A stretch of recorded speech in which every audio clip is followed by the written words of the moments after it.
Hey, hey, hey, hey, everybody.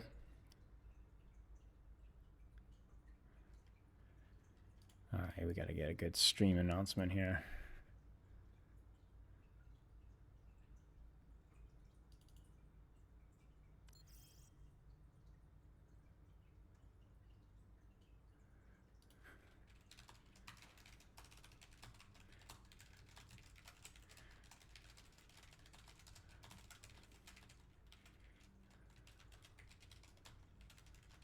Turd Taco. Nice, dude.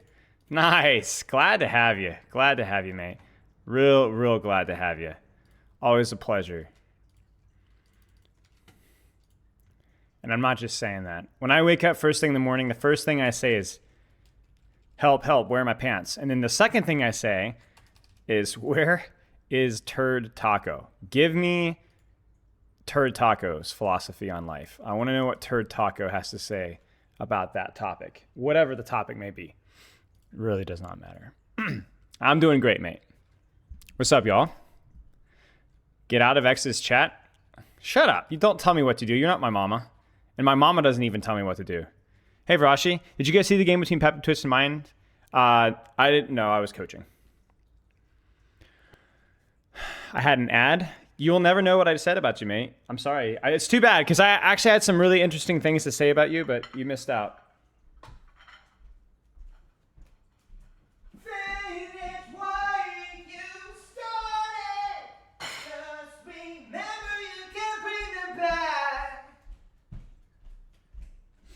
You missed it.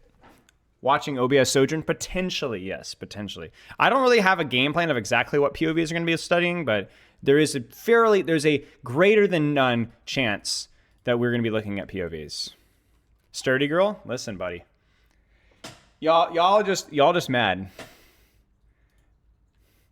Why is this the cuck chair? Do you guys just not have chairs in your house? Like, it's like, dude, that's where I play guitar. It's where I read my books. Why? Is it 1-to-1? Yeah, I caught the second half of Powder Iso. All right, let's get into this, guys. Let's not diddle around. You know what I'm saying? Here with Kai once again on the Bastion, Kev's on May, and Vestola on the Sigma. Something they're very happy with, it seems, to run into diddle. this known quantity that is Space Station's Rush. Well, we saw it on Samoa. And it was so powerful because you see the teleporter, you instantly react to it. You have so many ways to either just delete the teleporter right away. You can wrap around yourself. Kai, do you think with the sub? You're almost at 6 months. All right, they're saucing up the juice with this here. You guys want to know why they're running Bastion? It's Ramatra. It's Ramatra. Bastion's really good versus Ramatra in the tank trade. Has been for quite a long time. So I'm curious to see if Space Station adjusts here, because if they want to quote-unquote counter this comp, they need to swap at least the Ram, potentially the Symmetra as well. Because I think the Symmetra, you could definitely do a lot of work with the TPs, but you lose a lot of the value. The reason why a lot of these teams are running Sim is because it's good versus Orisa when you have frontline presence. So this is kind of interesting from ends. The question is, will they be able to play it well? And the answer is, well, it looks like they're playing it well enough. Why are they running Brig and Ana on a dive map?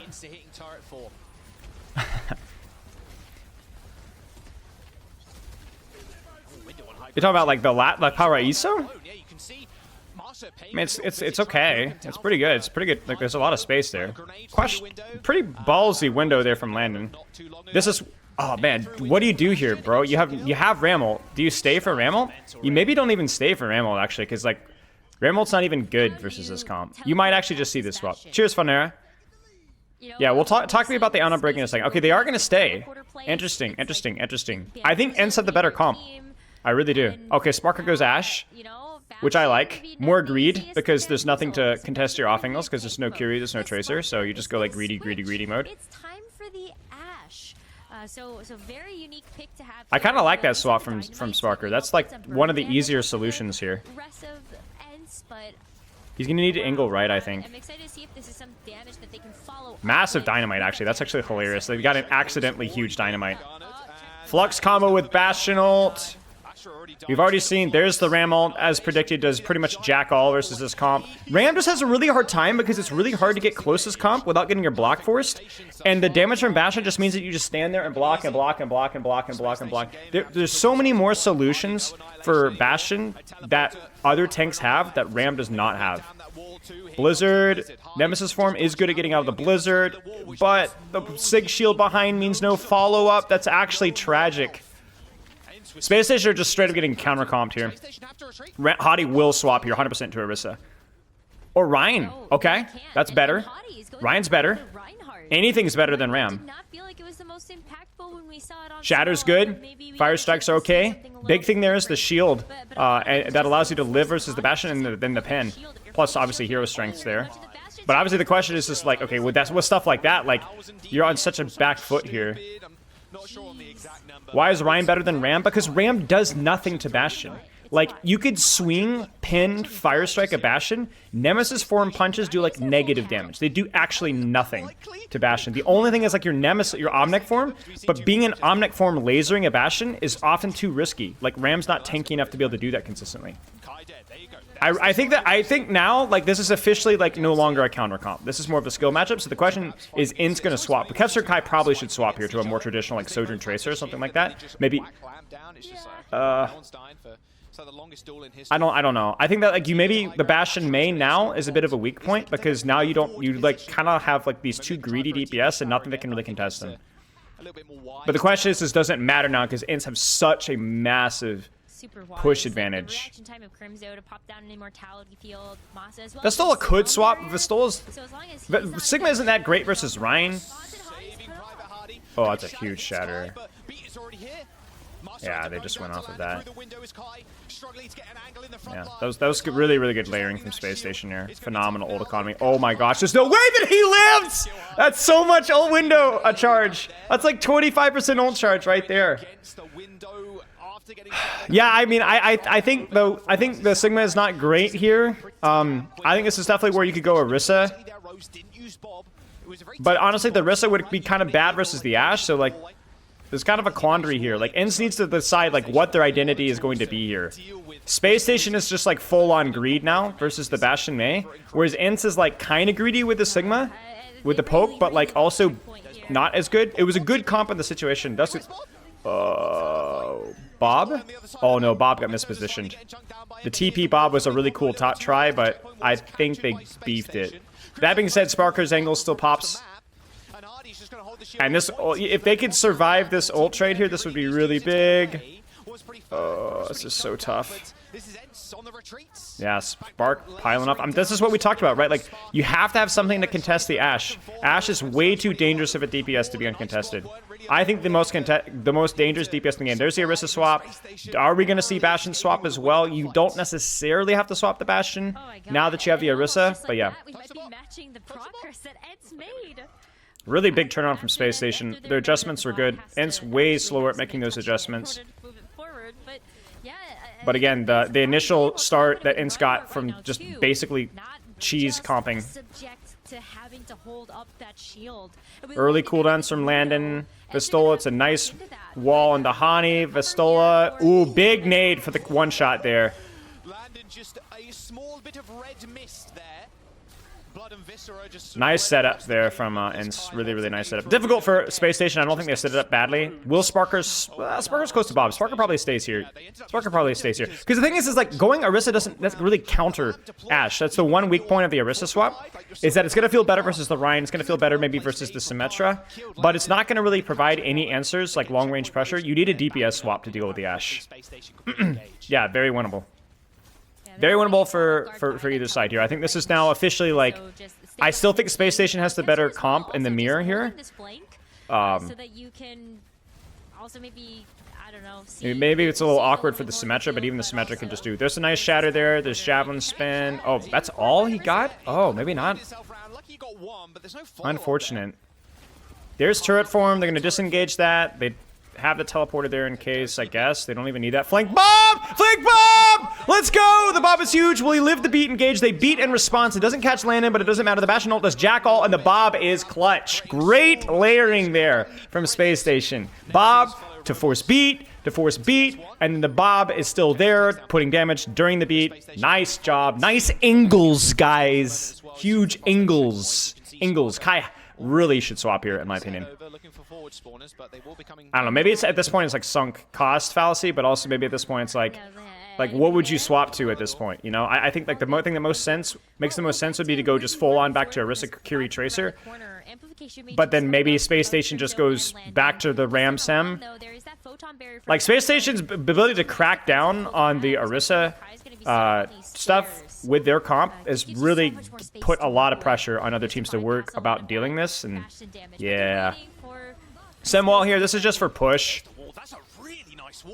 They do get Fortify out of it as well. They do get Bap Window out of it as well. The Bap Window is used in response. It's going to force Lamp. Landon still has his Lamp because Sem wall's taking that. There's, again, the Ashe. That's a much better engage there. But again, I'm telling you guys, there's a nice flank from Backbone underneath there. The uncontested Ashe is just brutal. That bait is going to not stick. Ooh, there's no way that he gets away with that. Oh, unreal. I'm telling you guys, uncontested Ashe. You cannot win the video game with an uncontested Ashe. Now, Ints will get a touch here, a pretty clean touch. There doesn't need to be any serious panic here. Space Station might even need to teleport out here, depending on how soon Landon can get here. Gosh, the Ashe damage is like actually unreal. Yeah, they don't even need to disengage here. The Bob setup's gonna be really hard, though. The Bob setup's gonna be really hard. You're looking uphill. Oh, Backbone's dead. Backbone's dead. Yeah. That was odd. Oh, Kevster? Hello? That was really kind of confusingly, like, that was messy from SSG. That should not have been even close. There's no way. That's an overextension. That's a huge oversight by Ints. Ints set that one up really well. Space Station really scuffs it. And wow, that's actually so bad. That's actually so bad. Ints just auto wins that fight with 2 freezes, but I think Kevster overextends just a tiny bit. There's the Sojourn swap.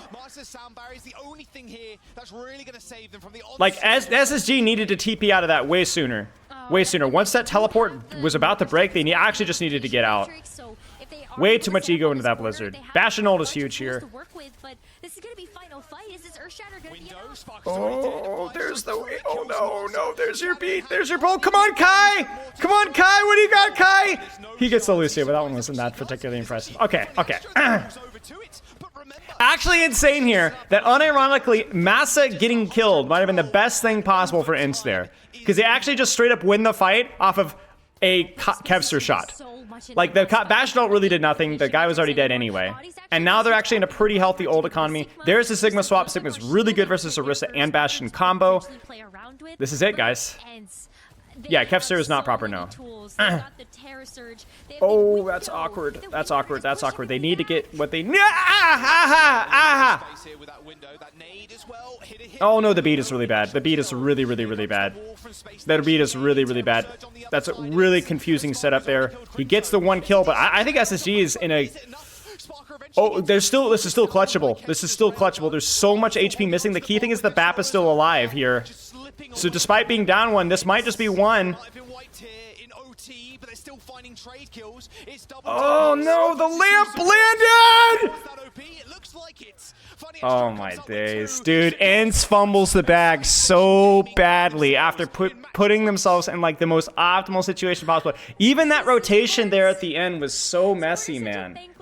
That was so messy. They just needed to commit to the rotation. They had like this weird BAP window thing and it ended up forcing more cooldowns from them than it did on the enemy team. And then it caused this really ugly split and then their entire ult link just goes down the toilet.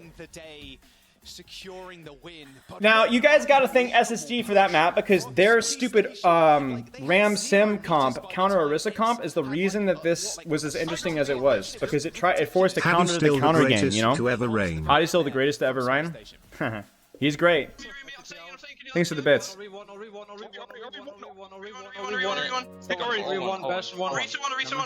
still one, yeah, just speak together, guys. Ori one. Bastion 1 2, Bastion 1 2. Lu 1 on point, Lu 1 bar, 1 bar, Source. You win that. Source, like, need to push Source right now. Peek him, guys, they have no support. Source, 1 bar. Nice. Oh my god. The amount of times they called Orisa 1 was insane. That was good. That was well played by SSG. Honestly, like, I think the most impressive thing is that SSG were able to cook up the counter to the counter comp. Just simply the Ashe swap there was actually such a good swap. Such a good swap. No tank, nothing to contest the Ashe, and Sparker just wins that, you know? And then the swap to Ryan was good, and then swapping back to the Sigma. It's really, really, really good swap game there. Really nice bit of swap game. It wasn't just like, and the thing is, it wasn't just like, oh, tank, rock, paper, scissors, you know, herder. It was like they looked at the situation, they looked at the old economy, they looked at the entire enemy comp, right, and used it to educate their swaps and the map as well, you know? I think, and this is not something I promise you that SSG has zero practice on, anything remotely resembling this comp. I would be surprised if Sparker's ever even played Ashe in this comp outside of ranked. So, yeah, that was great. That was so well played. So well played. Well played by both teams, but obviously SSG definitely deserved the W there. I mean, I think Landon and Astro are by far, like, I think that, like, when it comes to, like, what are the big gaps in the teams here, I think obviously the DPS line for SSG is really, really good. I think that obviously the DPS line for ENCE is really good. I definitely have a little bit of hottie bias, but I think Vestola is a phenomenal tank as well. I think really it always comes back to the support line. You know, as good as Crimzo and Masa have been, I just don't think they're anywhere close to as good as Landon and Astro. In fact, I don't think there is. I think Landon and Astro are probably better in like every single hero except maybe Ana. And didn't I do a video with Astroport? Yep. We had a collab a long time ago. We did a roast my highlights section on stream like over a year ago with Astro. Astro came on the stream and we roasted of your highlights. Oh yeah, Vestola is definitely better at Sigma. He's better on Diva. He's better on Zarya. He might even be better at Ramattra than Hottie as well. Vestola is an off-tank, historically off-tank player and a really good player as well. But yeah. Level 1 Crook and FD God.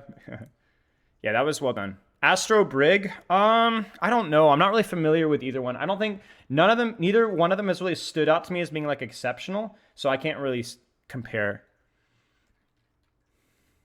But yeah, that was fun. That was a fun map to watch. I'm not gonna lie. I'm glad we tuned in for that one. That was like one of the more fun maps that we've had in a long time. Did you ever consider using a comb? You're so funny. What a funny feller. Think Kevster and Kai should be a bit better than Psycho and Sparker. Yeah, I think I agree. I think that I give points to Sparker for flexibility. Kai is the better raw hit scan, but I think Sparker is much better, much more flexible in my dynamic with his approach. I think he understands positioning better than Kai. I think his aim is just a little bit worse. I think Psycho, Kevster definitely has an advantage, but I think Psycho is like very clearly a very good A tier DPS as well in that regard. And then obviously having Backbone, the fact that Backbone is like your back pocket pick is like crazy. It's like your best, that's like the best bench DPS in the West, really. The best bench player maybe in the West. Yeah, you see Falcons got 3-0? No, I didn't. How would I rate Kevster's May? It's kind of hard to say from the overhead there. It didn't seem like a massive int. We could look at the POV, I bet. I bet that we'll look at it maybe later.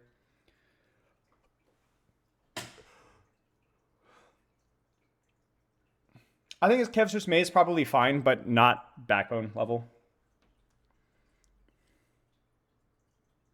Backbone is just the best sim. Yeah, I say either Backbone or Sparker, probably. I think the creativity... I think it's just hard because, like, he just has so many reps on the Symmetric character. Like, you're just not going to compete.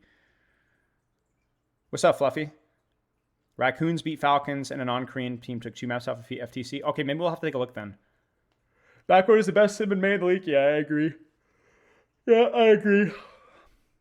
I think you could also argue that, like, he comes close to probably deserving, like, the best May period, just because the number of comps that he's played May in, like, he's not just like a Brawl OTP, you know, like the number of situations, like playing May in Brawl versus Dive, playing May in the Brawl Mirror, playing versus like more poke hybrid stuff. Like, you have to have a really in-depth understanding. I think Backbone's done that more than almost any other player. Why is Attack Zero not playing? I have no idea, bro.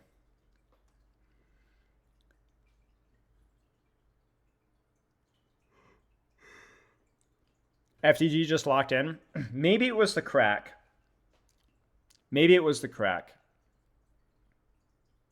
What's up, Eridu? It could have been the crack. There's always a chance that it might have been the crack cocaine. We can't rule that one out.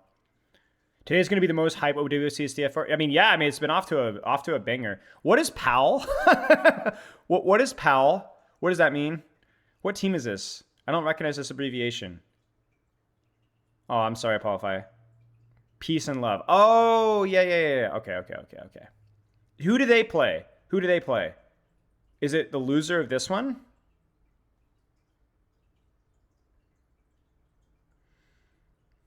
I'm so stupid when it comes to this bracket stuff, bro. I have actually, like, just no idea what's going on. Romantra comps in EU, but rarely in Korea and NA. I think that, like, you have to have a bit of a crackdown to play a Ramantra into Orisa. Like, I think there's, like, ways where it can work, but it's probably that more teams are, like, more comfortable. I think also as well, like, the reason why I'd have to look at what comps people are playing with Ram. You know what I'm saying? Like, I can tell you why SSG plays the Ram, because they're using that to, like, enable their Symmetra to counter the Orisa, is my impression. And they have the S tier Symmetra player to make it work. Whereas a lot of teams don't have the justification to run that because they don't have the Symmetra player. You know what I'm saying? That particular instance explains it. Peps, I would have to go back and look. They played the Ram comp in Korea Day, but I don't remember who. Will you check out Falcon's Raccoon? Maybe, yeah. Maybe. Yeah, but if you guys tell me, like, what the matchups were and what the maps were, I can probably give you a pretty good guess. Orisa's, like, generally, like, better in the dive stuff and, like, dealing with the off-angles in Ram. If Orisa wasn't being played, would SSG still run a STEM? Great question. Probably not.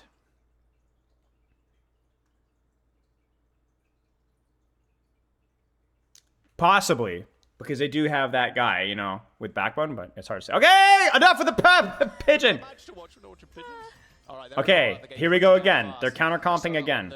So what's going to be the plan here? Are they going to make a play? They have to make a playstyle adjustment. They have to go, oh, shoot, they're on this comp. What are we going to do? I think the way that you beat this comp is I think that you have to lean more into the off-angles with around your Cassidy. The Cassidy's it's a bit awkward with the Sojourn for sure. But yeah. I don't know that you could necessarily brute force on main with, like, this amount of distance, even though you have, like, the quote-unquote brawl tank advantage. So we'll see. I will say, without the Mei, Ince does have a little bit less punish onto Hadi there. So I guess we got, like, these weird, ugly, like, Frankenstein comps, right? Where they're not really exactly, like... They're, like, trying to, like, diversify their portfolios, you know? Like, Ince is trying to be less vulnerable to these off-angles by running the Sojourn. And Space Station is trying to be, like, less vulnerable, like, less vulnerable to just the Maywall rush stuff with how they're playing and how they're positioning here. But, like, man, this is just going to be a giant poke war. And, like, which team is going to cycle the cooldowns more and which one's going to hit their shots. That is, like, yeah, you can't do Bastion like that, bro. Kai's got to swap. I swear Kai's going to have to swap here. I don't know if this map is quite as Bastion friendly. I don't know. Maybe they'll stay. I don't know. Like, I don't think Ince's comp makes sense. Okay. Astro. Dude, Astro's crazy. He's just in the back. He got stuck. He got stuck, guys. He got stuck. He got stuck. He got stuck. Oh no. Oh no, no, no, no, no, no, no, no, no, no, no, no, no, no, no, no. Astro's dead. Astro is dead. Astro is dead. Oh no. Oh no, AC9! No way! What is going on, man? I actually don't even think Space Station really needs to make any serious comp swaps here. As long as they don't have that Mei, I think Hadi can block to live for the most part. I think it just comes down to execution. My problem with Kai Bastion is if you're gonna play a counter comp, play the counter comp. But what ends up happening now is that, like, it's kind of like a 50-50 here where, like, you kind of have some pressure on Hadi. But the difference between Space Station and Ince is that Space Station has 5 people on characters that they're at least pretty good at, right? Kai on Bastion, I'm going to just make a prediction that that was a nice Pulse Flux combo. That Kai and Bastion is not necessarily the best thing in the history of the universe. And you look at that and you're like, ah, but they won the fight. Yeah, but they committed 5 ultimates or 4 ultimates to 1. 1. 4-1. Yeah, the Tracer is good, but like, yeah. Okay, so there's the Ram swap. They're going to Ram instead now. Okay. Yeah. So Ram gonna make it back before. Ram just gonna live longer. Can kind of come back. Space Station could just cap point for free. There's a sim wall. Vestola has to leave. There you go. Hey, Paulto, I'm doing well. Congratulations to the 15 stream streak. I don't know why I'm congratulating you for supporting me, but, you know, that's the hubris of being a streamer, I guess. Nice little cute rotation there. That's actually so good. Crimson should be dead. Oh, no, he gets his shift in. Still. Suffering. There's the weakness of the Suffering versus the Bastion. I actually don't know what happened there. I think Space Station muffed it. Astro should have been in there somewhere with a boop or something. Sparker should have had an angle somewhere or something. That initial TP rotation was done really well. They got the advantage that they want, and they just failed to execute there. Not sure what happened. Question, will Hottie swap to Orisa? That's when we're going to come full circle, guys. Nope. It's going to stay. Symmetric teleporter moment? Maybe. I don't know. Yeah, I mean, Ram is still really bad versus the Bastion, specifically with the ultimate, so... Yeah, Deadeye, Window, there's still things that Space Station can throw at this fight. It's just about... Pulse Bomb push, they get Batbone. That's the Ram advantage right there, is being able to push the Symmetra. Because you have the speed and the punch and so on. Oh, wow. Yeah, I mean, this just feels like a little bit like that should not have been a fight that Ints won as easily as they did. So this is going to be down to execution, and I think Ints right now is executing. Whereas last time in the mess, Space Station was able to kind of like pull themselves together. And seems to be doing the opposite, you know? Or seems to be doing, rather, that themselves now. Well, yeah, still a tough fight for Space Station to win here. Like, even if it is beat for beat, you don't really have an ult advantage. Bap window is really important in this matchup because of the Bastion, because of the lack of mobility. Because the less mobility there is in the comp, the more valuable Bap window gets. Oh, he actually hit the Ender there. Whoops. There's the High Noon. Kevster takes the angle on Astro. Nice little TP flank. Kevster is just being an absolute nuisance. Oh, Kars. I don't know what I said there. I said Spark, Cass, Kars, Sparse. No, risky. You guys see what I'm saying with the Ramatra? Kind of just wasted. The Bap window is actually so broken. I actually think...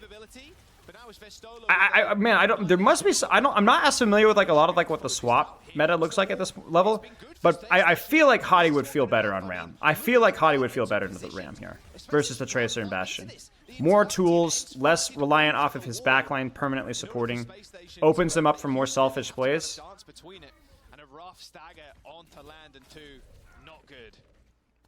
What's up, Jolly? You were hoping, I think, with that, like the photon barrier was just like at an awkward position where once you push Space Station away, there's no way for you to be able to use the protection of that. Bap window here. But the Tracer still makes Bap window a little tricky because, like we said, the more mobile heroes you have, the more answers you have for Bap window. Whether even if it's just distracting the follow through. We'll see if Kai can get anything with his Bastion ult. I've not been impressed with Kai's Bastion ult so far. One. Blam blam. That was better. That was a better Bap window or Bastion ult. The only problem there is just that Crimson gets caught with his pants on the TP. How long will he be able to stall this? Not long. Yeah. Yeah, that was great from Space Station.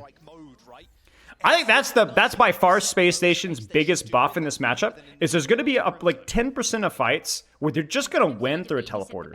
They're just going to win through a teleporter, doing something weird or a flank or an angle or a high ground.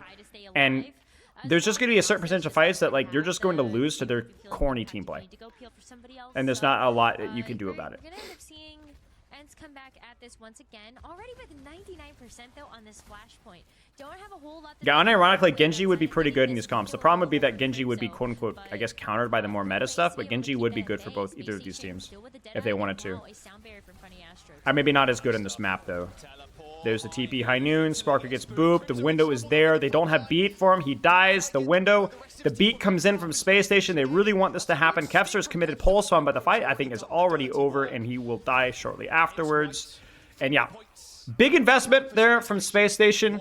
But honestly, High Noon is like whatever. And they also committed 2, so 2 for 2 is fine. I need to go to OWCS. I want to go to Stockholm for the normal, so let's just send to go. Yeah. Nice, Jolly. I mean, obviously, I was aware of that, but still nice.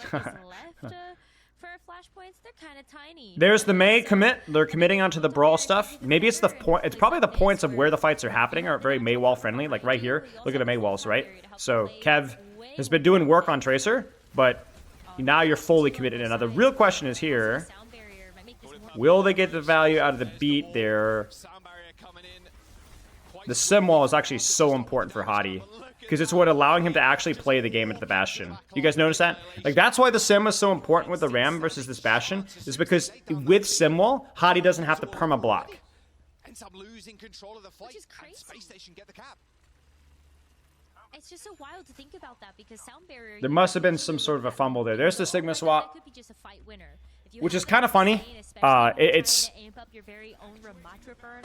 a comfort pick for sure. It's not bad. It is a little bit weaker to the Ram. It is not the greatest versus the sim, but yeah. This point, and Ence's backs are against a wall. It's going to be back over to the Sigma here for Vestola. Should be a... well, you do have an answer with BAP window here. The Ence needs to kind of be chill here. You need to kind of chill. There's the BAP window. Nice little rotation. They should be able to kite this BAP window up pretty easily. Oh, Crimzo gets caught. I don't even think Crimzo should try to rotate there at all. Drop the ult, drop the ult, drop the ult, drop the ult, drop the ult. Let it rip. Let it rip, John. Honestly, actually, maybe his ults are too bad. Maybe he should just shoot. Dude, why does Crimzo rotate there? Like, why does Crimzo rotate there? Why does Crimzo rotate there? I don't know why Crimzo rotates it there. Just hold the off angle. If they push you, you have a punt, pincer, split. There's been so many fights lost with just really sloppy rotations from Ence backline. Nah, it's GG's. But overtime is here, and Ence don't have the numbers. Kai can't even use his ult. Yeah. Space Station. Yeah, support diff. Mission accomplished. They go Support to the diff. finals, a 3-1 victory over Ence. GG's. Wow. SSG definitely win that. Definitely earned that one. Moments, just like knowing when to pop the ultimates, when to be able to help push. Again, it kind of just went into, it got into just like a messy, like no real comp had a significant advantage. It was just gonna be about like which team executed on it better, and SSG just consistently were winning fights, slightly more consistently. Like there was some close stuff there for sure.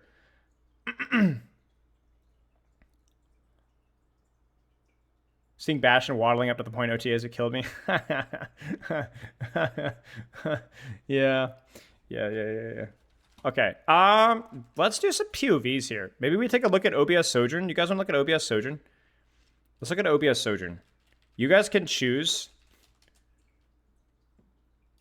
What POV should we look at here?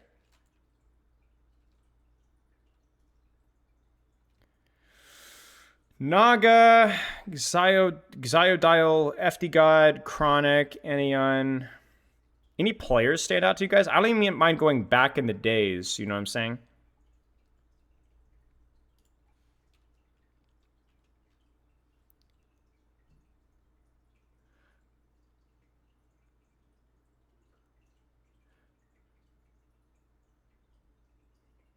Do a Tracer one? We'll see. I'll tell you what. I'm going to go through this, pick a couple, and then I'll let you guys choose. Someone POV on my days. You've done RuPaul before already.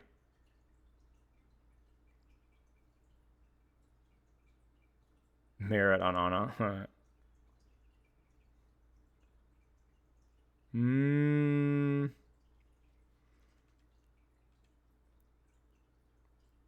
It's not a lot of Eastern POVs here. Chat, is the replay code list up to date? Because worst case scenario, we could just pull up the replay code list. Are these fresh? Are these fresh? Whoops.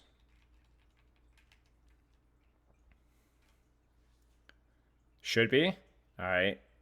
Which of the is this new? Is this recent?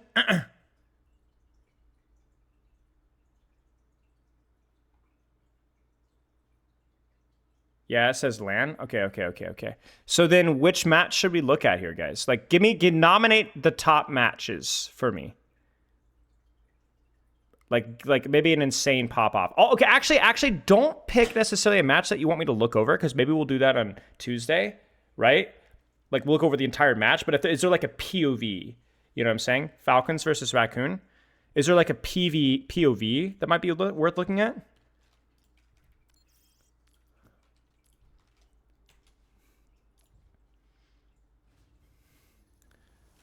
Ready for battle.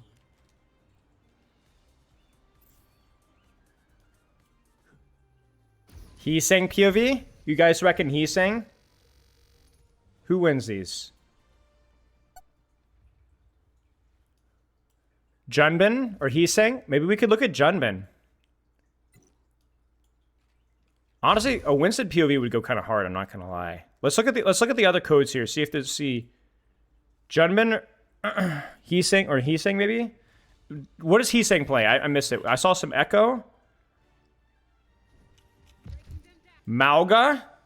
Okay. Genji. I'm looking at Heesang. Okay, Orisa, Tracer. Ooh, we got some variety, guys. We got some variety. Okay. I'm liking where we're going with this one right now. The cheeks are clenched. You got me? All right, let's see what this one has. Ready for battle. Tracer, insane Genji today. Heesang insane Genji? Who was playing Genji? Who the frick? Yeah, keep clenching, guys. Orisa, Tracer.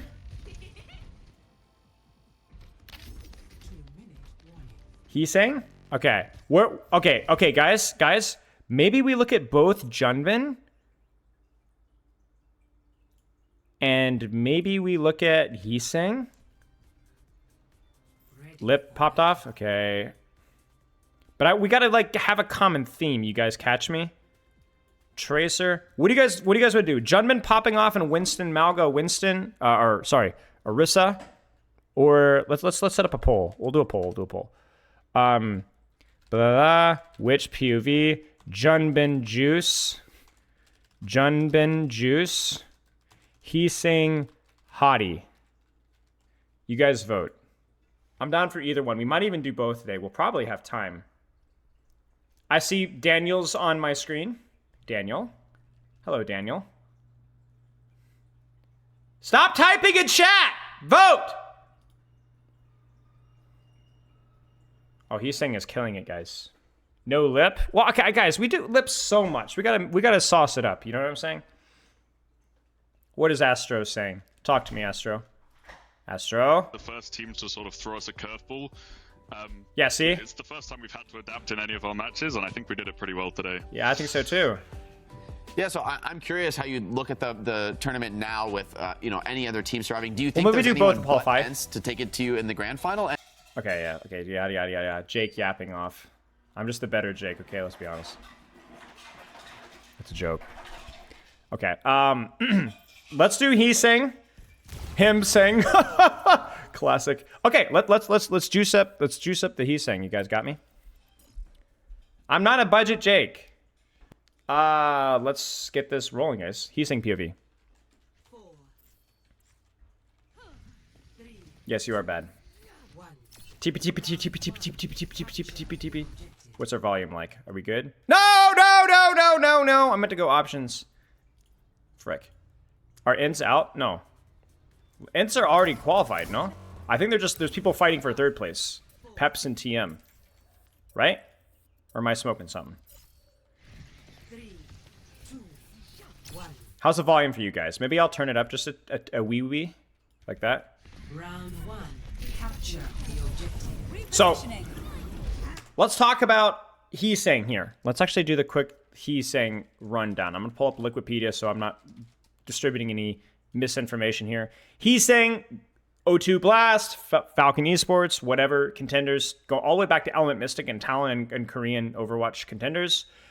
Obviously went to San Francisco Shock, had kind of a mixed performance overall, a bit of a disappointment, despite being relatively hyped up. Got released, got picked up by Vancouver Titans later in that season.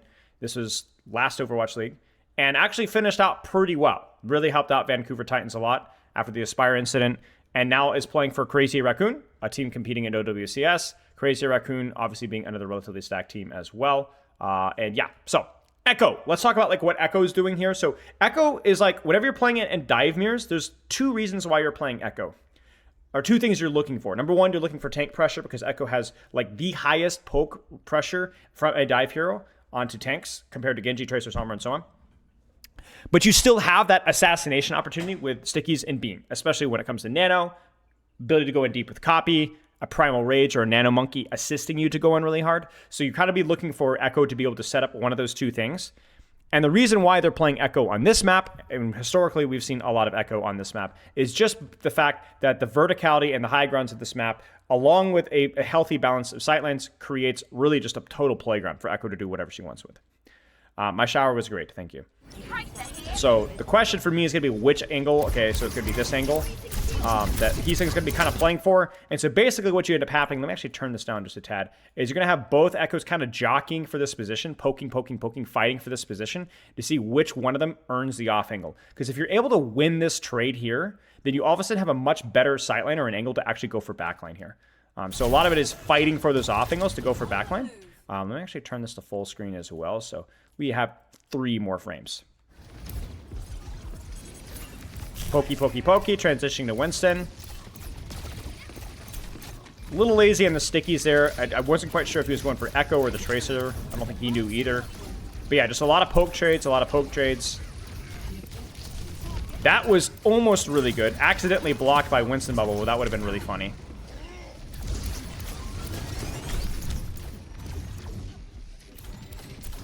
Now, you might be asking, why are we poking on point now? Why am I not rotating here? The problem with this rotation here is it's a bit of an all-in. It still could work if there's a trust of a hard commit from Winston, but because Shu and Shorong are no longer controlling the high ground sightlines, if you go back a little bit here, Shu and Shorong, you see their positions here? They're set up to support this fight for high ground. But then as the point unlocks, and as fights rotate towards main, and then Shu drops, they no longer have an LOS to support Heesang supporting an angle like this. If this was a ranked game where there's a little bit less communication, a little bit less coordination, you could probably and probably should get away with going in for an engage here, going for a full stickies, going for a beam, and then flying out again. The problem at this level of play is not that flanks are bad, it's just that they have to be coordinated really, really well with your supports, and that might not work out so well. So instead, Heesang's going to take a much more conservative angle on point, shoot, control the Winston, and so on. Ends up working out really well because Shu is a bad man.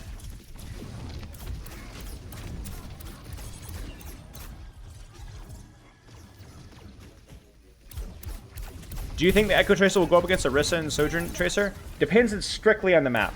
I think Echo Tracer versus Sojourn Tracer is going to be more about like whether the map favors the Sojourn more, which is it going to be flatter? Or is it going to be more verticality oriented, in which case Echo's going to have a lot of options. And again, you can kind of see it here. Like, Echo can do so much work just poking from this off angle here and just spamming. As long as he has LOS of his Brig, and he does, that's a little bit risky there, but it's an opportunity. He goes for it, and the stickies are perfect. Like, there has to be an ASMR equivalent on YouTube of, like, tracking with stickies on a jumping tank. Like, that is just beautiful.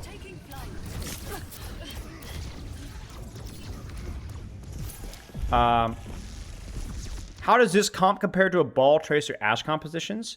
This Echo Tracer on a Brig stuff? It's more map situational. Ball Tracer Ash is going to be a lot better and much more broad maps. More of the escort maps, stuff like Busan. This is going to feel a lot better with these like cramped vertical maps, right? Whereas the Ball Tracer Ash are going to have do a lot better in more open space. You might have more success, you guys particularly, playing Ball Tracer Ash on Ilios Ruins, for example. Right, where instead of Ilios well. Okay, staging aggressively, Nano Echo. He sees Fly, so Stalker cannot disengage this, and so now he's in. So if you guys ever want to make a Nano Echo work, if you ever have that level of coordination in a team or a ranked environment, whatever you're, first off, stage aggressively. Stage aggressively. Take your angle aggressively. Ad time, rip. Take the angle aggressively. And then try to find something. Look for something that has used a cooldown that prevents him from disengaging. So like right now, this Echo cannot disengage. He misses the stickies, which sucks. Like that should have been a kill. But even though he misses the stickies, because he's staged so well for the target, he forces a copy in response and still has a little bit of nano to get more value with just poking the brig. So there's the Winston copy, really just a panic copy from Stalker. Probably won't get a lot of value. Yeah, he might not even get the primal there. And you notice that he's still staged aggressively, right? He still has that copy. Oh, what a play by Stalker. Okay, I know we're reviewing Heesang here, but look at what Stalker does. Stalker jumps, uses the Winston cooldown to close the distance, and then still has his cooldowns to finish the target. And not only does he do that, but he also animation cancels his beam. Watch this. Primary fire into the beam to get the health threshold to the perfect level to where he actually secures the kill. And Heesang dies here because I guess he's not expecting this, I wasn't expecting it either. And also, he doesn't have a copy target to look at. So nice to see you acknowledge Team Shubuga's superior intellect. Yes. They beat these it was a shot. It was a wonderful, wonderful demonstration of skill, Autumn. I appreciate the sub. So, while we're, busy patting Heesang on the back, that was pretty darn incredible from Stalker. Try to clear Tracer, waiting for team, taking an off angle to poke. Yeah, stream's been good, mate. Forces the backline out. And again, now we have a situation where copy's available. So we're going to probably see a much more aggressive push here. They have to be careful of rally. Almost got the backline there. Poke. Takes an angle on Winston. Needs to be careful. Goes in super deep. And notice again that this is synchronized. Everything at this level of play is synchronized. There's a nade. There's a commit. Junbin's on the flank. And even though Junbin isn't actually committing at the same time, what Junbin is doing is forcing people to turn around. And that attention is what allows this nade to get as much space as it does. So I'm actually curious. Oh, that's beautiful. That's beautiful right there.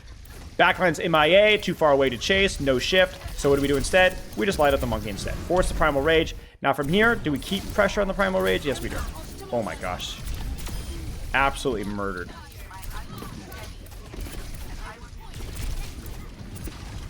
Okay, 3-point cap.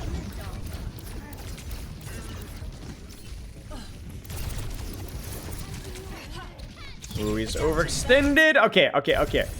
Now, this, I think they're trying to clean up staggers, but I'm not sure if everyone's on the same page. Okay, they're trying to get there. He doesn't quite get the kill. He's saying there's the copy. There's the Tracer copy in response. Drops the pulse bomb. Heesang's a pretty good Tracer. Will he be able to get anything out of it? He's being a little cautious here because if he loses his copy in the middle of the enemy team, he will die. Not terrible copy value. There's the nano in response. They need to light up the monkey.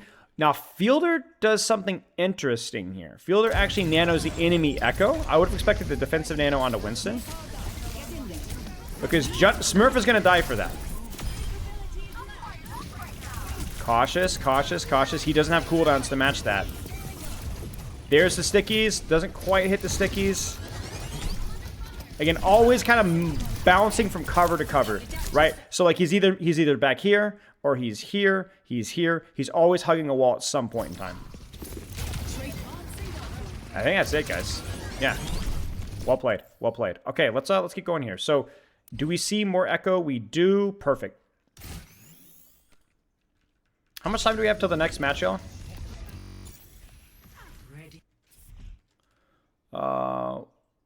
We got a little time. Was it a misclick? No, not likely. Not with the nano, if that's what you're talking about.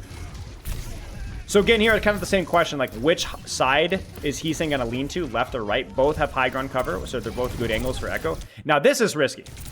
This is a little risky. You want to be very careful. Do you guys remember the whole Tracer sandwich concept where we talked about, like, you don't want to put yourself between threats? Heesang goes between threats here. He chases the Stalker, but he's turned his butt cheeks to Fielder, Chio, and Proper. This is pretty risky. This is pretty risky. This is where I think it would be a little bit smarter for Heesang. I know he sees this opportunity here, but it might have been better for Heesang to just go ahead and rotate and commit to Smurf here. Maybe on a conservative angle where like Brigitte and Ana can see him, but he needs to be careful about crossing in the open here. This is a bit of an end. Because if he doesn't get that combo immediately, and even if he does, he could die for that. So he's got to be super cautious. Huge pocket from his backline, though. Is he going to go top right? Yes. Now he's got top right. And then now he has good staging ground to not only poke the Winston, but also has, if he sees an opportunity, he can trade with the Echo as well. Oh my gosh, what does that need? Fielder? I don't even think he was aiming for, yeah, he wasn't even aiming. That's actually so unfortunate. So Choron gets smoked, Heesang gets smoked. And ultimately just not enough pressure from Heesang that fight.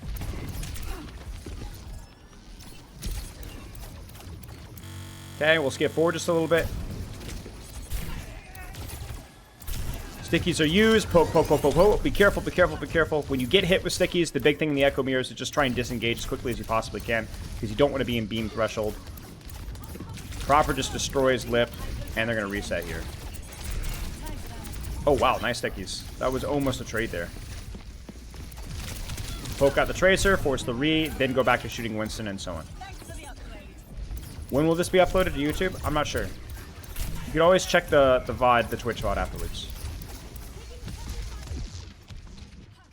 So, here's the thing. You're going to start to see this leaning towards rotation, towards right side. There's a lot of pressure of being stuck here, but as the fights rotate towards point, this high ground becomes more relevant, right? Your job as Echo is you always want to be taking some sort of an off angle with high ground around where the fight's starting. There was a lot of fight happening here, but as the fight rotates this direction, as we start to pressure point, Heesang needs to try to rotate to that side. The problem is he has to be careful about rotating by himself. Because, case in point, you need to be cautious here. This would have been a rotation that probably should have been done a little bit more patiently, right? Maybe either going over the top with Ana Brig and rotating this way. That probably would have been the safer rotation, but avoiding the Tracer entirely. Lip got revenge for Donghack this series? Yeah, okay. Yeah, Space Station 1. Poke, poke, poke. He's almost got copy now, so he could be a little bit more egotistical with these off angles here. So yeah, what are we gonna do? What are we gonna do? What are we gonna do? He's looking for it. He's looking for it. He's looking for it. He's looking for it. There's the Nano Echo. He needs to copy. He doesn't copy. Oh no! Oh no! It's too far. Dude, the Nano Echo. If the Echo can't get the copy off, the Nano Echo is brutal. Now, some of you guys are probably asking, why does he not just copy the Winston? It's because the bubble blocks the copy. So he looks back there, but he can't copy the Winston because he can't see the Winston, and even if he could, the bubble would block it. So this is the second time now where Heesang has not quite staged. I think this situation here, either you put more emphasis into the monkey, or you rotate this direction faster to create more distance for yourself, or at least stage for a better copy. What if Echo could copy Echo and then copy and then get a copy somebody else? Yes, that's a great idea. That's a great idea. Okay, now we got a real problem here. We got a real problem. They're gonna have to go ball to touch. He's got pressure on Winston there. Winston disengages and hides. He's gonna ego this, and this is the rotation that we wanted earlier. Much safer, much broader. If you guys haven't noticed, basically 3 fights here. The first fight, the previous fight, and the fight before that. Heesang either rotating this way, or rotating this way, or rotating this way. He's been putting himself kind of in the middle of fights too often, not really staying on the periphery. He's not choosing his off-angle rotations nearly as smoothly as I'd like. And I think part of that was also occasionally a problem in the first map as well. So yeah, if I had to give a weakness to Heesang, it was some of these mid-fight rotations. He looks a little shaky, a little out of position at times. Like even here, right? The best thing for Heesang to do right now is, to be honest with you guys, is just to shoot Tracer or shoot Winston. I don't like the necessary greed for going for Ana here. And certainly once you see Ana, you should probably consider rotating back.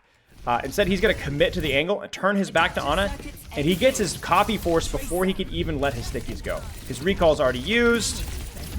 And again, his Tracer should be good enough to win, maybe? They do have a lot of ultimates here. Nice clip there with Junvin. Poke, poke, poke, poke, poke. Oh, he gets the angle on Fielder. Can he hit the shots? Oh, no. Ah. Is that it, y'all? I think that might be it. Yeah, that's it. So he's saying struggling with positioning there. Struggling with positioning there. We'll come back to this in a little bit. Let's jump into our that is on Team Peps. companion stream here. They've got the veterans. We'll move on to the Heesang Tracer. See what He could have, Matt. Yeah, from point side, he could have. very well warmed up at this point. Was already putting up big. You generally don't want to run into Tracer on an angle. You could try to use your verticality to avoid her. Let's have a look. And make sure that you hit your shots. Tracer, little dive from both sides. Hybrid dive from Peps. It's also been a very good player for Peace and Love. Cassidy is just going to be a lot better at breaking bubble. FD God just got run over by a car. That will be shown soon. I think he got hit by a car. I'm going to blame Baya for that play. That's a Lucio boop diff. But yeah, Cassidy is like super, super good at breaking bubble, super good at punching Winston, really good at neutral advantage, but Sojourn with Rail, she's just the GOAT. Sojourn with ultimate, much better than High Noon. And obviously in a map like this as well, where there's a lot of movement, having the ability to kind of rotate is also really important. And like, look at this angle that Sojourn holds. A Cassidy could not hold this angle safely without being immediately jumped and probably Suzu getting forced. So your Sojourn advantage is that you have the ability to take much more aggressive off angles, which Lauren is doing. And Zodile, what the fuck, I can't do this, guys. Basically, he's a lot more limited with what angles he can have, but he's a lot more lethal, at least initially. So I think for Peps, you need to try and like almost proactively like put your Cassie in a power position with support early, probably with Lucio, like right off the bat.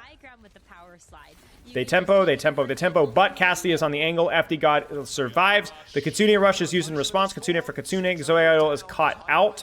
Hard to see exactly what happened there. Sojourn's caught out as well. And you're going to see a pretty messy ult trade here, I think, from both teams. There's the beat. There's the primal. Abhik is down. FD God! FD God! FD God! FD God! It stays alive. But they do get the kill in the Kiriko there. Oh, the boop from the god himself. Naga would have swapped and spawned. Nothing's there. Tracer swap back. And I think Peace and Love have to be fairly pleased with that, considering it didn't go quite as smoothly as it could have been, because you're going to be able to stall the point for a long time here. And even with the beat advantage, beat is not the easiest thing to go with here, because Peace and Love have the... Oh, Lauren. Oh, no. There's your Cassidy advantage right there. Like, if the Sojourn makes the mistake and the Cassidy hits the shots, sometimes people just die. Zodiac? Zodial? Zodial. Got it. Zodial. Got it. All right. But yeah, beat is not necessarily an auto-win button, necessarily, because there are so many defensive cooldowns here from Peace and Love's comp, so that there should be a way where they could just beat this. Oh, they're going to High Noon early. That's a really good spot for High Noon. I love that, actually, so much. I love that so much. That's actually such a cheap, not a fight win, but because it's only like 15 seconds, but it is good. Uh-oh. Sojourn shot. Sojourn ult was used there. I'd missed that, guys. I missed that. Sojourn ult was actually used. I don't know if that was during the High Noon. I didn't hear it. But that's pretty big. There's your beat engaged. Will they kill the Winston? They will.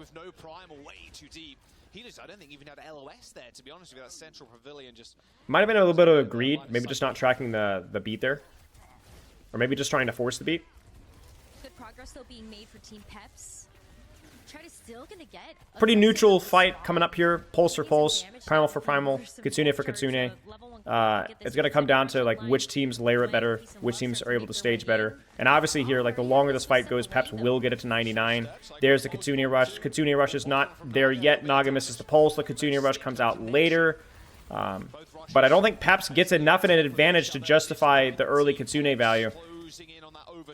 And so Peace and Love are gonna slowly squeeze this out Zodiel needs to kind of make a play here. There's the Primal. Zodiel is fragile here. This is the weakness at the Cassidy. He is low. He is getting fanned. The pocket is unreal. But the cars? The cars? No, it doesn't matter. They get him anyway. Great juggle there. The beat comes in just to layer this out. Maybe not necessary, but I do think it's pretty reasonable. You don't want to let this be a messy fight. You want to go ahead and get this capped quicker. And there will be an opportunity to touch with Peps, but it is going to be super messy. The beat gets there. Tread does get the beat. He is on backline. Tread needs to die. Tread dies. And I think the setup there from Peace and Love, really good. I don't think this should be stallable. Yeah, okay. Are PAL players ex-contenders or anything known? I know of Abheek. I know of Lauren, but I'm not familiar with them. I do know their coach, Ju, though. Connor. You guys remember EasyBot from... If you guys have been following me back in the Sheer Cold days, I worked with EasyBot Connor back in the day. So he's their coach. And I was so impressed with... So well played. Really well played. It looked like some decent stuff from both teams. Obviously, winning the first fight, like as Peace and Love did, off of essentially just a lose to a boop helps, but yeah. Yeah, Peace and Love are a solid team. Okay, Orisa, Malga.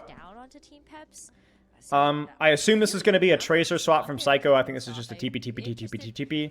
And again, we're going to see the difference between Sojourn and Cassidy here. Now, I like the Cassidy here a little bit better than I did on the previous round because there is less space to justify the Sojourn slide. But Sojourn is still functional here, still quite good. So I think this is going to be much more of a skill matchup than it is necessarily a compositional choice. Case in point. You hit the rail, the character works. What is Face It Games? What do you mean? Face It's the organization that is running the OWCS tournament. Okay. You hit a rail, you win the fight. So, big thing here is going to be what kind of angle are you going to be able to get your Cassidy on, depending on what rotation you take. Because again, like it is so important that you're able to put your Cassidy on a bit of an off angle here, and there are limited options on this point. It's still a good Cassidy map, but there aren't a lot of choices, so we'll see which one Zodiel takes. Looks like there's a little bit of bouncing back and forth here. They're setting up the Tracer on the left side. It is getting marked by Baya. Tracer's forced out. That is recall? No recall. Okay. They're trying to get point pressure. Nothing doing. And really here with the high ground and the Sojourn on high, it really might just be they play for Kitsune. There's a Javelin spin to buy time. They should be able to disengage that Kitsune rush. They're going to try. Crook desperately needs his Kitsune rush like in the next 2 seconds. There it is. So Kitsune rush should be coming out right now. That was actually a really good kite there. Really good kite. And here's a Kitsune. Kitsune, that should mean point pressure. What will Peace and Love do? Will they match? They will match with Sojournal, but he gets shot immediately by Zodiel, but he responds. But it's too late for the tank. Tank is already down there. And that's crucial. What ended up happening there is you guys got to give Zodiel some credit. They push with Kitsune Rush. Lauren peeks it with Sojournal and gets shot almost immediately, which completely ruins the pressure of the Sojournal. So it completely screws with the layering of the ultimates there for Peace and Love, so Peps just automatically wins that one. Very cheap fight win there. Very cheap fight win. 1 for 1, going into an ultimate disadvantage is crazy. Naga, Pulse Bomb, let's go. Beat disadvantage. Peps did need to use the beat there, but Naga has the pulse. He doesn't know where Tracer is, actually. There's the Tracer. There's Fortify used. He might be thinking about... Whoa!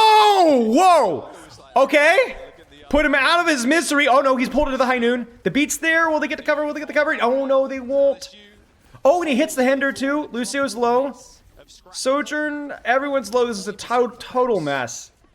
Zodiel's still alive. They still have points.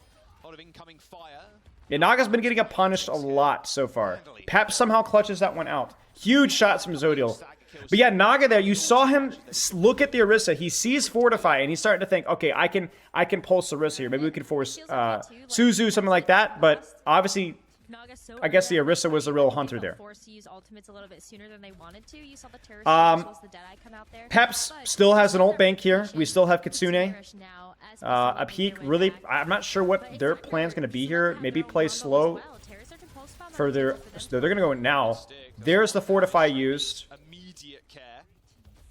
There's the rotation to high for free. So they actually just use Pulse Bomb and a bit of an awkward hold there to try and get point advantage. Now, this means that you actually can open with Orisa ult if you'd like to. You don't necessarily have to mirror. Oh, a peek just gets nailed. Okay, huge, huge, huge. A peek just freaking dies. Zodiel, like this is what we talked about with the Cassidy, right? The Cassidy versus Sojourn. It's really apples to apples in so many different ways, you know? Where it's like, it's just, we win first fight because Sojourn hits real. Zodiel hits a couple of shots there because there's just that immediate threat from Cassidy. Instead of having to build up that pressure, just immediately dies. And like that kind of burst damage is just something that is unique to the Cassidy, right? So there is no such thing as contenders. There's no such thing as Overwatch League. There's no such thing as contenders. This is the highest level of professional Overwatch right now. These guys are competing for the highest level. Now, are they the best teams? Not necessarily, but they are in the same... Like, when you sign up for the Face at OWCS tournament, you are competing for the equivalent of the highest level of competitive Overwatch. Okay, here's the Cassidy swap. This is, like, by far the best Cassidy map between the two. The sightlines are even tighter than the previous round, so we've been kind of going scaling ourselves down. So, yeah. Cast for cast. Rotation to high ground. We saw it the other day. Tragic way to start off this round for sure. Oh, I guess they got a spear off the map. Traffic in the first round. I don't know. I want to see a little replay or something of that one. Tier 1 and Tier 3 is just the eye check. In the same way that like Tier 4 was like just an eye check, you know what I'm saying? There's no like objective measures. Nobody like set the bar, but we know Tier 2 when we see Tier 2. These teams are not competitive with top Korean teams, nor are they competitive with the top of EMEA or NA. But they are decent. They might take maps. They will definitely take team fights, and they will cause those better teams to sweat a little bit. So they are what we consider Tier 2, especially considering that they're historically Tier 2 teams on these players, on these teams. Tracer Lucio marking the Cassidy on the flank there. Zodiel looks like he might have been on main guarding bridge. I think it was like a Lucio Tracer mirror, like a Lucio Tracer on inside, Lucio Tracer on outside. And yeah. Nice push in initially there from Peace and Love. Psycho, you can see the idea from Peace and Love. No, I don't think so dysfunctional. We'll find out later today. Maybe make him force using shift or like yeah. Okay. So a lot of this is going to be like, because neither team can really like 3-2-1 push, because the power of the off angle from the Cassidy Tracer is too strong, you just get melted. A lot of it's really interesting to see how like the supports jockey each other around. Like the Kiriko goes here, and then the Lucio goes here. Like you could even see it here, like the cast Lucio on the left side, Kiriko Orisa on the right side, Tracer by herself on the right.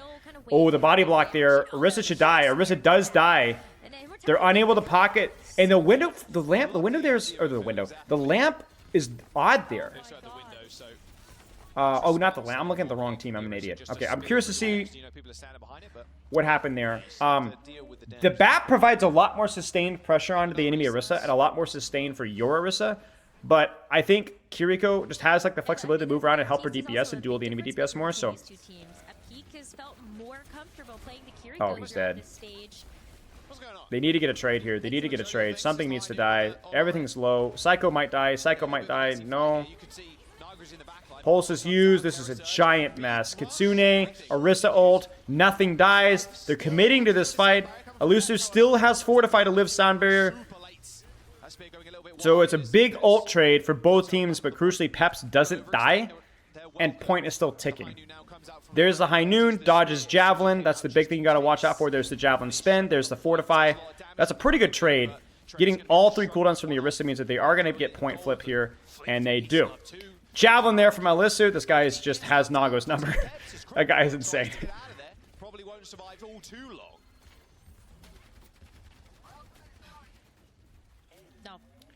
So does Peace and Love have an answer for the BAP window? Because the BAP window has been causing them some issues. So that is something that can help to engage this fight with. I was like, nah. Yeah, but they need an answer for the BAP window here. Because the BAP window could just be used to get on the point. So maybe Peace and Love stuffs this choke a little bit more aggressively. I'm not sure. Or they establish deeper off angles. But this BAP window has been a big problem with them. And they're not particularly close to any ultimate. Beyond Pulse. There's the Tracer angle. Psycho gets cleared out of the angle. Tracer's trying to set up the angle. There's the BAP window. They disengage. They're going to give point. It's not the end of the world.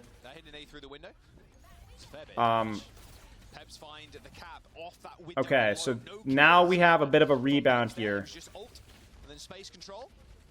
There's the off angle, both DPS here. They're going to poke the Tracer out. There's Javelin Spin, there's Kitsune. That should be the same thing as a BAP window, a free point flip. Naga is by himself here. This could be isolation for Naga. He could die here. They're going to try and catch him. Another Javelin! This guy is insane. They almost got him. They almost got him. So they isolated them with Kitsune. They almost caught the Tracer out. We're looking for Orisa ult here. There's Javelin Spin for Javelin Spin. There's the Orisa ult. He does not have Fortify, though. They do have beat. They need the beat on top of it. It's not a terrible trade there. They need to be able to get out. Baya, I think, gets caught. I don't think they disengaged that cleanly. That was answered really well by Peps.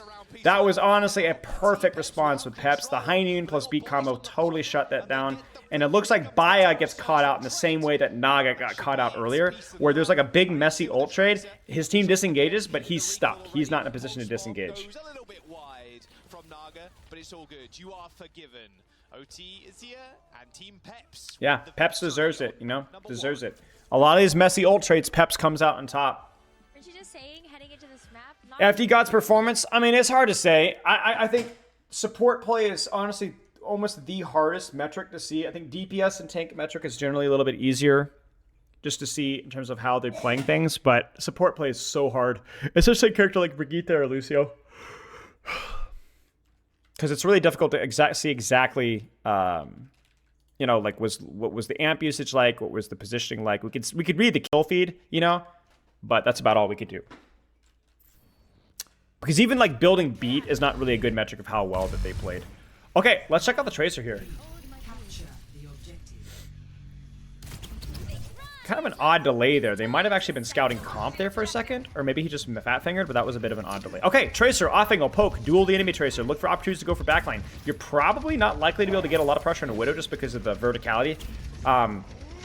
Maybe he is going to go for it, chat. I lied. Okay, no, he doesn't want to. He's off-angling, off-angling, off-angling. They're able to, quote-unquote, catch the dive better. One of the disadvantages of playing the Kiri Lucio comp is you're kind of forced to close the distance a little bit or play more aggressive off-angles because on a Brig do so much damage and so much pressure. So you need to kind of sneakily close the distance. They try to. Team Blue, Raccoon is able to, quote-unquote, catch the disengage, survive it, and then they die. All right. Heesang's job is basically, with armor packs and Ana help, to basically just hold this angle and never, ever, ever, ever, ever, ever let the enemy team go through this choke. With the exception if they put like 2 or 3 or 4 resources on it, then he has to give it up. So I actually want to see Heesang go right back. I don't like this position. He needs to go back to that angle. He's actually going to rotate to this side. This is okay. But what I would prefer him to have done is maintain here. If the Orisa goes here, then he does the drop, right? Lets the Orisa go through. Okay, then we drop here, and then you off-angle here. But yeah, it's a lot of harassment, a lot of distraction. He's going to try to take the high ground. Doesn't do so. Now he's just stalling point for a little bit, trying to save his recall here. Shooting, shooting, shooting, shooting, shooting, shooting, shooting. Now, some of you guys might go, why does he not go for backline here? Why does he not go for backline? Now, if any of you seen any of my recent Tracer videos, we talk a lot about target priority with Tracer. Tracer prefers to go for backline, but the most important thing is just to take an off angle and shoot what you can shoot. Right now, the off angle that Heesang has, it's easiest to shoot Orisa. If he commits to backline here, the problem with committing to backline here is that it's going to cost him his last blink, which means that he can go for like a quick clip and then recall out, and then now he's vulnerable. It's going to cost him resources to set up mid-fight, and that's something that he doesn't want to do. So right now, just shoot Orisa, shoot what's close, shoot what's close if he has the opportunity. Now he has a couple of blinks. Now he's going to go for backline. We're not going to talk about that pulse bomb. And prop, we're not going to talk about that one either.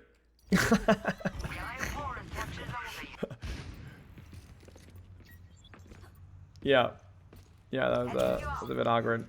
Yeah. Actually, you know what, guys? Okay, I'm trying to decide. These matches are starting really fast. How should we do our POV? Should we do it only between matches? What's Peace and Love got to say? Oh no, chat. It's completely silent. Bro, guys, we can't get loose third players to Peps. It's impossible. Look at those players. Actually, look at those players on the enemy team and think, do you really want to get lose out on third place or second place or first to them. Real. Want to get Tread, get top 3 in EU. Attackers incoming. Like Tread should not be getting top 3 in EU. Spear. One left. Yeah. Who picking right? Left. Let's go, Creasing right. Wide. Yeah. I'm on the left. Creasing right. 3-1, crew 1. I'm just playing. They're inting. Oh, they cancelled the slide. They cancelled the slide. Walk up. Just right. No scissors, Ollie, no scissors, careful. They're swinging right. Free right. Swing right is 5. Sure. Yeah, I'm already speeding 2. Listen. Actually, huge missed opportunity there. That engagement was hurt way too much. I don't even know why I was through. Ollie through. Got forward. Look.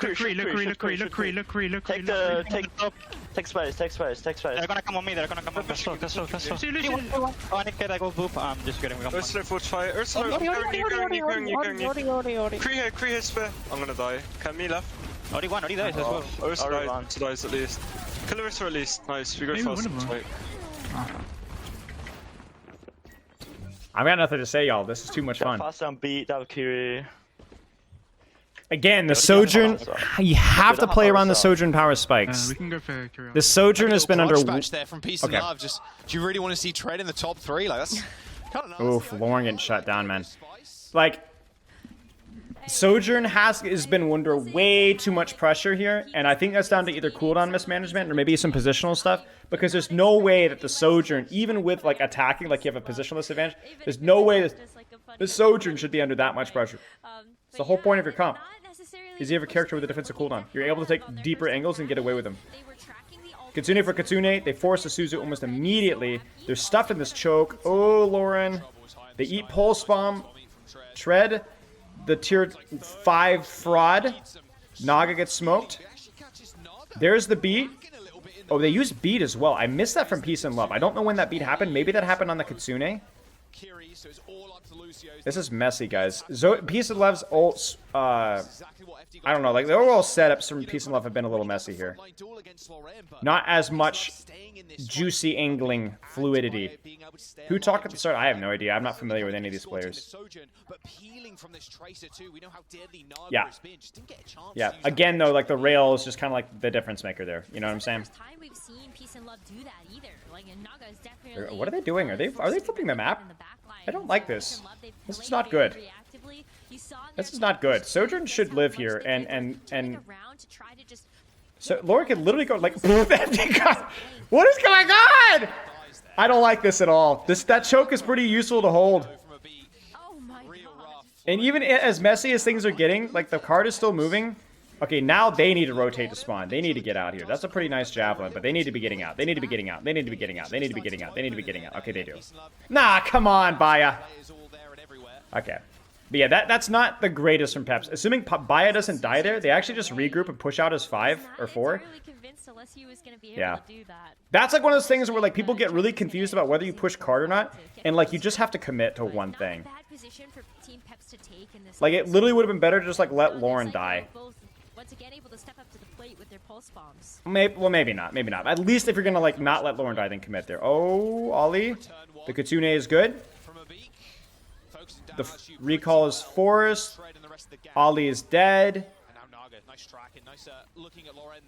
I feel like the cooldown mismanagement here at this level has been a little bit messy. Like, the thing is, it's like, you gotta be so cautious around your Fortify and your Javelin spin, depending on, like, the level of ults. Like, you can't, if they have Kitsune, you know, and you don't have a positional advantage, it's actually so dangerous to, like, get your Fortify forced. Do you have any women playing OWCS?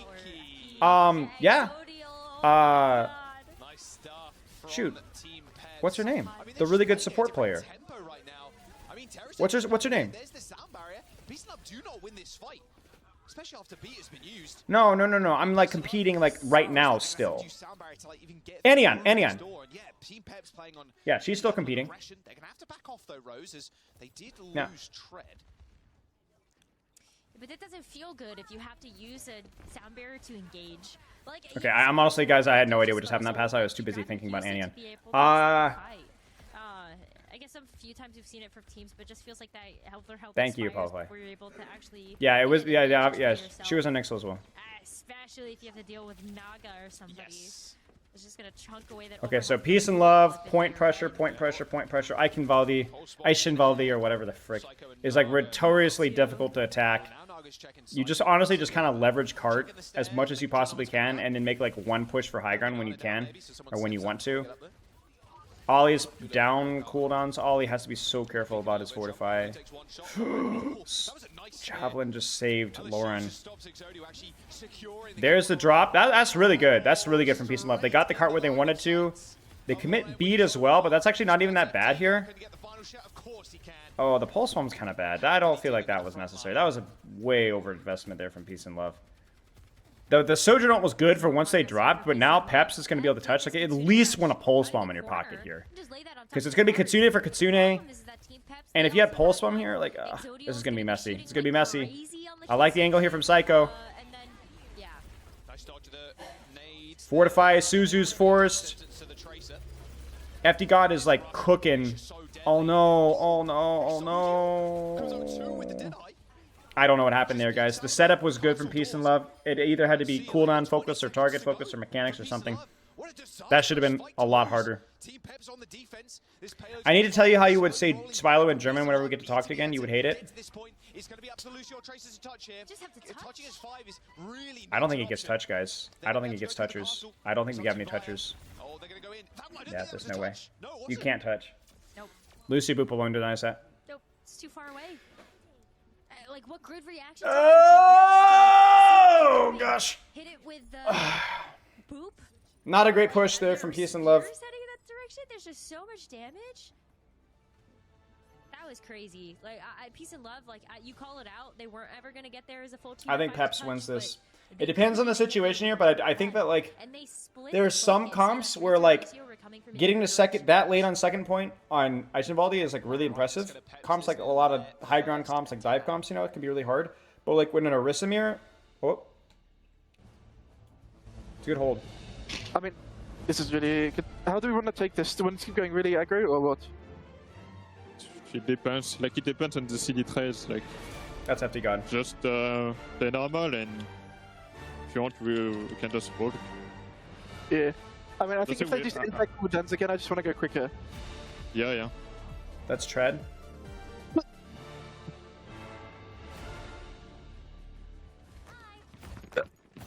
Fuck, bro. There's a burp. So we try to kill our cast when we rotate. Widow shots? Yeah. I think by fucking...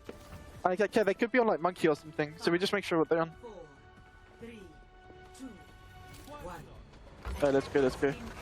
Inshallah, go. Oh, they're picking. They have a Heesang here, Lucia. I go inside left, you ready? That's Naga. Alright, kind of reminiscent to Peace and Love's this in there as well. A little bit quiet to begin with. Yo, can I have a snack? Showing up the game plan, making sure they high maintenance, you know what I'm saying? Peace and Love are running as soon as they run out the gate. I will say that the cast probably feels a little better on first point than the Sojourn. Just because the sightline, like, there's just a more immediate value there. Oh. Naga dipped. Giving Spilo money is like gambling, but you have a 0 chance of return. That's right. It's not gambling. It's investing. It's investing in your children's future. Because you want people like me out there, well supported. Naga's trying to set up left side with a little bit of FD God support. Clears the Tracer out, takes the angle, takes the left angle, keep deepening on the left angle. Poke, pokey, pokey, pokey, pokey, pokey, hokey, pokey, hokey, pokey. FD God is low. A lot of jockeying. You see that? Oh, FD God. Oh my days, that rotation was risky. Recall is forced. Psycho, I think, went for a clip there. Didn't quite get it. There's spin for spin. Cassie now has a little bit of space. Suzu is forced early. Kitsune is used. I think they actually just kite this one out because they didn't have Kitsune in time. That's actually pretty smart from Peace and Love. If they can live this, and they should be able to. The only problem is that this point caps so freaking fast. You guys see that? You guys see that? That is a developer moment. If you want to blame that, if Peace and Love needs to be mad, they need to be mad at the developers. Look how fast that capped. Eichenwalde caps significantly faster than any capture point in the game. Well, it's just so decisive. So Peace and Love don't get the Kitsune rush fast enough, so they end up knowing that the enemy team has it, so they disengage. They probably also lost a tank trade cooldown as well, or tank cooldown trade rather. But yeah, it does. Significantly faster. Suzu. Fortify. High Noon on the flank. Javelin. Pulse is back. Naga hits the pulse bomb. They aren't all the same? No, they're not even close. Everyone has... There are at least 4 different capture point speeds. At least 4. I'll have to go back and check. King's Row is the slowest, if I remember correctly. A couple of teams use that now, and it's so good. Like, we'll go back and actually watch the replay, but you see Tread actually go hit the Terror... Oh, the TP. Yeah, the Terror Surge, and then you also... Or no, not even a TP. I'm honestly not even sure what happened there. Yeah, it's interesting. So big for Team It's Pets interesting, right but it's now. not They need to win particularly 1 more team balanced. fight, and they might even just be There are able to some get things that the I don't think win everyone needs to have the here. same capture point percentage, because some things, especially but if like, you clock down a sometimes I think like this one, for example, Action Volley is a little maybe too fast. Do teams at this level know that? I don't know. I know we talked about it at London before once, and I actually did the research on it. But yeah. Peace and Love should win this one. They should be able to hold this space for a while. They have a pretty significant hold advantage here. So really at this point in time, it's just, again, what's the plan here? Maybe Kitsune? They're going to try and bait here? I don't really know what the plan is here. Ooh, my days. They're going to commit the beat. They're going to commit the Suzu. Peace and Love need to be really careful here. Oh, Baya.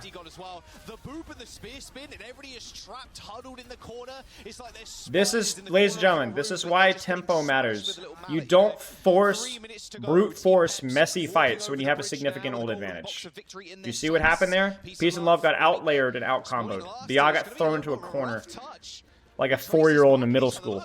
You can see Psycho's getting marked by Naga 9. That is exactly where he is. High Noon being pod for Exodia on the bridge. Oh, good javelin again. Oh my gosh. Oh my god. Little 45-degree headshot there. I think that's about done it as well. Peace and Love only have that should be it. Point. The gold has already been used. I mean, Naga and FD God should be able to kill the Arista. The thing is you just don't have any reason to push into that room as hard as you do when the enemy team can also answer your brawl. It's because things get messy there. You don't have as much of a positional advantage when you go in that small room. This is stallable actually here. Oh, maybe not. Naga just clips. Yeah, that's it. That's it. Coming back and Suzuing for a second time. I guess yes, that's just leader. Things, I suppose. There's the Terror set. Eventually it ends in Team Pets. Is it based on how far defenders first spawn is? No. A lot of it seems I don't maybe initially. Wow.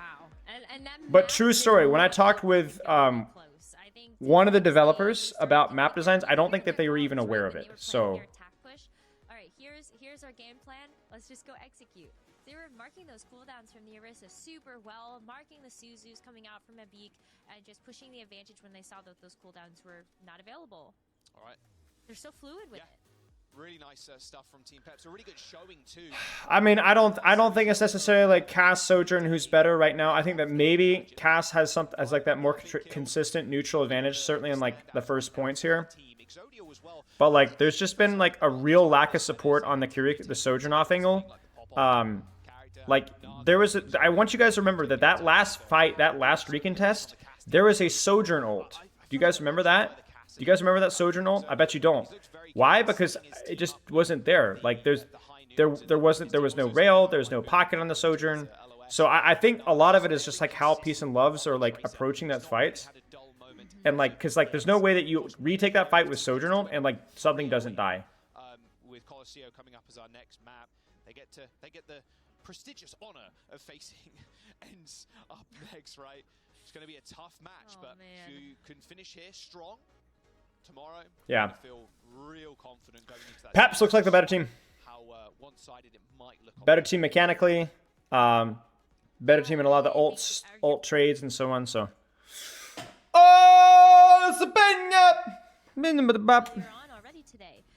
what was our plan with the? Didn't we say we were gonna like wait between matches? Because assuming that it's gonna be coming right back again. I guess we could, if you guys have any questions or anything, we can just chat while we're waiting.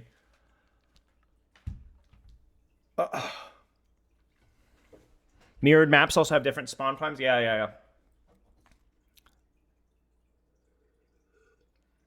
That is a Bible verse, and a good one. Peace and love must be so tilted right now. Yeah. Baby. The pre-round comms into this. Yes. Exactly. Exactly. How is it that now I actually am asking for questions and it's all quiet in the Western Front from Lexa? Did she die? Is she just gone? Is Lexa just never coming back? Okay. Favorite Sojourn skin. Ooh, good one. Good one, good one, good one, good one, good one. I guess we can come back to this one a little bit later. Sojourn skins. I don't have many of them, actually. Vigilante's pretty cool. I don't think Sojourn has that many good skins. Don't like that one. That one's okay. Don't like that one. I don't know. I think Sojourn skins are pretty mid. Tracer skin? I think I like Graffiti the best. I don't like her Mythic that much. I think it's like too loud and too clunky. Too much going on, you know what I'm saying? I think either Tagged and Graffiti are both good. I like the mask thing. I think Tracer has a lot of mid skins as well, frankly. Like a lot of mid skins. Like a lot of mid skins. Like a lot. Like a lot of mid skins. Wow. I'm actually forgetting how many mid skins there are. Yeah. What is this from Matt? This year a salesman sells a total of $60,000 worth of steak knives by going door to door. This represents a 20% increase from the year before. So what was the value of his skill of his sales the year before? So you're saying that 60 is equal to, so we cross multiply, right? So 60 is equal to 120. Well, you'd make $50,000, right? $50,000, right?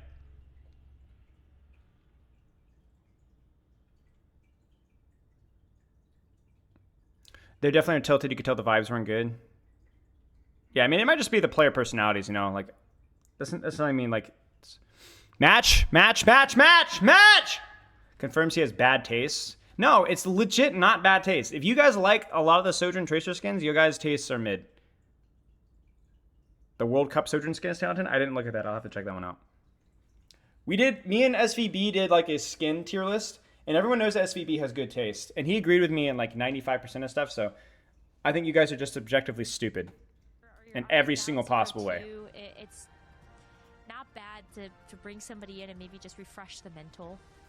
But again, like maybe some playstyle differences. Her Googles are pink. I freaking love pink Googles. For that role. Pink Googles. Sojourn, Kiriko, Tracer, Mirror. Guys, I have actually considered making a video about why everybody freaking plays Kiriko, Lucio, Sojourn, Tracer.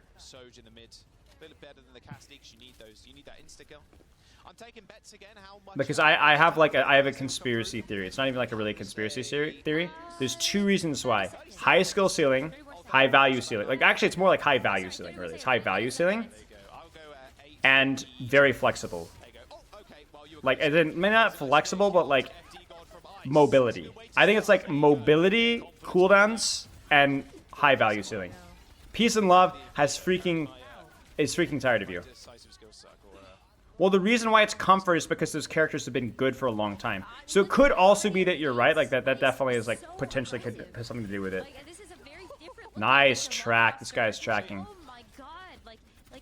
Tracer's broken, but Tracer's only broken if you're really good at her. It's what I said with the value ceiling. Sojourn, Tracer, Kiriko, Lucio, how come those characters are not broken in rank? I mean, Tracer was broken in rank for a little bit, kind of, but even then, her pick rate was like not like Malga levels. You know what I'm saying? Why? Because she's freaking hard. But if you're good at the game, Kiriko, Sojourn, Tracer, Lucio all have really, really, really high value output. Seriously, like think of another character that has the same level of value output as those characters.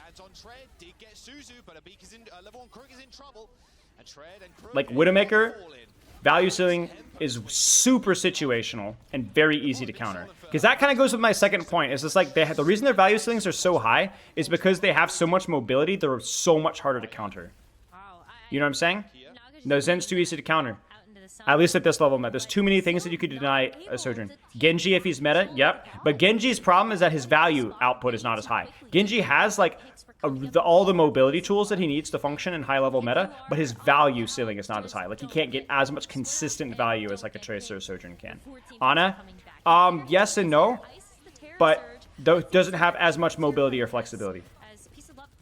I'm not going to really be able to give this topic, like, as much thought or as much, like, communication as it deserves, because we're kind of co-casting here, but it's like food for thought.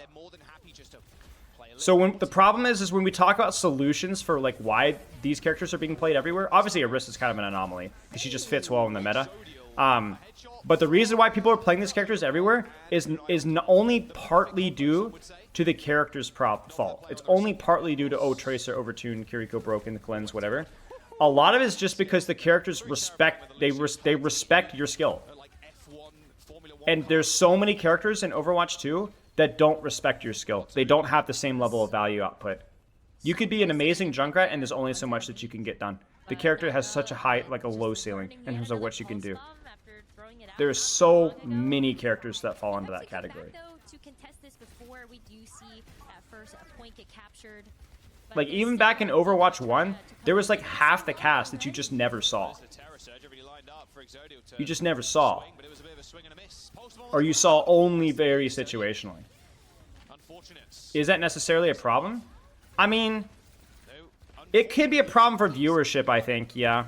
I think it's a problem for viewership, and I think it's not a major problem for balance, but it is something that like a long term you'd want to address a little bit, is like make characters have better skill curve expression, but also like get value for it as well. Like I think like the Pharah rework is a good example of like a skill curve rework that was somewhat successful, but the character still doesn't get as much done if you're really good at her, you know?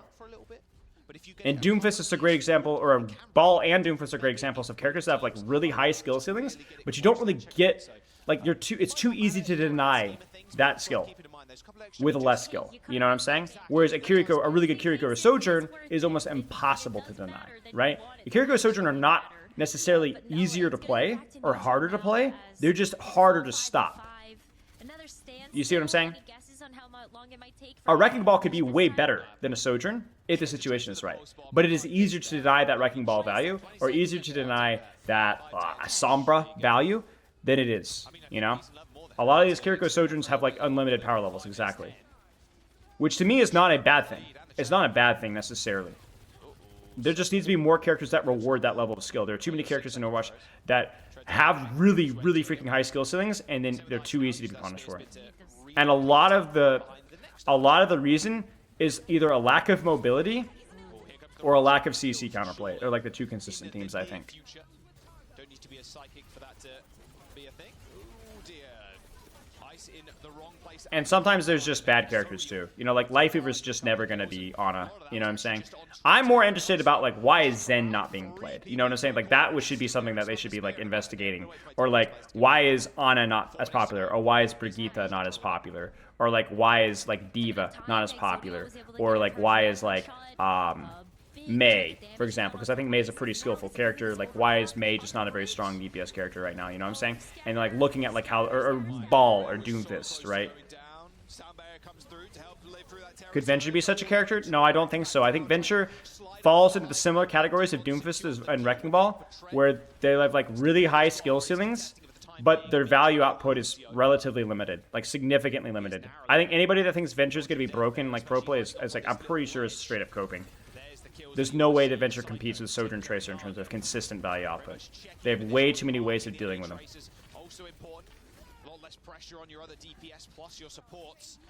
Can we also appreciate that, like, while I've been yapping, this has actually been a really competitive little bit of an engagement here? Yeah, I'm not sure, Autumn Sun. We'd have to put a lot of thought into it. I don't think you can either. Also don't think you can indiscriminately buff either. When I talk about like what those characters need, they need like high level buffs. They need like counterplay buffs. That's not just like raw damage numbers. Zen doesn't need more necessarily immediately need more HP or, you know, a better boop, or like Ana needs to do more damage. You need like stuff that's going to scale better when you play at a higher level. And I also think that like it's hard to really justify it as a priority even then, because like you have a slightly stale pro meta, but like let's be honest, Blizzard doesn't really care about that much, and I don't even know that they necessarily should care about it that much. Nice fight win from Team Peps. Really well executed. Didn't cost them a single thing either. Yeah, they're really the only quote-unquote even more to work boring part of this comp is the Orisa. It's going to be Kitsune Rush here for level 1 Crook. And it's just because she's boring to watch. It's not because she's boring to play. Like, okay, she's a little boring to play, but like there is the difference between these Orisas is significant. Like there is a huge skill ceiling here. It's just not very fun to watch. But, not the best of starts there for Team Peps. They lose control, and that was their That's such a cheap fight win, man. Is it possible about snacks? No, I'm not joking. I'm no, maybe. There's a Kitsune. The Sojourn ult is good there. It's pretty much denying the value from the Kitsune. It's kind of hard to say, like, what's a better ultimate. I think it depends on the situation. Lauren gets caught again. Like, I swear, Lauren's having a hard time. Long range hit scan is boring to watch. Yeah, I think the big thing is not that these characters are unfun to watch. I think it's just having these characters remain relevant for so long. Like Sojourn has remained meta for, I swear, since like her release, with some minor dips, you know.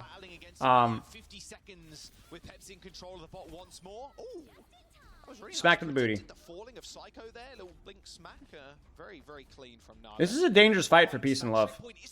They really don't have much space to give here, and they don't have anything for Sojourn ult, and so they really need to make sure that Zodiel doesn't get this offing ult, because this is really important. Zodiel needs to be denied space. Zodiel needs to be denied space. Zodiel needs to be denied space. There's the slide. Ah! Nice, guy. Oh, no, they died. Not nice. Never mind. People have died elsewhere. They're gonna get lead off of that. Yeah. Yeah, I mean, I don't even I think the thing with the wrist is like, yeah. I agree with you. I think that Orisa is a little bit overrated with how cancer she is. She is really pretty bad, but Zodiel.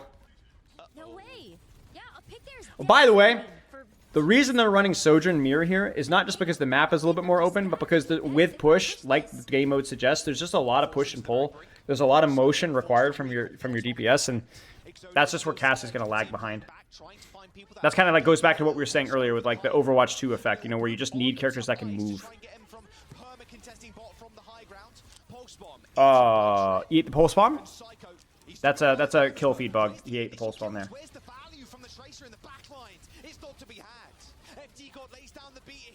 That's it, guys. That's it. They're not going to even get a comfortable touch here, because Baya will live, but Baya's going to basically have to solo beat himself.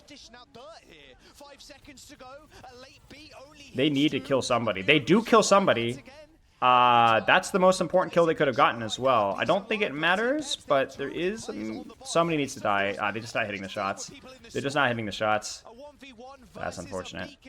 Like that. That's sad. Put respect on my boy Tread. This guy could deadlift the entire bench press rack. You get what I'm saying? Just in the nick of time, but Team Peps, they've already gotten 2 Team 3 Peeps boxes marked.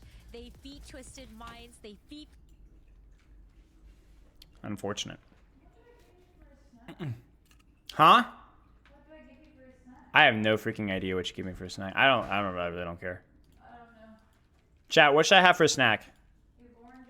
What should I have for a snack? What do you guys suggest? If you guys were at death's door and you only had one snack left to have, what would you snack on? Orange, apple and peanut butter, ribs, food, clementine, hard-boiled eggs. Oy. I mean, I don't mind hard-boiled eggs necessarily, but that's not exactly a snack. Pure sugar. Carrots, chips and dip, cheese. Okay. You guys are just being super European. All right, we're back on our Heesang grind, you know what I'm saying? Watermelon Sour Patch Kids. There's the American. Where's the red-blooded American? You know why they call us red-blooded Americans? It's the dye. It's the red 40. It's the red 40, guys. Talk about syrup. It's pretty much just flowing in our veins. Yeah, okay. Tracer. WD Red 40. Chicken tendies? No shot, guys. Did my fellow red-blooded Americans, did my fellow sludge hearts hear that? Chicken tendies. Crispy tendies. Succulent flesh with the crisp outer coat. Heavily salted snack treats. Alright, Tracer angle. I have so many questions all the time about, like, how do I play Tracer versus Orisa? How do I play Tracer versus Cass? How do I play... I'm not almost 45. Screw off Apollify. How do I mark the Tracer? Do I go for the backline? The answer is shut up. You're stupid. Stop asking such dumb questions. Remember, what does a Tracer player do? What does a Tracer player do, chat? What is it? What does a Tracer player do? Regardless of comp, regardless of map, regardless, what does a Tracer player do?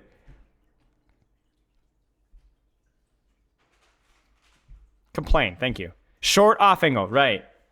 You just shoot. You take it off angle and you shoot. So right now, Heesang's on the off angle. There's nobody freaking here. So what does Heesang do? Heesang deepens the angle. And then now he's harassing backline. Now I promise you, if Smurf had lost his underpants over here or something and had been running around over here, that you would see Heesang shooting Smurf from this off angle.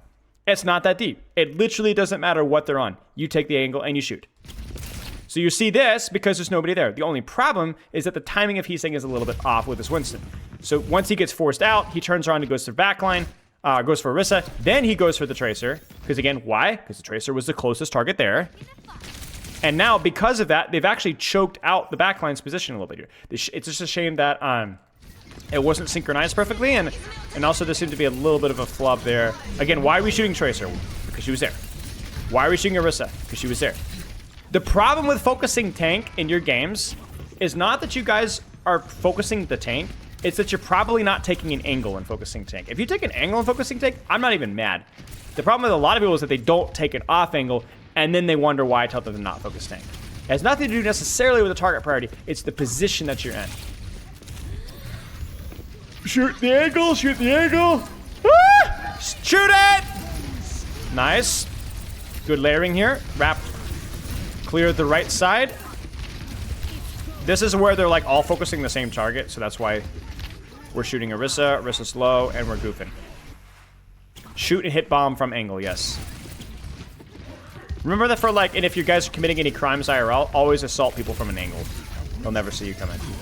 Angle, pulsey, big pulsey. Oh, what a roll. What a roll from Proper. This guy's got nerves of steel. You thought for sure that he wouldn't have roll, and somehow he had it. I think that was the roll anyway.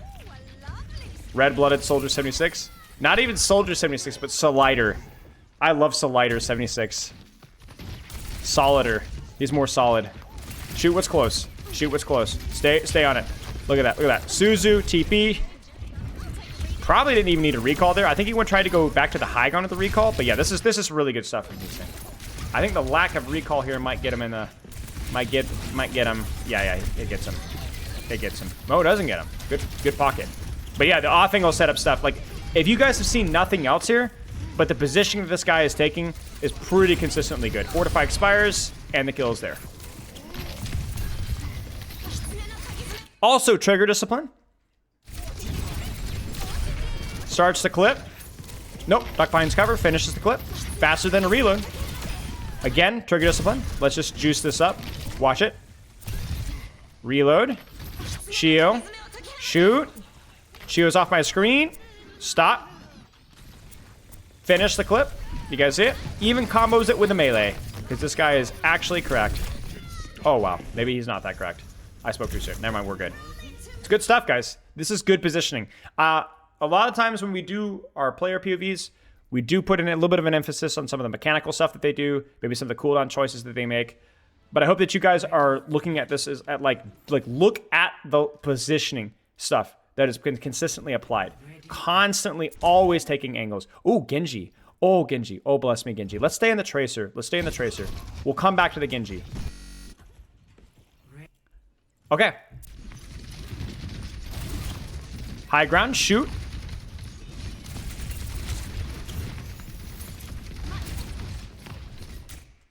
Shoot the Genji. Why? Because he's the closest target available.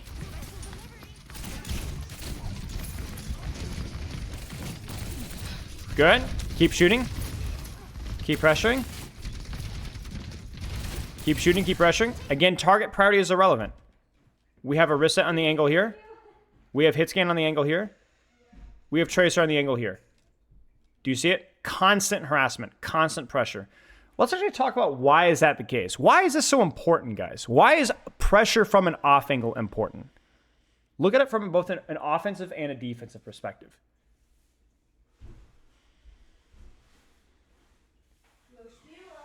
What? What is that? What do you think it is? I actually don't know. Oh, the walking pad. Nice, guys. I'm not going to be clinically obese anymore. Split resources and attention. Okay, great. So when you're shooting from here, you're making people that are here look at your Orisa, look at your Cassidy, and look at you, right? So you're basically increasing the number of directions that you can be shot and pressured at. Okay? Induced anxiety. I mean, unironically, yes. Unironically, yes. All right? Here's another thing, too. When you take an off angle, it allows people to not shoot tank. Okay? So we talked about, like, but you guys, but you just said that it's okay to shoot tank. Yes, wait for it. When I'm here, the Orisa could choose to push me out, and then I'll shoot the Orisa. But then that means that my Orisa can off angle and shoot backline. Or that my Cassidy can off angle and shoot backline. So then if the Orisa goes to pressure my tank, then I have a free angle to the soft succulent underbelly. Right? So if we're all grouped up, then we all just trade on each other's tanks. But as soon as we start to rotate around, we can start to shoot around the tank. And there's one other reason why off angles matter in this instance. There's a lot of reasons, but one of the big reasons here is because off angles are valuable for two of the reasons that we just said, the enemy team wants to be taking off angles too. So what we do is we not only get value out of the off angle ourselves, but we stop them from getting those exact same positions. Right? So what we're doing here is we're constantly look. The whole reason, look, this is just like a tiny little demonstration of why off angles work. Look at Smurf. Smurf goes, oh, Tracer. I gotta clear this Tracer out. Looks at Tracer, looks at Orisa, looks at Orisa, looks at Tracer, Judgment Heal is the Javelin, and Smurf goes, whammo, right? Because he doesn't know what's coming. Now, is it the end of the world? No, but it's little things like that times 100. Ooh, nice Javelin. Shoot, shoot, shoot, shoot, shoot, shoot, shoot. He's shooting a fortified Orisa because it's the closest thing. And to get to anything else means using blinks and putting himself off of the off angle. Do you understand it? Shoot the horse if that's what your angle allows you to do. Now, could Heesang blink in here and put pressure here? Yes, maybe. Maybe. But that would cost resources. Maybe resources that he doesn't want to do. A lot of people are saying KR is going to demolish the rest. You share the same opinion? Yeah, probably. I think KR sometimes runs questionable compositions, but the player quality is unquestionably better. Just keep shooting. And then now they've rotated away. So then now this off angle is totally free. There's nobody freaking here. It's vacant. It's over. It's a Game of Thrones hero fan club now. You know? So just, you're totally fine. Now, that's just a crazy javelin, I'm not gonna lie with you guys. This Smurf is like actually dunking in this guy. And he look at this, look at Smurf. I know where this is a Smurf VOD review, I think. Ah! How does he do that? Okay, anyway. I mean, I could do that. I'm speaking more for you guys' benefit. So right now, why do you think Heesang is not on an off angle right now? And what should Heesang do in the next 0.2 seconds? No recall, no blinks, right? But, you see it? You think he's thinking about it, and now he's marking their angle. What's kind of funny is you can actually like butterfly effect this, and the reason that Team Blue right now, Falcons, are on point for free is because Smurf hit the Javelin, which forced Tracer out of the off angle. You got to get what I'm saying? it's kind of like one thing leads to another, one thing leads to another, one thing leads to another. You guys get what I'm saying? So, yeah. But that being said, he is back on the angle here. He is back on the angle here. Now, here, he has to make a choice. I don't want to shoot Orisa. I prefer to shoot backline. But everybody knows what she was doing here. Everybody knows what she was doing here. Right? So, Heesang has to make a choice. And what he actually tries to do here is he goes across the map to try and pursue the Genji. Now, I want you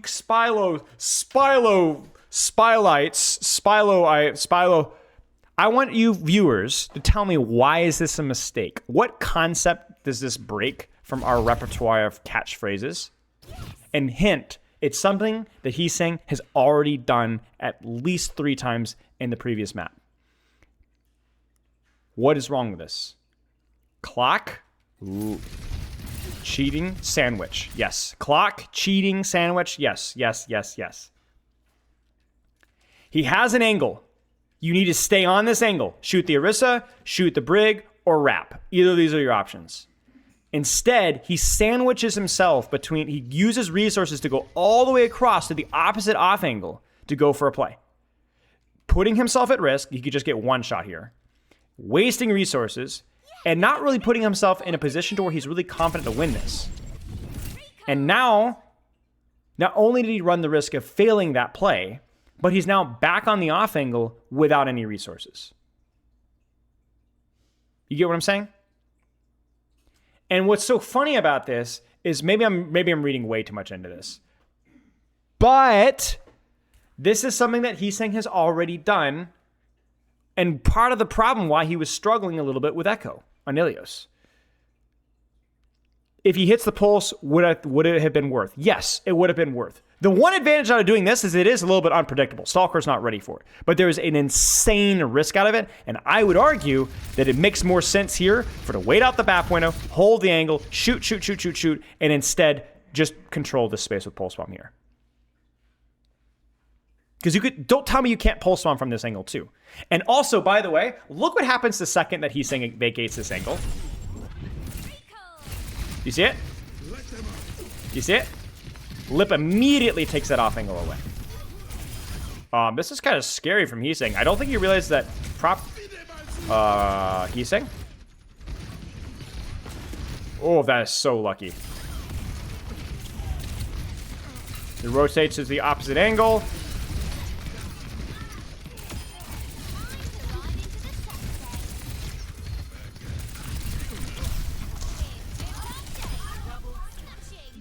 Our job here when we analyze this is to point out all the good and all the bad, right? And there was a lot of good from Heesang right now, but I think that at the very least, it's healthy to question some of those plays and point out when and where there's at least risk behind them. Even if it's not necessarily a bad play, there's a lot of risk about going for that. And the reason why that's important is something that you guys need to learn from your own gameplay. When you have a powerful angle, hold the off angle and keep applying pressure.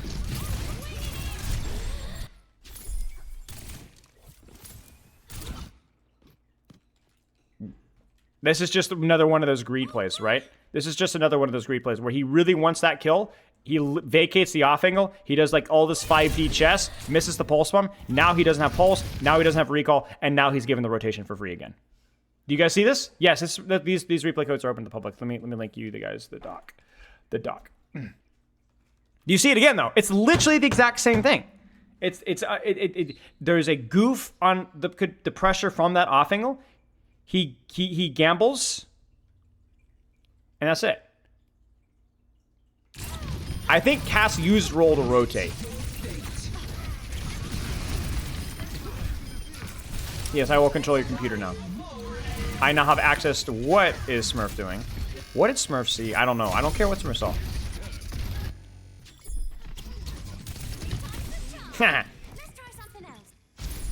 Scamala.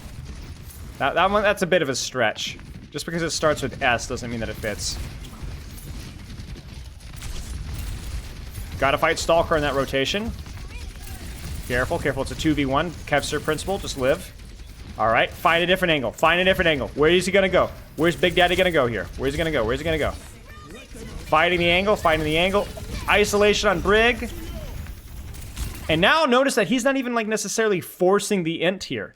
He's just going to, again, go back and control the off angle. Make sure that Genji can't pincer from behind. And also kill the isolated Genji as well. Thank you. Hot. Fine coffee. Hot. Don't pulse this. Don't pulse this. I'm willing you not to pulse this. Nice job. So, you guys can kind of notice there, whereas we questioned a little bit of Heesang's sauce the last 2 fights. That fight was good, honest Overwatch. Controlled the off angle, dueled the Genji instead of overextending with resources and so on. Is it bad to use roll for rotations? It depends on how bad the rotation is. All right, are they gonna roll right? Are they gonna push into the rotation? Oh, that's kind of unfortunate. Weird high noon from Lip. That was way too early. Scam Edo on the other hand. Yeah, exactly. Duels from the off angle. Duels from the off angle. Patience. Patience. Still fighting on the off angle. Still holding. Still holding. Still holding. Shooting the Orisa. Orisa no fortify. Oh, he timed it just a little bit wrong. A little bit sooner than that Orisa dies. Still on the off angle. Still on the off angle. This is his house. This is his house. This is the thing with it. He's held this angle since the dawn of time. And he's just been a constant nuisance. And because he's been using cover well and the mini health back well and using his blinks well, his uptime is just so high. He's constantly shooting. Constantly shooting.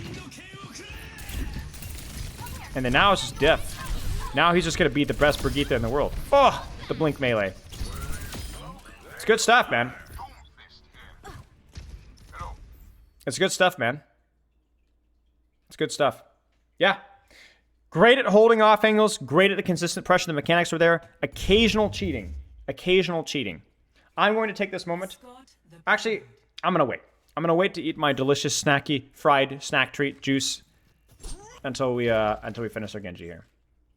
Will it be OWCS commanding for MAD versus Toronto? Maybe? I'm planning on going for at least a couple more hours. Maybe? Maybe. Yeah. Do you think there's such a thing as meta comps right now? No, I don't think so. I think that it depends on your level of play more so. I think that there's a chance that Curie, Sojourn, Tracer, I think probably Tracer's going to remain meta-ish, but yeah. Let's see Genji!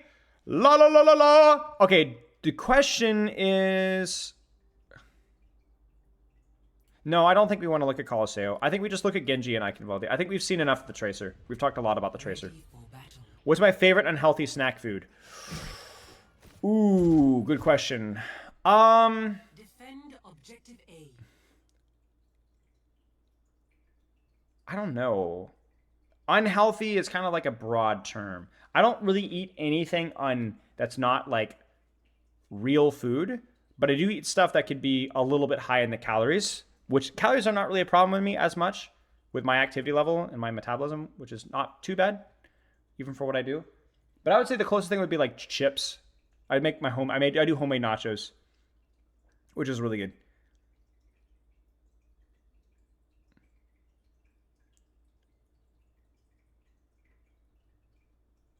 Main fighting style and MMA. I train both. I train both stand up and BJJ.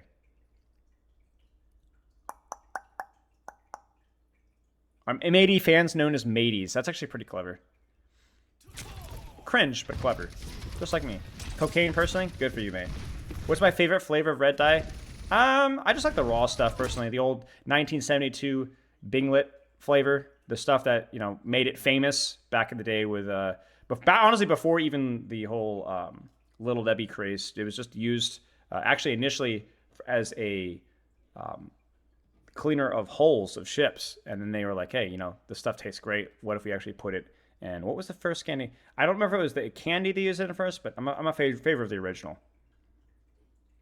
Cheers, fart. I can't believe I just said cheers, fart.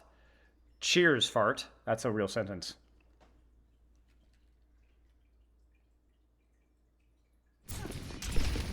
Okay, Genji. Let's actually talk about the Genji just a wee little bit. Basically, what Genji does better than Tracer is Genji is a little bit weaker at controlling short off angles because he's not as self-sufficient as Tracer. Right? Like you guys saw like the clinic that Heesang put, especially in that last fight there. Genji can do that, not quite as well as Tracer. But what Genji can do is he has a much more powerful turn. Like when I mean turn, it's a Korean concept. It's not unique to Korea, but it's a term that I like. Turn, turn. And it basically means that there is a cycle of cooldowns where Genji is very strong. And he's very strong, very, very powerful couple of seconds, and then he has a weakness. So basically what ends up happening is here is you could, like, let me give you guys a scenario. They take some off angles, they poke, they pressure, they force some CDs.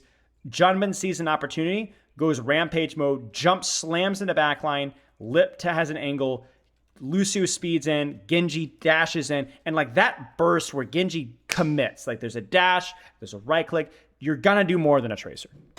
You're gonna do more than a tracer. That brief window of time is where Genji is really special.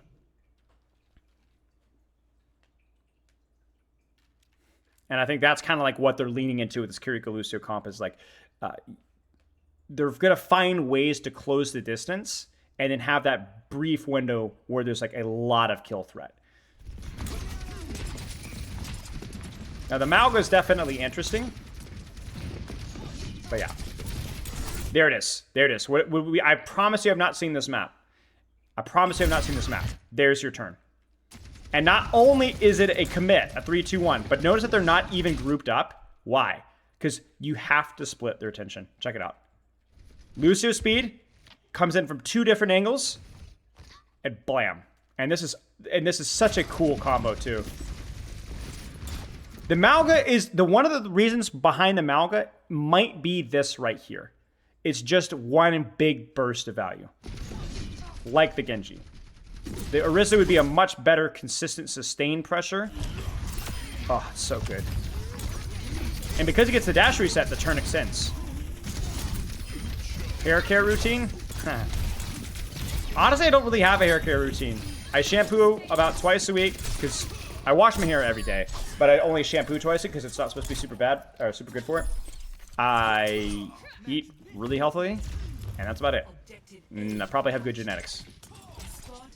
Looking at my grandparents anyway. Yeah. You get a better burst for less consistency, exactly. Like this kind of stuff here, this is where a Tracer would be better. A Tracer could be kind of going up here with Lucio and harassing and distracting, and a Genji can't quite do that quite as well. But you guys can see the value of the Genji here. Now he is going to do this because you need to, again, like Tracer, contest the sword off angles, setup and stuff, but you're just not quite as good at it. You could look like that. I do use soap daily, just not always on my hair. Spilo, my girlfriend, said that you look mean. There's so many responses to that statement. I'm honestly at a loss for words. Oh, wow, Smurf. He doesn't have the flex, so he has to be careful. But again, there's your turn, right? 3, 2, 1, commit. And there's the turn. A little bit of an early deflect there. I don't think that was necessary.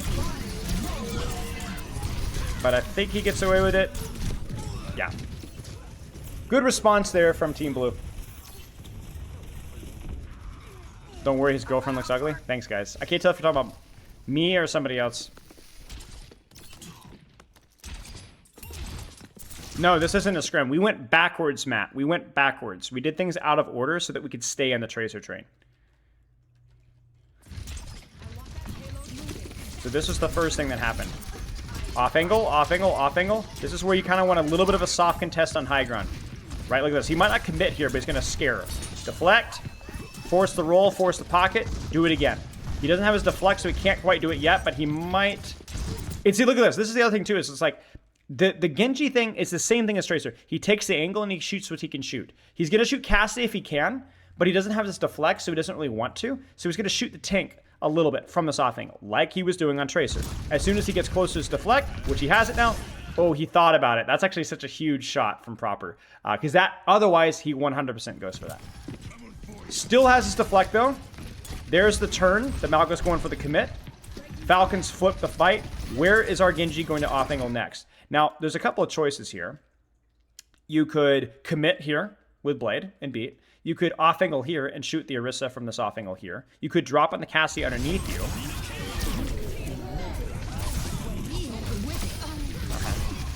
He's bailed out by his team, also hard committing. But there's your turn value. You don't deserve love, exactly. What happens if you lose the duel on the offing and you're forced out? You just go back to your team or stabilize or go back in. You avoid going back to your team if you can. If you can stay on the angle and just kind of play it safer, you always do that if you can. But sometimes, like let's say you're a tracer, no recall, and you have no blinks, and they have a tracer and she's gonna chase you. You might need to go back to your team or at least to a health pack. But you try to at least like be in a position. And the reason why that's the case is because you can still kind of be a threat, a soft threat to prevent them from like running down. But the other thing too is it means that it saves you time from having to start all over again. So if like, let's say that, remember when the Cassidy was here, right? Let's go back to this fight again. Oh no, Cassidy was big brain and poked me out, shoot. If possible, if let's say Team Red wasn't rotating here, what Heesang would have done if they were all playing here is he would have ducked in here and shot tank for a little bit and kind of played it safe and then waited for his HP to come back and then do it again.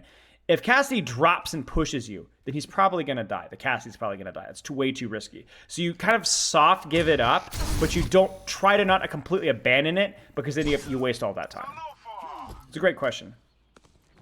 Yeah, exactly, Matt. He was basically assuming that he was going to get Suzu and beat, and they were just going to hard commit him. It was a good fight plan. The layering there of the ultimates was really good. Chill, chill. Baits at the deflect. And now he doesn't even necessarily need to take it off angle. They got to come to him because they got a touch point. Which heroes do you think have accrued the most with self-heal with passive? I don't know. That's a great question. Definitely flankers. Definitely flankers. Tracers. Sombras. I found myself really benefiting from the heal passive with Venture a lot in the vast majority of comps that I was playing into. Genji to an extent as well. There's also a decent argument for characters like Widow that play by themselves sometimes. There's the Torbjorn swap, that's kind of funny. Double poke.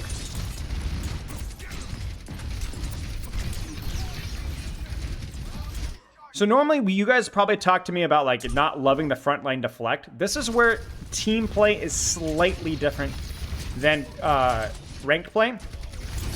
Because if I'm playing Genji in ranked here, I'm probably going to be looking for like a flank, a deep flank to go. But remember, we talked about the deep flanks have to be supported. That might not be in their game plan. And because there really isn't another angle that Heesang can play, like Heesang can't play here, it's too far away, it's too isolated. He can't really play here, it's too far, it's too isolated, you just get poked out. It might be okay to go for a front line deflect to try and farm some value as long as you're not going to hard commit in the next 8 seconds. Definitely DPS, yes, mostly. Almost exclusively DPS. Tanks don't really care. Like, even Wrecking Ball gets pretty marginal value out of it.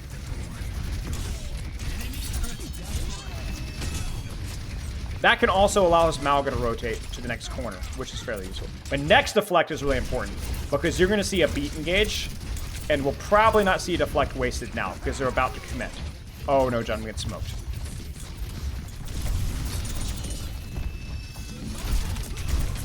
Yeah, that's unfortunate. Why did he move his turret? I don't know, Cardinal Carolina. Disaster.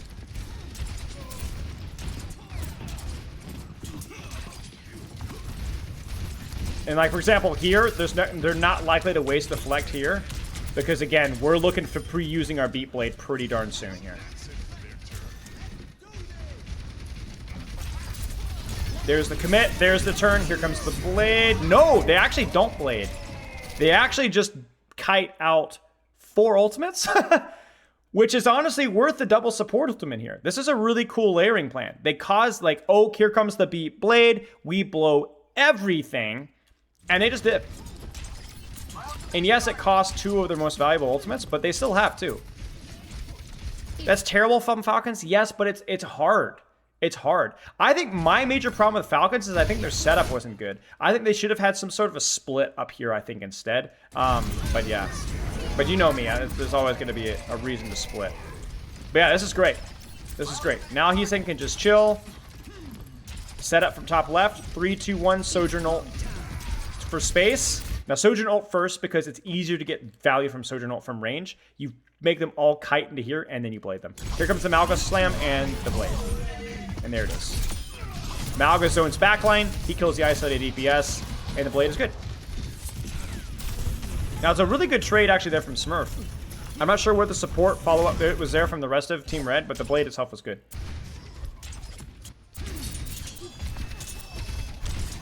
Early deflect for value, for rotation. We're going to see probably another commit here with Malga ultimate here. It needs to come fast before Bap Window, because Bap Window can ruin Malga ult. Oh! Snipe Stalker. Short off angle. Short off angle. Saves his deflect. Gets down and dirty with it. And we win this. That's a cap, ladies and gentlemen. Should be, anyway. Yeah. Yeah, really well done. Yeah, I mean, Heesang played it well. I think there was very little complaints there. The mechanics were good. The strategy was good. The ults were good. I think the only thing there was, like, questioning some of those, like, quote-unquote sandwiches, right? Like, moving from point A to point B instead of just continuing to hold the angle there. Good stuff. Should Falcons have held high ground there? Maybe. I think Falcons probably needed to have deeper splits. But, yeah. Like, I would have preferred Chio to have been with his DPS instead. I don't think Chio needed to be with his Baptiste. I think his Baptiste has more than enough support here. Instead, Chio can kind of try to just basically bash out and avoid the Malga ultimate and then pack from there. But yeah. Okay, well, we're about to get into a match pretty soon here, so we'll call it there. Do you guys want to look at Junmin, or do you guys want to look at... I'm trying to say, like, what other codes do we have here? We can maybe talk about, like, what we want to look at here. What other match was worth looking at? Because we could look at Junmin, but it's going to be kind of weird to look at the same match with the same POVs, even though we didn't see Junmin's perspective.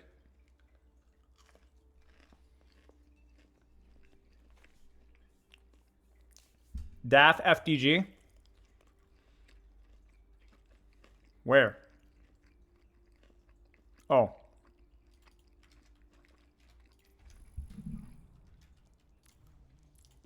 No, we've only looked at DPS, so yeah, we could look for either a support or a tank POV here. Ready for battle. I mean, Bernard might be fun. Bernard clears. No pun intended.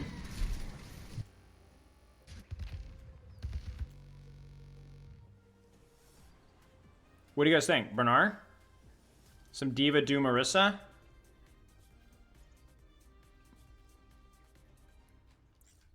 Let's see what the other maps have. So we got Diva do Marissa. I like me some Bernard.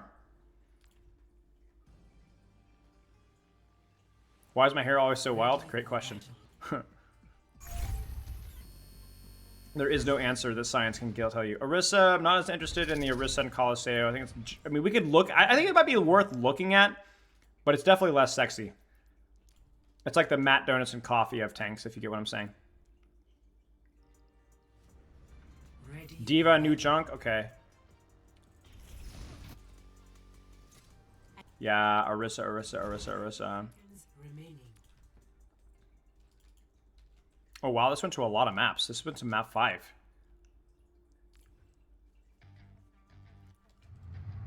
Ready for battle. More Orisa. Yeah, there's your Diva.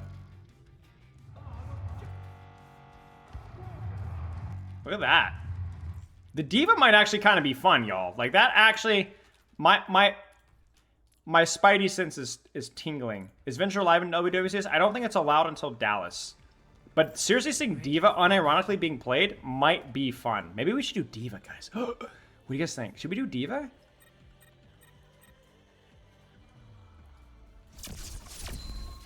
I mean, that's super unique, no?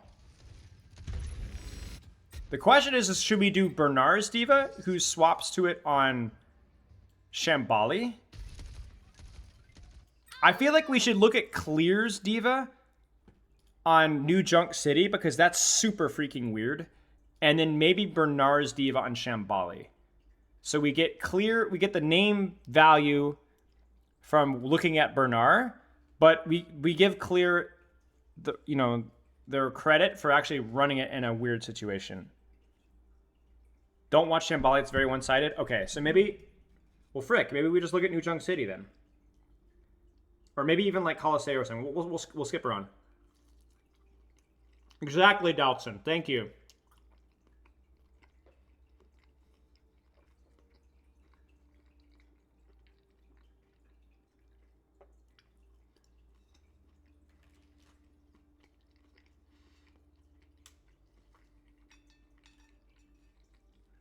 Let me propose to you guys a scenario. I show up in a Mickey Mouse costume. at the OWCS stage LAN on the broadcast. Just in the background. You just see Spilo just appears with a Mickey Mouse costume. And I just jump on to reinforce. And I just start I start pounding. You know what I'm saying? How long before security gets there?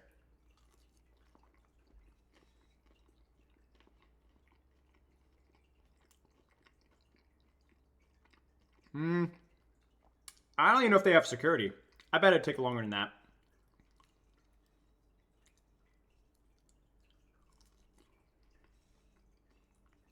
It depends on what... Yeah. I don't know.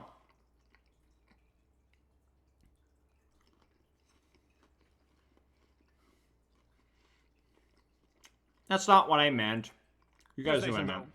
I didn't mean bad. I meant physical violence, guys. Obviously. Reinforced wins. He is pretty big, guys. How tall is Reinforced? He's like 6'4" or something like that, right? Struggle to get the sound barrier out in time or questionable usage of it, and you just can't afford to make mistakes when you are a support player in these compositions. Both the Kitsune Rush and the sound barrier are so... Is he really 6'7"?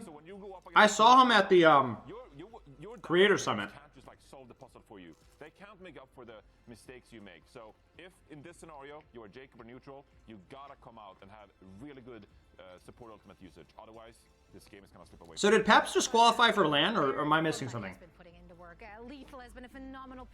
Or no? Is TM? Like, how does this work? Help! I don't. On both teams, I think you're right to look at the support. Is there like another day? They don't get enough love normally in the meta. But I think Squid. Why am I asking you guys? You don't know anything. Excited by as like for the future of NA, for a player that's really potential, has a ton of potential. No, Lexa, I thought the same thing. Seems like he has more to give. So bro, Liquipedia. Oh, I don't want Liquipedia. Squid could be a huge difference. Help! Where do I go? Ah! Ah! Oh. Oh yeah, there we go. So it's Ents versus Team Peps. But wait, how does that work? Like, how do the... But this doesn't tell me anything. Like, does this mean that, like, Peps has to beat Ents? No, the cat's not scared. The cat is begging for food. I don't know what I want to know. Is Peps has to beat Ents to qualify, right? Right? Ents is already qualified. But I guess if they lose to Peps, maybe they lose their seeding? I don't know, bro. Does anybody know? Space Station is obviously qualified a long time ago. I think their peak is going to be a little bit higher yeah, based on their experience, how long they played together as a full unit. Yeah, as much as Citrus Nation is a good story. So this TM's lifeline, yeah. I'm just going to freaking laugh if freaking TM just completely implode. That's just going to be hilarious to me. In a kind of dark way. There's a real chance here. This is not... It'd be an upset. Just keep thinking about the security question, J Fox. Yeah, me too. Me too. I think Citrus Nation has shown a tendency to play up to the level of their opponents. But the thing with TM, though, is like, surely they'd have like a roster to show in Dallas, right? You know what I'm saying? Like, surely by Dallas that they'd have... Well, actually, no. Like, who would they get? Like, how would that even work? I actually don't know. I actually don't even know. Maybe they're just cooked, period. Mitch is gonna hate me forever on this one, I think. Do you guys really think this is the best companion? I don't care what you're. The only opinion that matters is mine. My opinion on the companion stream is all that matters. I'm fine with it. I think it's important to point out. Would they even let? Yeah, that's what I'm saying, Vengeance. I don't really know. Yeah, I have no idea, bro. I have no idea. No idea. Keep talking. That's what I'm doing. That's why it's the best companion stream. I keep talking. Yo, Spilo and Al, how did rosters work? Like, were there trades? Very rarely were there trades. There were definitely trade talks that went on behind the scenes, especially with some of the saucier teams. Like, Gunboat Floor was, like, always freaking trying to trade people constantly. But not too often, no. I don't think the rosters were big enough. That's the problem. It's like, it's not that, like, maybe esports isn't evolved enough to have, like, that level of, like, professionalism or, like, that ability to, like, pull and plug. And I think with esports as well, there's, like, more of a team-oriented kind of a thing. Like a family. But it's also just because, like, they're just the player population, the team population is, like... Well, think about it this way. Like, trading one player is the equivalent of, like, trading, like, 10 players or 12 players in an NFL roster. You know, like that's the percentage of the team that you're trading away, and like very rarely will opportunities to have like upgrade your roster that significantly show up. You know. Yeah, I think Matt, you might be right.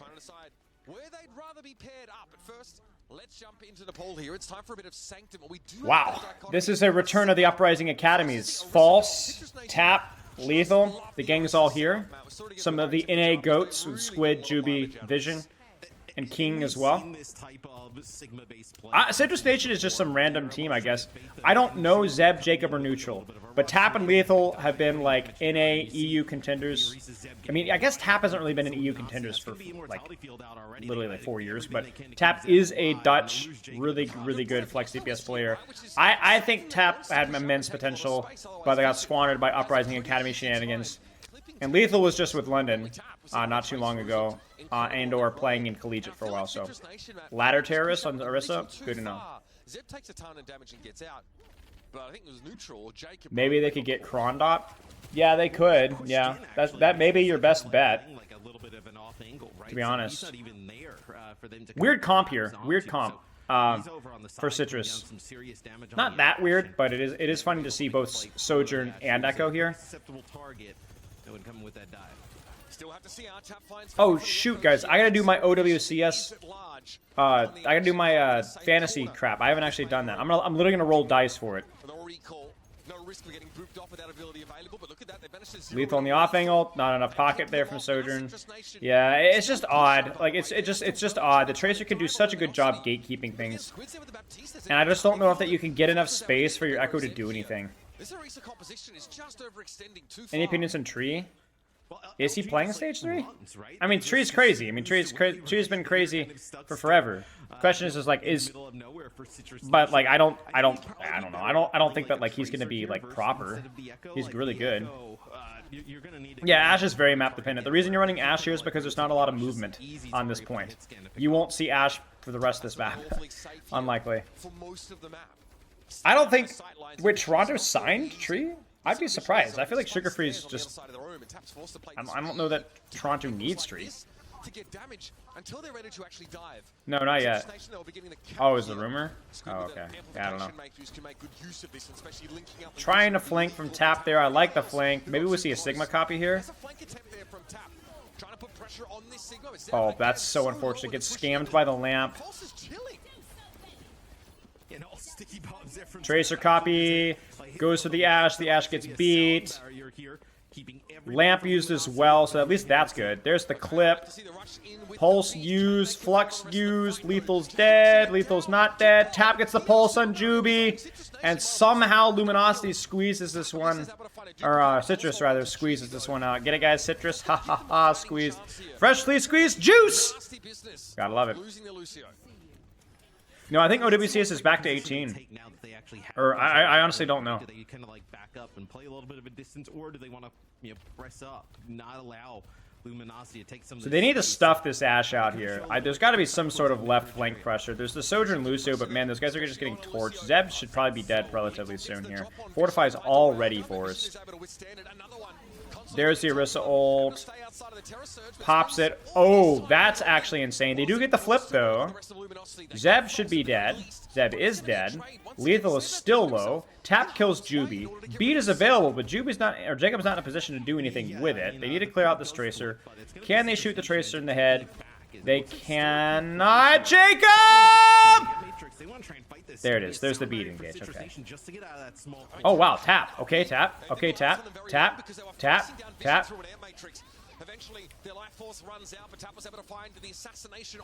This is a mess. This is a mess. Luminosity is playing this one relatively well. There's the bob and point. Honestly, you could just see this be point. Oh, wow. Okay, I actually like how they use Kitsune there, just to break Bob. And then they can continue to shoot point. The Lucio is just so hard, it's just so far away. There's the Rock Force. That's a good juke on there. They're trying to focus the Tracer out. They don't hit the Javelin. Oh, no! How does that happen? Yeah, this was not it. Luminosity has a hit scan player plus a Tracer player, and it just becomes a comp diff here. very comfortable in that role. I think if you're gonna run the Kiri Tracer or the Orisa, I think you have to run Tracer. Like, I think you have to run Tracer. You just like play double poke DPS with Kiri Lucio is just bizarre. It just doesn't work. Suzu and Swiftstep both got used. There's nothing that backline could have done. Yes, I agree, Autumn Sun. I think that they need the stuff to choke a lot more aggressively there. Maybe you open yourself up to being poked or setting the trade, but I don't know. Like kind of playing in that corridor, trying to like contest point when that happens. And use all your kind of utility. So we'll probably see Cast Tracer, Sojourn Tracer. The real difference being here, the Ram versus Orisa and the Bat versus Kiri. Sigma on this point is the Sigma's not really great here. We've talked a little bit about it when Lethal on the rollout. Can control high ground, but when the fight breaks out of the point, pretty difficult. Where Ramatra gives a little bit more flexibility. Yeah, saw Sigma on Samoa in that sort of NSSG series. What does the Echo do in the comp? Basically play like a budget Tracer, more flanks. A little bit more pressure maybe on the tank. Well, something we noticed in Citrus Nation's last game is that Zeb was taking the brunt of that front line damage. Okay, there's the push onto the Kiri. Really hinged on keeping that Orisa standing. Tap passing like a ship in the night. I don't know where Lethal's angle is here, but Lethal's angle is really important. I think he's holding the Sojourn with top. There's a fortify force already that is pretty bad. They do get early point force. Oh, that's a good shot. That's a good shot. That's a good shot, and they got flip as well. So if Zeb stays alive, we should be okay there. Oh, tap. Very aware of the mag grenade that could ruin their pretty good clip there. Hit the front line at the same time as Zeb does. Good pulse as well. That's going to finish off that kill. And there we go. Basically, the big thing with the Ram versus the Orisa is the Ram just has that more immediate, direct pressure through the Nemesis form and the shield. There's like that, again, if you want to use like the turn terminology that we did use with the Genji, it's like that big burst of value, but Orisa just has her cooldowns up more consistently and more frequently. The cooldowns that just allow her just to maintain space for longer. Like if you Gavin spin, then you fortify, and then you Gavin spin, and it just allows you to sustain stuff for a lot longer. I don't know. I think like it's kind of really hard to say. They both do similar things. I don't mind this map for Ashe wise. Cast better. It's too close range at this level. You're gonna get run over with Ashe on this map. It's a good combo. He does not have fortify though. He gets Suzu. Doesn't matter. We're good to go.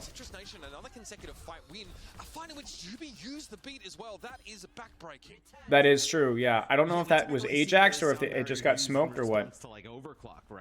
Add, get rolled. That extra overhealth make it a little bit harder for the Sojourn to result in just kind of getting some of those easy pickoffs, and Lethal ends up popping the overclock. Probably Kitsune on the choke here. Luminosity might try to kite this, actually. Let's see if they do. They need to kite this, actually. They need to bait this and rotate a point. Oh, no, they high noon instead. Kitsune is going to be responded to. Maybe they just put Kitsune on point, actually. Will they put the Cassidy up top? I wouldn't mind seeing the Cassidy up top here. There's a Kitsune rush on top. Not the best Kitsune. Only be able to get Nemesis form out. They do get Recall out and Lamp, which is good. They have the beat engage here if they want to set up for it. Weird from Citrus, man. That was weird. There's the beat engage. I was looking for that. There's the kill on the Baptiste, and that should be game. Vision dies, and that's it. Okay. A little slow on that one, but yeah, that does it. This should be Citrus Nation running away with the game. That annihilation from False reeked of desperation.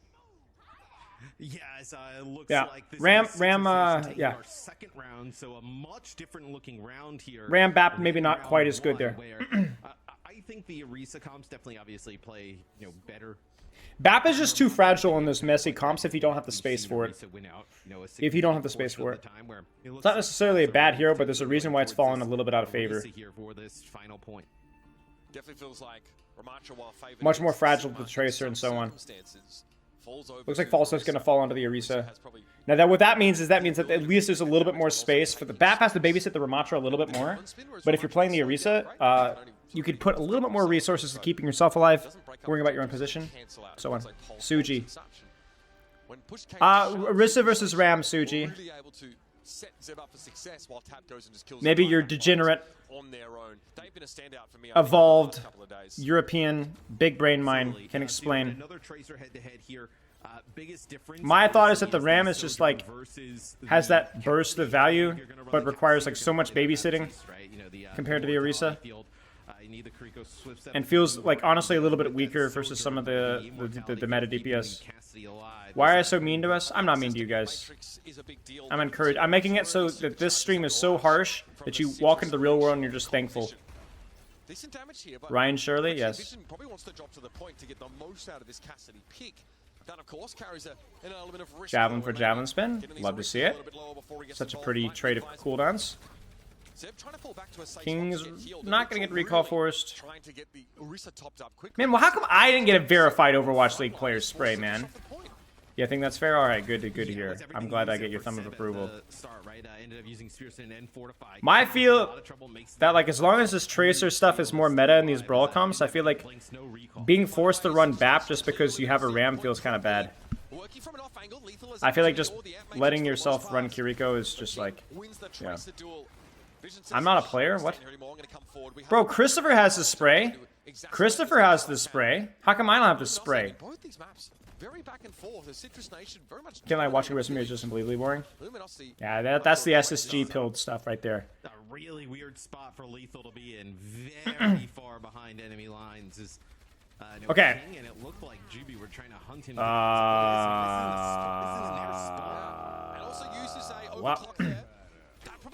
Unironically, it was a good idea from Lethal. He needs to hit the shot though.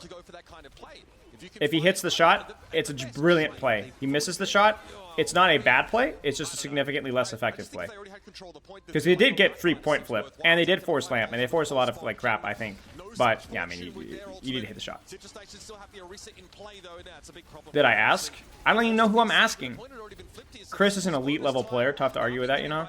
Bro, I watched Chris in a rank game yesterday, and I thought my tank play was bad, bro. I unironically think that I'm a better tank player than the guy who used to be a professional tank player. I don't even know how that's possible. Oh, wow, that's a good kill. This is stallable. Maybe not stallable. Okay, never mind, I lied. We got gapped in Plat EU. So that's my point exactly. Everyone talks trash about me, but I'm legitimately masters on tank. You got Commander X and Christopher frauds, and I have to bully them because nobody else will. Okay, Orisa ult. This is going to be really key. This is like the BAP stuff is really vulnerable to the Orisa ult. So assuming that Squid doesn't int, I mean, if Squid ints, he dies. Let's put it that way.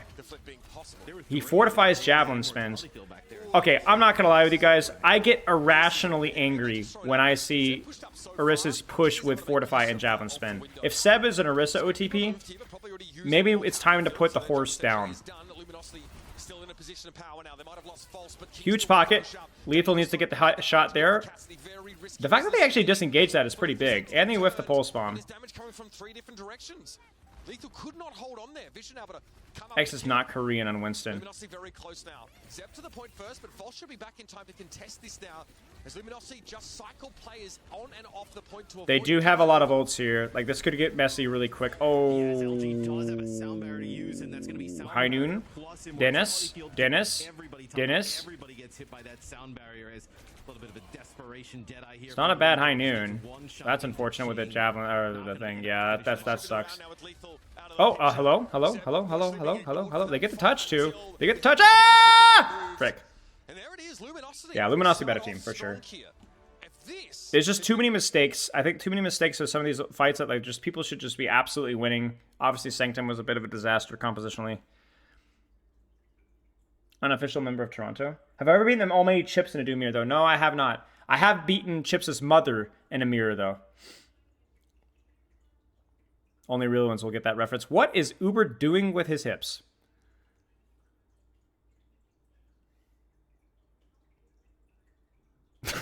Come on, you guys were there for that drama, right?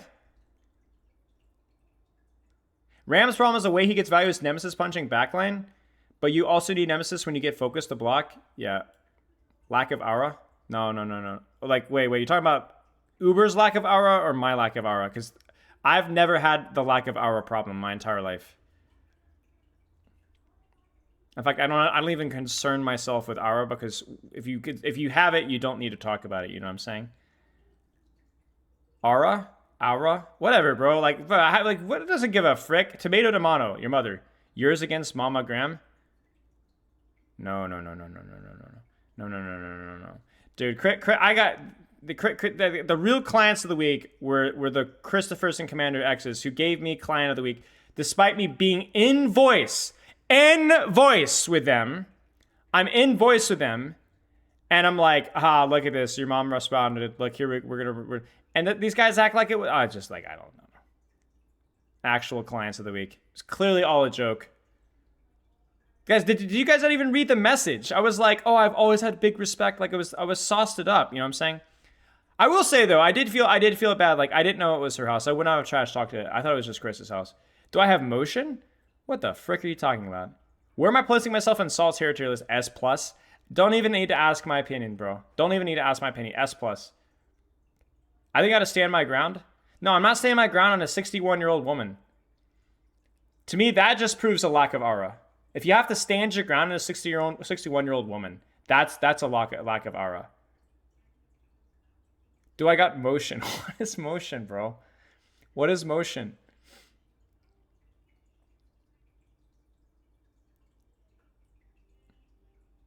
You know? Dude, do I have to do this? Do I have to Urban Dictionary? Bro, Urban Dictionary's let me down, though. Last time I looked up Urban Dictionary, motion, Urban Dictionary. Having opportunities, having money? Oh, okay. I mean that makes sense, right? All right. Do I have motion? Real people who have motion don't have time to trade stupid vernacular with the scum suckers of humanity. You know what I'm saying? Stop saying old women hit hard. Can't keep up with, bro, that's the thing. TikTok trends. Bro, if you're on freaking TikTok, you don't have motion. So if you think you got motion, ironically, you don't got motion. You understand what I'm saying?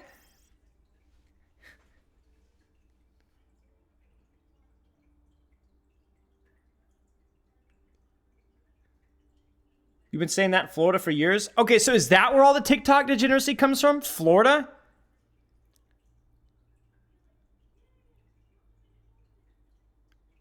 Motion's a basketball term now. Bro, you guys are just making this stuff up as you go. You guys claim, you go ahead. Anything that screws me over, you guys will claim it. I understand. I get it. It's fine. But listen, lion and sheep, you know what I'm saying? Like, I get it. The sheep got to gang up. It's all right. I can handle it. It's no big deal. I'm not yapping. I'm spitting. Alright, are we faking left or are we just like slow walk right and then go fast? I think no matter where we go, we fake the other side. Just good rule. I bet. Okay, Tap, so this fight, triple blink in and kill 24 people. Yeah, that's probably a good play. I like that. No, let's hit a god pulse. Just tap that dude, Mike. That sounds different. Boomerlow, shut your dirty mouth. You're older than I am. And act like it too. Baltimoreanese. What state am I living in? South Carolina. Oh, they're still doing comms. Walking left. Okay, walking right. I can walk in 4. Hopefully they'll. 3 seconds, okay? 3, 2, 1, walk in. I'm in there. I'm good. Careful. Yeah, Tap does have a new mic. It's a fuzzy mic. Need some help. I'm not 30. Really. Well, that hinder is actually. Oh, that hinder! Did you guys see that hinder? Did you see that hinder? Rest now. Yeah, nice. That is unreal! I'm not playing it. He's so low. I'm going to have my team. If you did not see that, go back in the VOD and watch it. Okay. You guys need TP, let me know. Actual insanity. Take a fight early here, by the way, through choke. You at peace with your boomerness? That makes one of us. Me and Lethal are going flank, okay? Just help me stuff this so they can't touch. They will touch this. All about Lethal there, Matt. Finding 2 is flipping the map like the thing now? Maybe the map control really doesn't matter that much. I guess I'm out of touch, guys. Yeah, they use that good kite though from they're Citrus. Not able to wow. get anything though. Citrus Nation kind of read it a little bit back up all the way. Ooh, and Lethal Dennis. finds another one. What you did see in that first fight though, Mitch, is a little bit of kind of what like Dante was talking about the other day, right? They got a few players weak. We saw Dante kind of like moving around the pillar, and nobody else really kind of like trying to follow up, allow Citrus Nation to back out. And well, that's pretty disastrous from Luminosity. And then things kind of fall apart after that. So Luminosity pushing past that door. Soon they reverse double flip them up, well, yes. They end up using their rush. Yeah, okay, we can turn it down a little bit now. They don't use anything, right? Is Winston not a better pick in this map? Maybe second point? Not really, no. I mean, I think that there would be some teams that would definitely play Winston on second point. But like, this is just where like it's like region gap, you know what I'm saying? These guys are not Winston players. I'm laughing the mag grenade just goes so far. Yeah, I mean, I've seen so many times it just gets yeeted in. I've even seen it like get a kill just because I think. Gosh, I'm not gonna lie. I know I'm guilty of this, but I freaking hate the term yeet. I'm not gonna lie. It makes me irrationally angry. Lethal gets javelin, lethal rotation. They Kitsune for top, surely. Kitsune. Versace. Hello! I feel bad for hopefully it works out for you guys. What is going on? Why are we sitting here and trading? What was the plan? Didn't work out for lethal. Was that like some flank Deadeye thing? I don't know, just hoping to trade that into some kind of kill. Citrus got split there. I think that's the reality. Lethal caught on their own. Still, they still use the rush. That is an interesting commitment. I think they're also what was the plan? A lot of good card push off this moment here, Matt. Spear thrown out here. Obviously, Dante is a Total mess. Tap kills King in the mess. Vision kills Lethal in the mess. Spylo's money is not Tonka. Bro, Tonka is a children's toy. Tonka trucks, you know what I'm saying? Freaking Tonka. Don't tell me Tonka. Oh, no javelins, but pulse! Oh, no. They beat as well. Beat is actually not even that bad, honestly. Going to streamer war against Yeetle? I'm not going against Yeetle. I like Yeetle. Lethal probably thanking Tap for allowing him to play the game. Well, Jake talked a little bit about it on the desk where he's like, you know, the Citrus Nation, they can kind of play up. If you missed it, thanks. Okay, they're gonna have to disengage here. Watch Citrus Nation. Watch it. Watch him with the kite. Watch him get snazzy with the juice. Here it comes. Bam, bam. Oh, never mind. They started to kite, but then Zeb just goes, no, I will go in instead. Zeb will now die because Zeb did not follow the plan. I'm not gonna lie, that was a total major end from Zeb. They should have kited that instantly, even with a Kiriko dead. Super disconnect there. That's tragic. They do get the kill there. That's pretty useful. It's pretty useful there. Bulletproof awesome toys. Ender. Okay, they're gonna get top left. Yes, they're gonna Kitsune rush. Yes, they're gonna rotate. They will get to the choke. That's good. Lethal gets jabbed. There's the high noon. They're gonna disengage that. Gonna go to point. Kitsune rush. King, sir. Honestly, you could probably just Kitsune rush this. Just Kitsune it. Use it. Use it. Thank you, sir. Ha! And that should be a cap.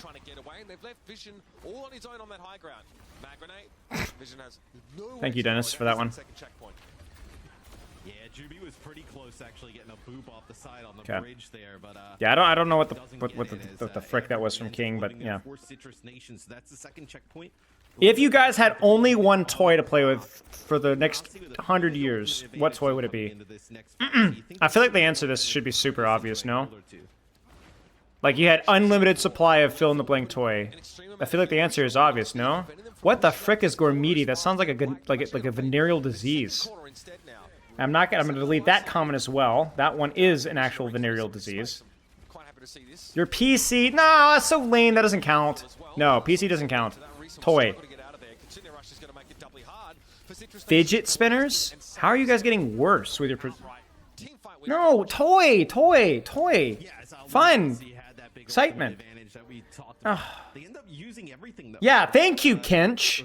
Thank you, Kench. The only non-degenerate person in here. You guys are awful. It's obviously Lego. It's not even close. What do you mean watch Spylo say Lego or something? That's the non-brain dead take. Screw me for you guys having like literally zero taste and apparently zero brain cells. Vision goes for the clutch play there. I don't really know if that was necessary. I think it's because they had no ults. They do get the trade on lethal, so you know that's not too shabby, I will say.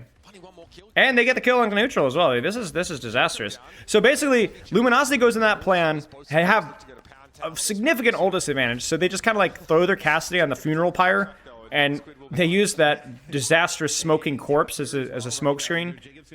And they actually get a couple of nice trades here. So now they actually are like, yeah, they still are at an old disadvantage, but at least they've wasted like 30 seconds in the meantime. You can build Legos on PC, bro. Why would you ever want to build Legos on a PC? That's like saying you enjoy like the vegan hamburgers. That's just old economy differential. One singular brick. No, I said unlimited supply. I said unlimited supply. 48 seconds after finishing the whole map. Of course you play with Legos. This guy's gatekeeping the term play. You guys never like, okay, I mean, I get like building sets and stuff, but you like never as a kid like had like a big box and you like built stuff, dude. I built crap all the time. I was really good with Legos. I used to enter competitions and stuff. There are really good vegan hamburgers though. That's Spike. I've never tasted them, but I'm just gonna assume that you're a moron because you're disagreeing with me. What are my thoughts on Dante? I think it's fine tank. It was quite nice. Citrus Nation feeling comfortable in the... I was good with Legos. I was really good with Bionicles. Me and my brother was insane with Bionicles. In fact, I bet I could dig up some pictures. I have a Bionicle behind me that I built not too long ago. Was struggling, I think, to pushing into my name came from Bionicles. Because the high ground advantage that Vision had, and he was looking for the custody every single time that Lethal sort of picked up. But again, like once they're able to move up to the high ground, to see the Kitsune rush engagement here. Krusty the Clown moment. Swing kitchen? What does that mean? Oh, the vegan hamburgers.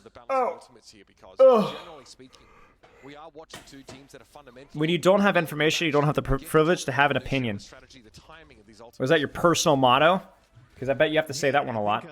For the scariest part for Luminosity, right, is I think that like and Lethal are really kind of like stepping their game up, right? Where the Tracer for Citrus Nation's really kind of popping off. I think this map probably more than the first one, we've seen Lethal come up with some big kills, right? Where I think that's a scary sign. You know, Cassidy can put out so much damage, and the Tracer can cause so much chaos. His yearbook quote? That could be hard. More like what his father told him every morning. That's a mistake. I think Dante greeted his Fortify or something there. I don't think Dante even had Fortify there. Oh my gosh, from downtown he almost gets him. Grain of sand, best toy. Does Lethal have green skin by now? What does that even mean, Lexa?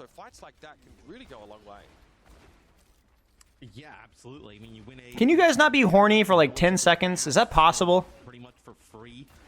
Lethal has a big ultimate advantage now over Vision, right? Putting down some damage, you know, on multiple players, getting some limbs, right? So you have that kind of Deadeye to deter, even some more time on the clock. So Citrus Nation with that first fight, setting themselves up pretty well.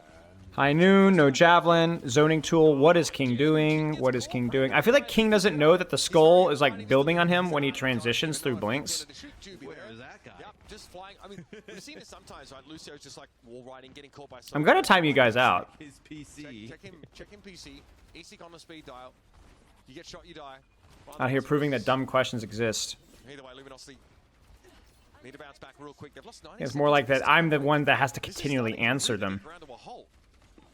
Like Vision's had absolutely no space, right? You know, 75% to his first Deadeye. Lethal's already 50% to the second one. Nice kite there. I actually don't know if I like the kite. As terms of the strategy, I respect the execution of the kite, but giving up that much space when you should probably just match Kitsune for Kitsune. Oh, Dante has to be ready for that, man. Come on, Dante. Come on, Don. You know that they're going to disengage. Like, you got 2.5 ticks, but brother... Chicken is not the goat meat. It's not even close. Chicken is one of the more tasteless meats. I like chicken, but because it's like fairly flexible, but chicken as a meat by itself is pretty... It doesn't taste that all that great. You obviously only are one tick away. You feel like I think beef in general is the superior meat. There's going to be an even match in Ultimates on the other side, where if you invest that heavy, you don't win. Beef's flexibility and raw flavor threshold is just the best. Yeah, this is... Luminosity may be cooked. Because even if they win next fight, and they should, this is a really monstrous time bank. Bro, chicken is not #1. You guys are freaky. You guys make fun of me for eating chicken tendies, and you guys are out here. You guys are the most juvenile taste buds. Meats are what you make of them, except for some of them are. Chicken is. But beef actually has flavor. Beef actually tastes good. defense and you give up the points, you kind of did your job. In that, you know, you get a high. All right, so what is Citrus Nation going to do? They're going to have to Ajax this, I think. They're going to have to Ajax this. Like, if this was a high-level play, Zed would be inting in on the Lucio. But they're not doing that. So I don't really know what the plan is here. Like, the Citrus Nation should have gone fast this fight. They should have just inted in onto the Lucio. I don't know what the frick they're doing here. I'm not going to lie to you guys. That's actually such an embarrassing fumble there from Citrus Nation. Whitefish is also nuts. It's pretty good, yeah. How are you having pork above beef? You really are should be ashamed of yourself. Well, for Luminosity, I think pretty huge in the sense that they didn't actually end sell your soul for some chicken tenders right now. Right? We were talking about how sound barrier is probably the biggest difference in that. They didn't even really feel the need to use. Yeah, you guys are just being. You guys are controlled by the pork parasites in your brain. It's literally like freaking. It's like freaking Ratatouille, but instead of like mice pulling your thing, you got freaking like tapeworms in your brain right now pulling the strings. You get what I'm saying? Lethal not able to keep vision in check from the top of the castle as King had already made his way up there. Opening the back door here for the rest of Luminosity to make their way up. Cheers. Cheers, mate. Struggling big time. Great pulse from Tap, but it just comes at a point in the fight where it's unsalvageable. Well, Luminosity is they're cooking here. They're cooking because they've been able to hold on to their old economy and they've just won 2 fights from basically nothing. And so yeah. Half a clip into him and finishes him off. So not even a real fight here is the Luminosity. Yeah, see, but you guys are saying chicken is so good here, and there. The reason chicken is good is because it's a flexible meat that doesn't really have a flavor profile of its own. So you can just do whatever you put on it, it tastes like it. So when you say, oh, I have this amazing Korean fried chicken, bro, you can freaking throw the sauce. You just had the sauce. You enjoyed the sauce. Admit it. You enjoyed the sauce and the spice. You know, it's not even bad. Just admit it. You enjoyed the spice. I don't know why the Australian accent just kind of popped out there, but it is what it is. Am I rooting for any team here? I'm rooting for Citrus Nation because Lethal and Tap. And also underdogs, but I do like Luminosity's players too. I like Dante a lot. I like obviously Unter a lot. So I'm kind of indifferent. It's kind of tempting to go for Citrus just because underdogs here. Oh, bless me. He doesn't get beat! Seb doesn't get beat! Wait, he does get beat. Cassidy! Vision needs to die. Zeb dies as well. The pulse storm whiffers. Lethal is locked in. This guy is locked in. Oh, no, he's not. He's dead. Dante has a lot of HP right now. That is unfortunate. That's a really good boop there from Jacob.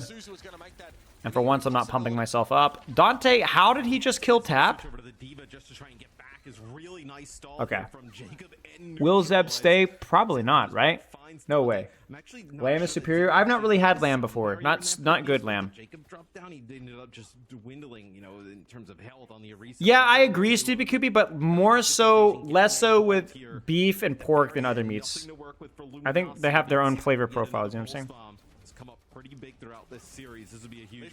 Also, counterpoint, being disagreeable for the sake of being disagreeable, you know what I'm saying? Okay, this is gonna get messy, y'all. All on Tap here. Tap or Lethal got to pop off here. What's the split looking like here? They rotate. They clear high. Dante's a little low. They get the touch from King. There's the pulse. The pulse doesn't either. I didn't see if it hit or not. Dante just gets melted. That must have been from either Cassidy or Kiri headshots. That's crazy. Wow. Okay, there you go. Dude, I'm hungry too, bro. I could freaking eat a horse. I know that's a little bit ironic with what we're looking at right now, but I am starving. It's what sets up this win condition for them, and they've even up series too. Yeah. I've been doing like hypertrophy clusters, bro. Dude, look at my hands. You see my hands? Do you see that? I tore up my hands today doing deadlifts for the first time in like 5 years, 6 years. So I'm like freaking chowing. What's the lore for taking the cart to the end of this map? I actually don't know. I don't know the lore for a lot of the payload things, actually. Like, what's the... Are you, like, moving money, or, like, what are you doing? Is horse meat good? I don't know. When's the last time you've been to McDonald's? Actually, when's the last time you've had French cuisine? Well, I know Ryan's this map, yeah. Oh my gosh! I'm gonna get some juice. Be right back. Actually, I'm gonna pee and I'm gonna get some juice. I'll be right back. And Lethal really coming alive in those last couple of engagements with multi kills in both fights. Yeah, Lethal and Tap were sick. It's also that fight that you mentioned, right? They kill Zeb pretty early, where you get the Orisa out of the way. You think like you're in a fantastic spot. But Jacob and Neutral did a fantastic job, I know, with some other players on Citrus Nation of keeping things going as we take a look at some of the highlights here on the offense from Citrus Nation.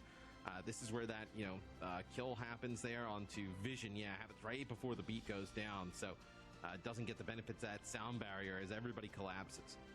Yeah, I mean, again, you pointed it out, that mild LOSing that allowed the collapse onto the Cassidy was what really broke that fight open. This was Lethal again, and sort of one of those final moments. You notice that Dante, though, we sort of mentioned it, right? Tap just like sprays randomly, like super long range and kills Dante. But just being able to put that great poke pressure down on the Orisa at long range is why, like, Kiriko is kind of nuts. Like, she has such a subtle impact because you can't always tell, like, what is a kunai headshot and what is just something else. But I would suggest that in many situations that Cassidy and even that Kiriko, like mid-range damage, can make it really hard for Orisas to get into a fight with any more than 30% HP. How long do you think Luminosity wants to play this Orisa mirror? It looks like, at least, from the early onsets of this series, right? Citrus Nation looks very strong playing this Orisa, like, in the head-to-head matchup.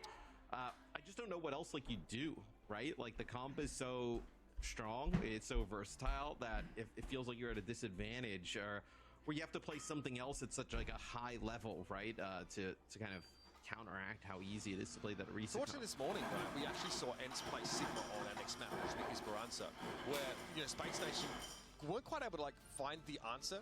They tried to play, I think, the Ramatra quite extensively into the Sigma, and which is supposed to work well. It didn't really, and Hardy ended up having to play Reinhardt, up against that. They also had a sim, like, obviously the MEA comps are kind of wild, but, that's sort of an option, right? But there's no guarantee that you can sort of, counteract the Orisa comp with Sigma, on a map like Esperanza. So I don't know if that's really, we'll know with the subs, right? If Dante gets subbed out, then I'll say they're trying to play Sigma. No subs, apparently. I think Space Station's also a little bit of an anomaly, right? Like, they are not going to play the Orisa. We're back. They're going to play, Reinhardt. They're going to play Ramatra. Freshly squeezed OJ is pretty juicy. Yeah, orange juice is so good, man. I don't have any orange juice right now. I just got, like, some cranberry juice, which is, like, not the best, but when it's diluted cranberry juice isn't too bad.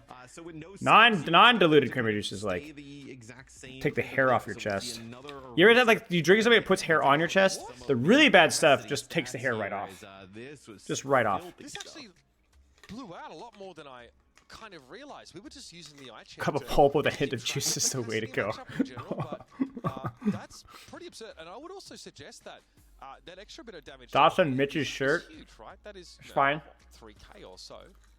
That is multiple Orisas. That's 5 Orisas okay. worth of I might need to do a little more. Pretty impactful also. Do I even have hair in my chest? I'll show you guys. Hang on. We'll keep an eye on that because it's been pretty important in terms of chunking enemy Orisas down and finding great picks on Lucio's, for example. Cassidy, one of the best heroes in the game at just like shutting a Lucio down with a couple taps. Esperanza coming up next, and with Dante not switching. I'm joking. I'm not going to show you guys. Much the same looks. I have like what we see, I think, kind of 3 or 4 nipple hairs for this map that you gotta. Do we see Cassidy or Sojourner, right? But beyond that, no.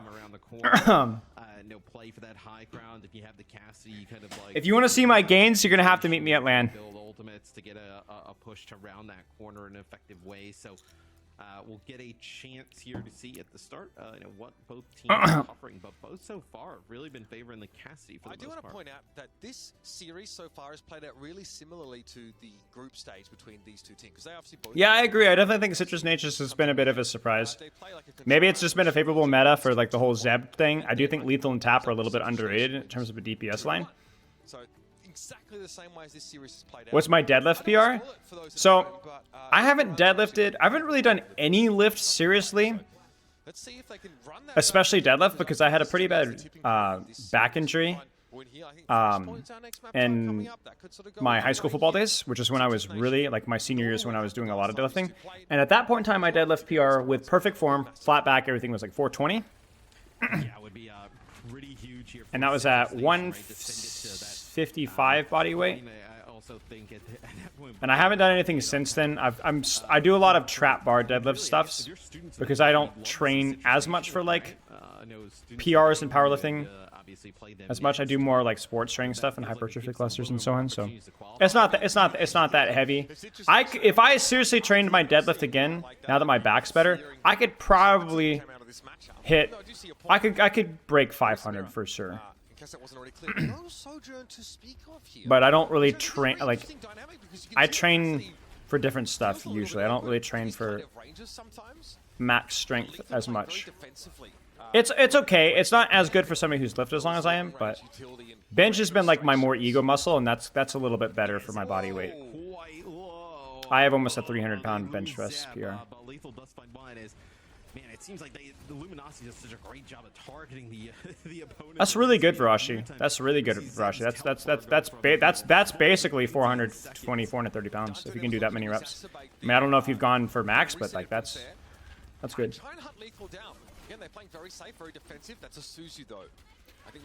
I could also be fielder if I wanted to. Yeah, you're a super funny guy. No, but I train more. I do a lot of like athletics training, a lot of jump training, a lot of speed training. I compete in. I mean, you guys know this. I compete in flag football. I do tournaments and such. So I do a lot of speed, power training, stuff like that. Don't train as much for raw strength. Sprint like 2 or 3 times a week. Plyometrics. Ever since this game was released, it's one of the most satisfying things you could see. I like the idea flag football. Weekend Warriors tournaments. A lot of the guys that do like the Team USA. Oh, that's a fat finger from King. That a lot of the Team USA's flag football. I compete with a lot of those guys. We're in the A division, so you guys ever seen like the World Cup flag football? I play versus those guys a lot at that level. What's my 40-yard dash? I actually don't know. Yeah, it's a nice attempt there for Citrus Nation, right? It just kind of gives them some space, makes them come down from the speed is probably my biggest athletics. My biggest athletic strength, though. Dante actually took so much damage because Dante. No one on LG could see Zeb, but all of Citrus Nation were positioned in order to spot Dante from like, we're working 1 month ago and I benched 400 pounds. Is that good? No, that's terrible, stupid goopy. First month you should be at least 800, 900 pounds. What's your body weight for nearly a 300-pound bench? 175. Depends, though. Depends on if I'm seriously weightlifting or if I'm seriously speed training. I'll fluctuate. I don't really bulk or cut, but I do put more emphasis on either muscle building or just speed stuff, and I'll fluctuate between 170 and 180. What position flag football? Rusher. I'll show you guys a couple clips of my last game. We won the championship. It was only the B division for the format that we were doing. The A division tournament, we made it to the playoffs, but we didn't actually. We came in like 4th or 5th place. But then we competed in the screen format, which there's a lot more physical contact, and we won the championship on that one. So that was good. How are your knees not dead from flag? I mean, I had knee problems in the past, but I think a lot of knee issues are through like a lack of strength and training. I do a lot of isometrics, consistently active, stuff like that. King had anything to say about it. Most certainly. Dante takes a headshot. Do you think anyone really enjoys playing Orisa? I enjoy playing Orisa in small doses. What's flag football? It's basically American football, but with flags instead of tackling. A lot more athletic variety, not as much physical contact. And so, I've actually, true story, I've played with several NFL players. True story, like on my team. Because, like, you know, when you retire from the NFL or whatever, like, you got to scratch the itch. So I've played with a couple of NFL players. I played with a guy who played with the Washington Commanders as tight end. Played with a couple defensive backs. Which was really cool. Yo, what's up, Lakshmi? 2 years. My echo got better. You get it, man. You get it, man. I trust. I'll trust. I'll trust. Did I coach you in Suravasa last? I'm trying to remember the last time we reviewed. Was it Suravasa? Hey, mate. What's up, Wani? Yeah, I remember. I'm glad your echo got better. They're about to steal the card here.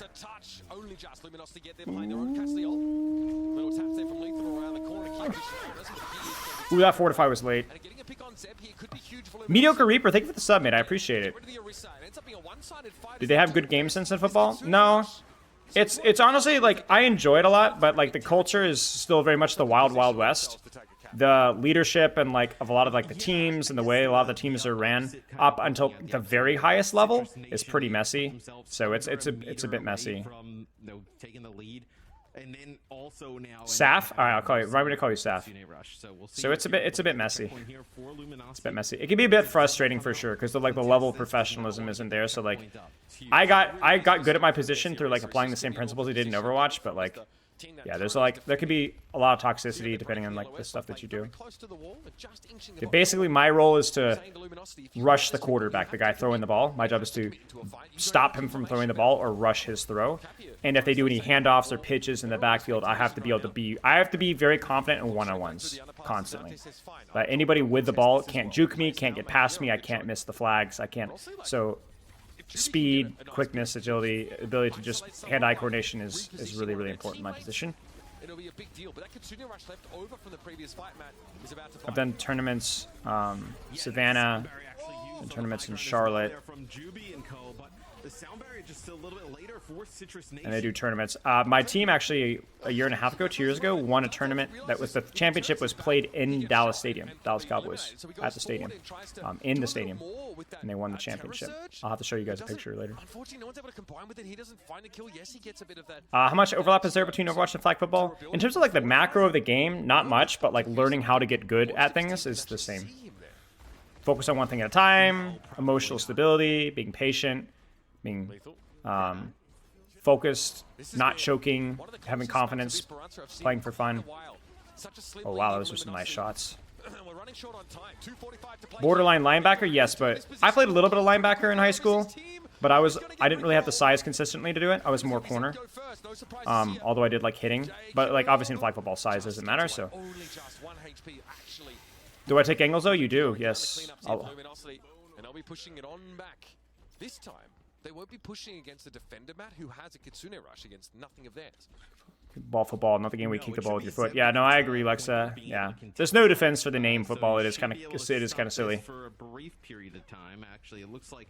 All right. Backed up a little bit to try and come out here as a group. So the Zeb actually does. Just be born with natural talent. Yeah, exactly. Fortify Forest. That also hit Vision a little bit too.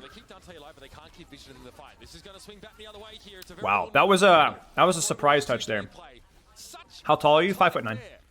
A hair under 5'9". But hey, listen, who's counting? They're able to get the bot moving back once more. And it's going to be Luminosity on the back foot here. Hope King can break this fight wide open. This rush could be huge, though. Neutral's going to have this Kitsune rush here for this next fight, and you don't need much, right? You know, about 3 meters here to take the lead, so it's really about, you know, just about nothing. I got a football story to tell you guys after this match. Almost fatal. Disengage. They're going to give lead with it, but I think that's actually a smart decision. If you don't have the ultimates to match, I think you have to give lead. The problem there is that Vision gets picked there, and they're about to stagger worse. Oh, maybe not. Okay, that was scary. Gunba retiring in his latest interview. I listened to his interview this morning. There's nothing to say about Gunba retiring at all. Everything that there is to be said, Gunba has said. I have nothing to elaborate on. And here's the brutal dilemma for Luminosity. Like, I think tomorrow, Plonky. Tomorrow, I believe. Yeah, tomorrow. Back. Like Citrus Nation, you can bleed some clock here. And then also with, you know, so now Citrus is actually probably get back to the point. High noon, not a lot out of that. Do get a little bit of extra push, but nothing crazy. Zeb is using himself as bait. There's the Kitsune. The wrist ult needs to be popped now. There it is. That's unfortunate here. This is way messier than Luminosity would have liked. And crucially, Citrus Nation still have the beat in the back pocket, though he won't be there for a little while. I think they have one-man advantage here. So they might be able to push the robot a teeny tiny bit further. Yeah. So they're going to get another couple of meters out. And this is going to be beat for beat with Kitsune, exactly like Matt is saying there. Hey, Tom. How much comp do you play in average daily? I'll answer that question in a second, because that's a weird answer to that one. In order to catch up. And this is where it's going to have to start. They're doing it against a rush once more because Squid. All right, beat for beat, positional advantage. Wow, they're going to drop. They're going to drop. They hit the pulse. That forces Suzu. That forces me. No. Don't beat. Wait, no, they will. They got the pick. Winnable. Ah, my gosh, that was almost disaster. Make it happen with only 4 players. They don't need tap right now to make this work. Luminosity starting to crumble now. That's it, guys. Citrus Nation. Freshly squeezed! That's our Citrus Nation. That's our Citrus Nation gesture. You guys wouldn't get it. You mentioned like know how the last series went, right? This one kind of gets flipped on its head, where Citrus Nation, they're down. Let me show you guys. I only have like 1 video or 2 videos because unfortunately a lot of them didn't get recorded. But I have a couple of videos I think from the recent tournament here. I showed. I'll pull them up here.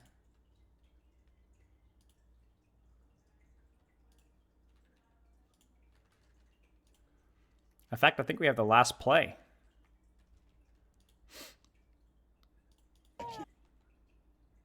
Yeah, we have the last play. Hey, watch the center, watch the center. Yeah, this is the championship. This is the rusher position. And this is screen stuff, so there's like a lot more physical contact than normal.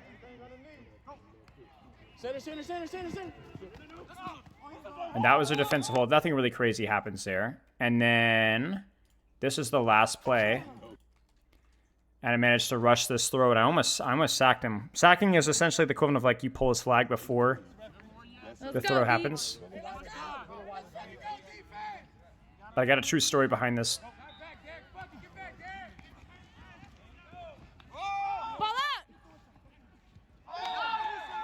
Yeah, that was championship right there. So anyway, there's the final. I'll show you guys the last picture here. And we won the championship. Yay, and I got a ring. I'll show you my ring really quick. No, there's no rush rule to distance.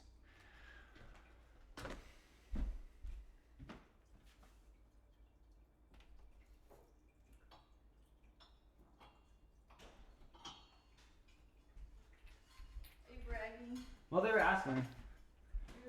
Check it out. Wait. Check it out, boys. There's 3 of them. There's 3 of them. 3 championships. What is it? Yeah, yeah.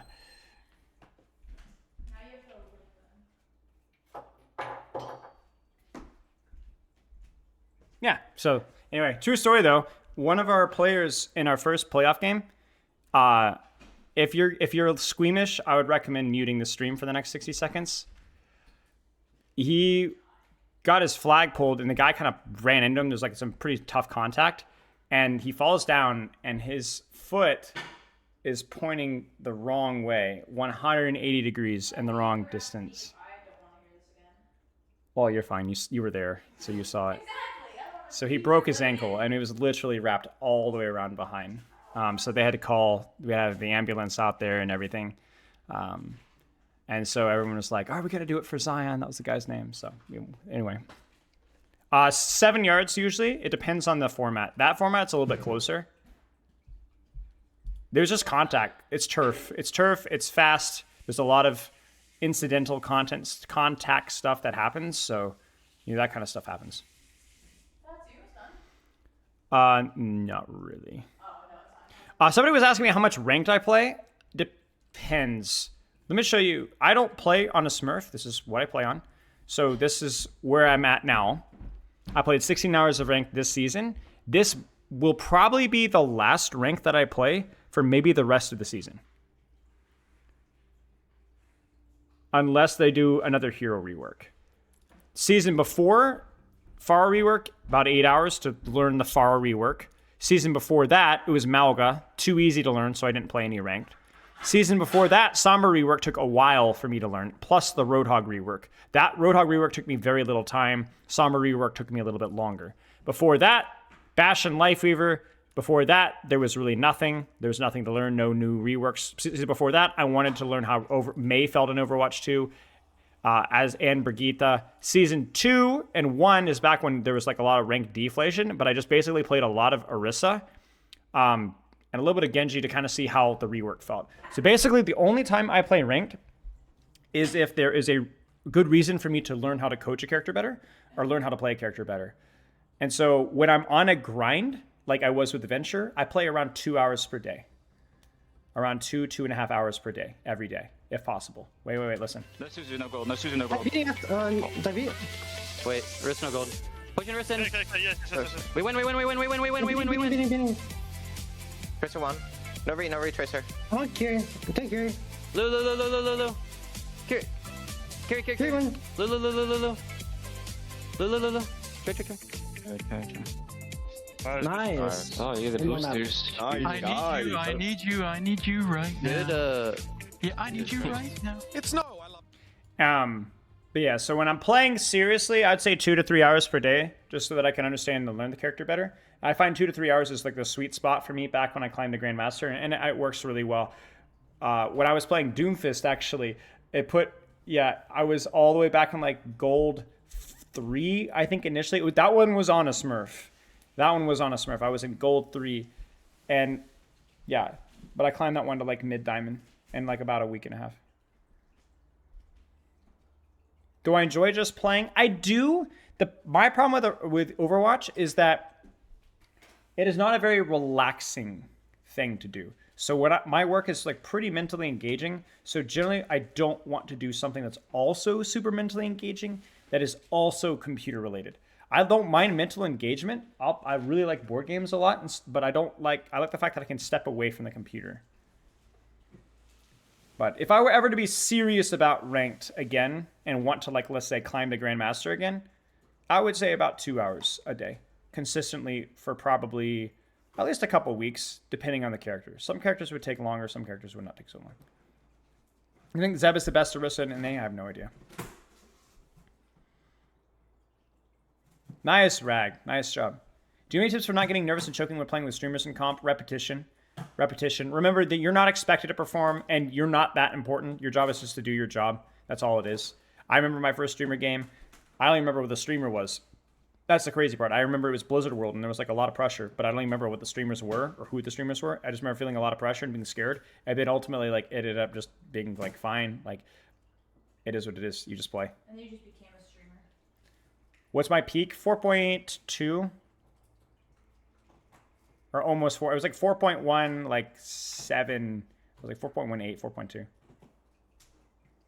I literally hit GM, climbed to 4.2 in about a week, and then retired to full-time coach. Because that was when I was starting to get really into team coaching. I remember that. Yep. I remember the game. It was Hollywood. My favorite. Holy crap. Yep, I've played Root before. I enjoy Root. I've only played it a couple of times, but it's definitely on my list to maybe get and maybe play more. Does that change when you scrimmage? Depends how much time you have. I mean, if you're like really full hard committed to the Overwatch grind, 2 hours a day is not near enough if you're going for like pro or top 500. That's going to be closer to like 4 hours, 5 hours. Support, I climb tank. I've climbed every role to at least mid or high masters, every single role in Overwatch 2. But my 4.2, the actual time when I actually like committed and getting actually good back in Overwatch 1 was Zenyatta and Ana, because I liked playing those characters a lot. I actually role swapped like 3 times on the way up, because I started playing Genji and like gold, silver, bronze, and then went to tank. I got to like mid high masters with Reinhardt Winston and decided I didn't want to play tank anymore, and just dropped almost to plat, and then picking up Ana, and then went from there. Yeah, don't worry about it, Daniel. It literally happens to everybody. Streamers are literally no different than anybody else. They're not like, I think the thing that you guys get, unless you're talking about me, because I'm charismatic and beautiful and wonderful and handsome and perfect, streamers are literally just degenerate teenagers. That's all they are. There's literally like, I've met these people in person, you know what I'm saying? And they're all, a lot of them are like pretty fun and cool people, but not really any more so than the average person. Like they don't have a special personality trait. They're not royalty. They're literally like, if you saw LH Cloudy or half these people, and they're just people. Like there's nothing different or special about them whatsoever. They're just people. Like you wouldn't even know that they're famous people by the way that they carry themselves. You know what I'm saying? So you just got to remember that. They're just there to have fun and play the game. They're in their element. You're not in necessarily your full element. So yeah, I get that, Yuri, as well. I get that as well. So now you know that cooldown's down for a little bit. Okay, Genji's here is cool. It is unusual. I think maybe this is just like the level of comfort with these guys. But I think Genji is fine. I actually don't know how good Genji is on this map. I think this map is pretty broad. I feel like Tracer would be better, but maybe these guys are just on the limit testing grind, you know what I'm saying? They're in a great point, and the cycling of those abilities was perfect. Great deflect, that's a railgun sent back in Lethal's direction. Luminosity get the first. Yeah, and they The experience definitely helps. sound barrier there, even if it was going to save Zeb's life, because they knew. True story. I played up versus Unsalted Salt on Venture a while ago. That comes out, but King. I lost. Zeb make his way over to the point. There's a Tracer. Step onto a control first. So Luminosity, although it goes 99 in favor of Citrus Nation first. They have a free blade here, so I'm curious to see how this goes. Will Citrus Nation play this one cautiously? 2 fights and you're kind of winning one. A few teams play Genji in this point. Good to know. Good to know. Maybe at first point it's good because of the high ground and such. Surely Tracer's better on the other points, though. Javelin spin force. I love the angle here from the Sojourn. And this is where Tracer can be really useful, because Tracer's so much better at controlling that neutral space. They just literally just blade for point. But it gives a flashpoint over to Luminosity at least. Yeah, pushes what? Lethal and neutral very far back. Sumito. Playing versus Sumito in rank must be an experience. We'll go back over to the Tracer here, where I think teams really love the Genji on the first point to control that high. They're going to jockey, they're going to jockey, they're going to build Kitsune, they're going to engage with the Kitsune, we're going to see a Kitsune trade. The question is Juby's beat going to be the difference maker here? Actually, really, honestly, Vision's Sojourn ult could just be it here. Ooh, but they get Vision low. Vision's a little bit choked out. There's the beat. Citrus Nation could maybe catch us with the Orisa ult if they don't get out. They do get out. Oh, that's actually disaster for Luminosity, guys. 3 ults for 1, and they get nothing. They get nothing. Disaster. Tap on the angle, pulse bomb. Recall is, that's not a great cooldown trade there. That's a recall as well. Recall for Fortify and an ultimate? I don't know. Orisa for Lucio. I think you take the Orisa trade there. I think the Orisa is more valuable. Orisa is forced just to keep Zeb alive, though, so not super fluid. Am I a Satanist? Oh, hey, Dylan. Thanks. This guy followed me all the way from Boger's stream. Am I pro 6v6? For Luminosity, so still for LG, just 1 fight away from taking a 2-0 lead here. No, not really. I'm not pro or against 6v6 really either way. I think the conversation has required nuance and has become so politically charged that it's honestly just kind of painful. It's literally like watching a political debate. Like the same sort of like people have weaponized their hatred towards Blizzard. They think it's like there's ulterior motives. They think that like it's all a conspiracy. There's a rose-tinted glasses about how things are being done. There's oversimplifications of the solutions. It's literally just politics. It's hilarious and very sad. Nice off angle there from Lethal.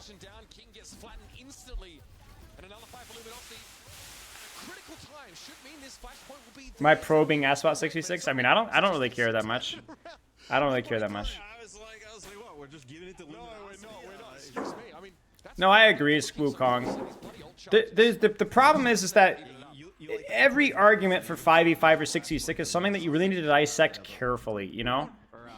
Has 5v5 improved queue times? If not, why not? Has it addressed the issues with tank? If not, why not? Is 5v5 balanced with tank? If not, why not? Is 6v6 pugs a good argument? No, it's not. Is having 2 tanks good? Period. Does that deal with all the solutions? I don't know.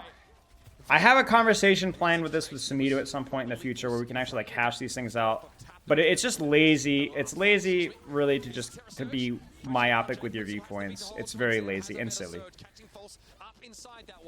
And it's annoying to me that like so many YouTube, like so much of our discussion is dominated by that. Like I was checking the group up podcast, the one I recently did. I was checking the YouTube comments, and the number of YouTube comments that were strictly about 6v6, not even necessarily talking about the topics that we were discussing and like the legitimacy of our arguments or like the ideas. Like that, it's like, guys, it's a little annoying. It's a little annoying. Citrus Nation on match point, right? It's gotten worse too. Like somehow it's gotten worse. Like it's gotten worse. Match each other. You're gonna have neutral with that Kitsune rush. with the way you have these ultimates like staggered up, like so many, this could be just one. But yeah, if you want like the majority of my thoughts, I would recommend the problem with tank video. I focus on, and bro, people gaslight me so much with the 66 argument as well. There were like people in the comments like, nobody says that. What are you talking about? Like nobody says that just going to 66 will fix the issue, and yet like literally that's like 90% of the YouTube comments and Twitter comments as well. My point is that whether 6v6 or 5v5 is better, both modes have systemic issues with tank. Like Overwatch just has a tank problem, whether it's 66 or 5v5, and 66 only fixes one of those problems. Only one. The rush in the sound barrier to go in. Again, Luminosity use an ultimate like Dragon Blade before to create the space, but they were hoping for much more. But yeah. Now they can come Yeah. to their own. Luminosity have no choice but There's too much emotional investment into like the whole 66 or 5v5 argument, so it just makes it awkward. beautiful work. Able to scale back here in the face of this Citrus aggression. Well, that's the thing, Copper Rattler. It's not even like you need compromise. The reason why both sides need to have conversations is that there's the points made by 5v5 and 66 are legitimately important to keep in mind when we're considering solutions. Like the problem with the 66 argument is that tanks have a tendency to be overly dominant when it comes to sustain metas. They control too much space and they limit playmaking. In addition to that, tank queues are a problem. And while queues aren't perfect in 5v5, there's still the same problem. You have the exact same problem. The 5v5 argument is that like this is where we're at, so this is where I gotta be. But also, okay, then what about 5v5 feels bad? It's the full solo tank focus. We need to find out what is the problem with solo tank. What is the problem with the psychology of having a solo tank? What are the problems that only one tank is exacerbated by? And instead of solving that issue, we're too busy saying that 5v5 is superior. You know what I'm saying? And I also think saying things like, oh, tank synergies are too broken, like fundamentally, I don't think that's even necessarily true either. I think if the tank synergies take effort, then I don't think they're necessarily fundamentally broken. Citrus Nation may be a little too good at disengaging there, Matt. They do respect the Katrina Rush a little too much. Luminosity rewarded there for their tenacity of the last couple of fights. It also doesn't help that a lot of the people that are like proponents of like, I actually think 6v6's biggest enemy is that the freaking Donald Trump mindset that some of their biggest vocal, like their most vocal proponents have. You guys know what I'm talking about, right? Like, people like the whole like the 66, like the Iron versus Jake debate. I literally could not. I had to turn it off after 5 minutes. It was Iron was so insufferable, like actually insufferable. And even Samito, who's by the way a very intelligent guy, and I really respect his opinion on things. The way he like his stream persona is so over the top. You know what I'm saying? So it's just like it's tough. And the reason why the problem with that is that like it's like Samito's just like chilling. You know what I'm saying? But like people take that persona and then like they like throw it in the YouTube comments and Twitter replies, which and it just gets echoed and yeah, it just becomes a big problem. Look at the percentage. Hiding in a plant over here. Great stick. Has to be a Suzu there. But the percentage is crazy here, Matt. Citrus Nation in the So it's like 66 like builds like a lot of like political energy through the energy of its proponents, but it loses a lot of like legitimate credibility with the developer and stuff through the way that it's presented. Like I'm telling you guys that like the way that they present themselves is like actually it's here's what it's done. This is the irony. Presenting yourself like that builds fan bases, but it doesn't make changes. Do you understand what I'm saying? Like you don't make friends with the developers or change minds or like have actual impact when that's how you present yourself. You just look like a petulant child. But you do entertain, you do build the fan base. You know what I'm saying? So. Yeah. So it is what it is. It's just like what hill do you want to die on? Do you prefer to like you want to make better content? Do you want to make better people on your side, or do you want to like the people that matter? You know. Yeah. And like you mentioned, that'll be another flashpoint here for Citrus Nation. You know, you win this. It's your series, right? Luminosity, Tournament Lives, Dallas. I think so, School Kong. Yeah. I don't agree with that philosophy, but necessarily, but yeah. Okay. This is it, guys. Let's actually focus on this last thing. We've been going off in tangents. I mean, that's part of the reason why we do companion streams, is just the chat, but this is it, y'all. Orisa ult here, Kitsune for Kitsune. I think Luminosity needs to play this slow. Try to set up vision in a better off angle. I think it's really important that Luminosity tries to take a positional advantage here. If you don't have ults, at least you want to have positions. False, the Sojourn angle is not good here. Spillo, after failing to find success with much of the DPS roster, it seems like Cass has been working. Him, Zen and Torb all have large hitboxes, low mobility, and high damage. Is there any other similarities to them that might explain why I get more value from... I mean, they're just poke characters, you know what I'm saying? They're like more on the mid to longer range characters with bigger hitboxes. There's not a lot of crazy rotations or crazy super fruity things that you do. You just take angles and shoot people. That makes sense to me. I've always felt pretty comfortable on Cassidy, even though my mechanics with him are quite bad in terms of positioning, because it does feel relatively simple, you know? Quite unfortunate for Citrus Nation. It's actually the one time that they didn't play like how they usually do, and that is just Squid poking out a little bit too Oh dear. Squid? Oh no. They need to get one more kill here to put them really into a comfortable position. And they do. And they get flip. Oh boy. Yeah, like there are real problems with the 5v5 format that are not necessarily fundamentally flawed, because 5v5 is fundamentally flawed, but that the position that Tank was in 66, transitioning into 5v5 exacerbated the issues that 6v6 had in other ways. Right? Now Citrus Nation, an opportunity here to probably win the game is you're going to have the problem is that with one tank, the psychology of focusing that one tank is just too darn good, and making tanks like this Giga Chads was not the solution. It is not the solution, because ironically it just puts even more pressure on the tank and makes it feel even worse. It's a deep angle. Lethal gets beat though, and the huge shot and tracer, really one of the most important targets that you can kill, I think. That cuts down on the amount of damage that's being put out so much. Luminosity has to disengage. This is cooked. Citrus Nation has won this. Citrus Nation has won this, guys. Citrus Nation has won this.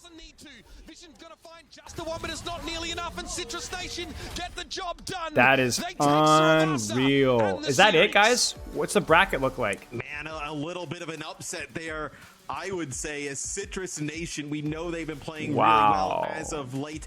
They take down Luminosity, a very talented team that they actually ended up losing to back in the groups, right? Where they get a little bit of a revenge here. Probably we'll go have a kind of check with the League Ops comp. That's crazy, yo. Probably knocking Luminosity. They'll probably knocking Luminosity out of like Squeeze team, squeeze. Would make it very to qualify as a Citrus Nation. Team juiced.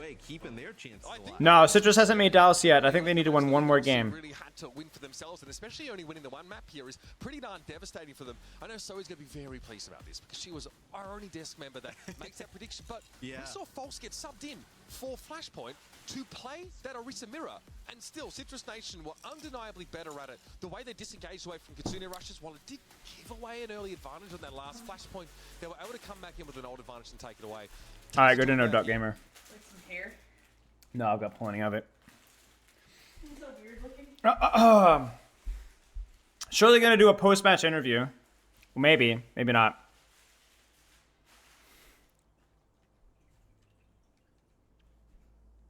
Guys, weren't we gonna do Diva? No? Were we gonna look at the clear Diva play on New Jung City, right?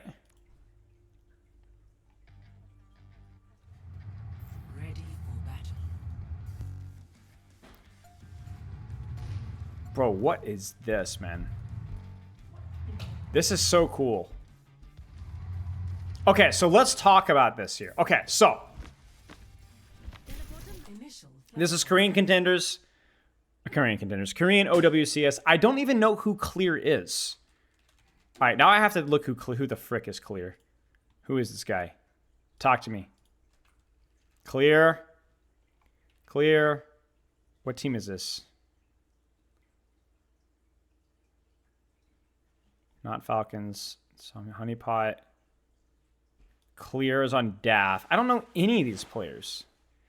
Wait, he's an American-Japanese player playing for Boise State University? Recently playing for Timeless?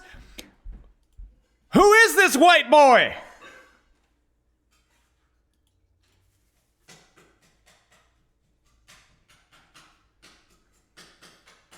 My brother! This guy's out here punching with Alpha Yi, Flora, Bernard, Vin, and Violet? What? Who are you? Shalom. Shalom, Dryas. Okay, well, now Dank I know. That's an Australian tank player, I think. Right? Yeah. Weird, man. Weird, man. Okay, well. Let's take a look. So let's talk about this. So I am going to go into this pretty ignorant. Basically, we have a brawl mirror, right? Orisa versus Orisa. Cassidy and Tracer, right? Off angles and shooting and shucking and jiving and shuffling and stuff like that, right? And you're going to run double poke DPS that can both control longer off angles. Now, what the D.Va can do that the Orisa can't is she can move. She could support different off angles, harass DPS from different off angles. The problem is that usually means that you lose so much presence in main that your Orisa ends up just diving your backline with Lucio speed. The other thing as well is that D.Va Bomb's kind of bad. D.Va can lose a lot of HP. Maybe the D.Va can put point pressure more because she has the mobility. But I know Dank wasn't Uprising Academy, that's right. I know how to play D.Va, but I want to see where the value of the D.Va comes from here. I'm going into this, I'm going to explain what Clear is doing, but I'm not going to lie to you guys and tell you that I actually have, like, the clearest idea of, like, what the theory is. We're just going to see what happens.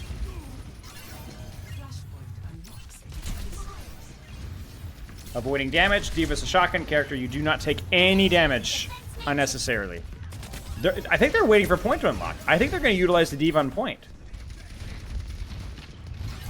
Did they see Fortify? Why are they pushing here? Did they poke out? No, they just got the Orisa low.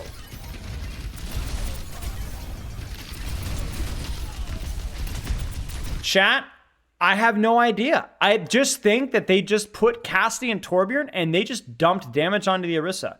Now, maybe this is all about... Okay, who is this again? Chat, what team is this?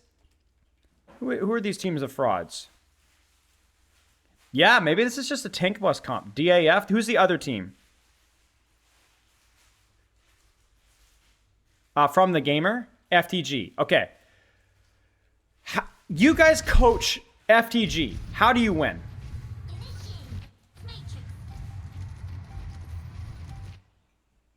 How do you win? What are your advantages? Tank buster comp. Double poke DPS. What's your advantage? Think about it.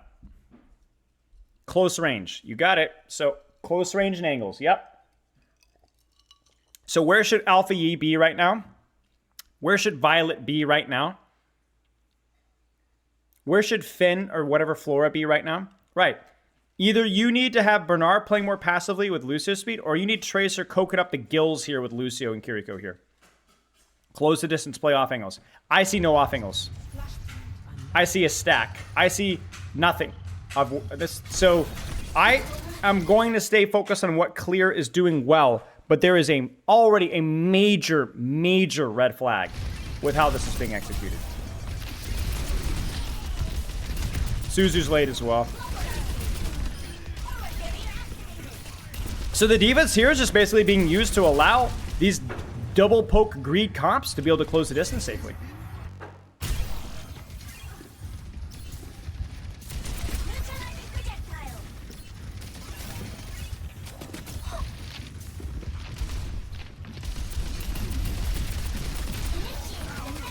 Not taking too much poke. Not taking too much poke. Anchoring on point. This allows both poke DPS to stay on high. Anchoring on point. Again, letting both poke DPS to stay on point. Full matrix during the quote-unquote dive. There's the hard commit with beat. They catch it with the Matrix. So basically, when you're running a greedy composition like this, you might want to run D.Va to be able to prevent the enemy team from going 3, 2, 1, close the distance, because I can Matrix, buy them time so that they can catch the dive. You guys get what I'm saying? Now, they did lose point. Now we're going to catch again. And D.Va's actually going to flank. There's the mobility. Floor is isolated. Kiriko's TP'd out. Now we fly out. Oh, they actually commit here.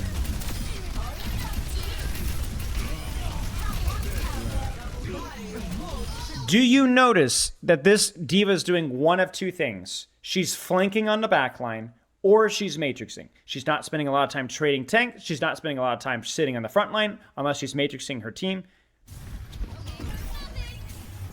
Oh my days, what was that?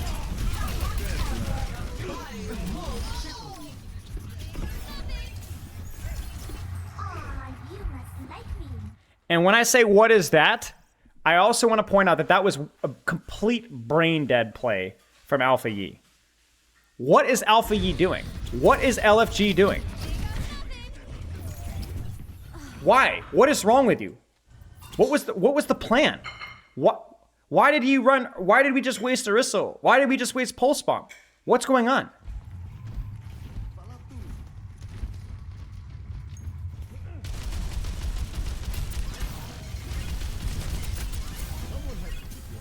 Spilo and his greeter? What are you guys talking about? 5 ads. Shouldn't be. I've had my ad set to the minimum threshold. It's like 5 minutes per hour. Again, matrixing, not taking damage, not taking damage, not taking damage. Genji's on the point. I guess Alpha E wanted to swap. This is so poorly executed by FTG. Man, is this entire map just going to be FTG crapping the bed the entire match? So the Genji is going to be better at that whole turn, closing the distance. There's more kill threat with the Genji versus these characters. But I think the map is too broad for Genji to consistently work.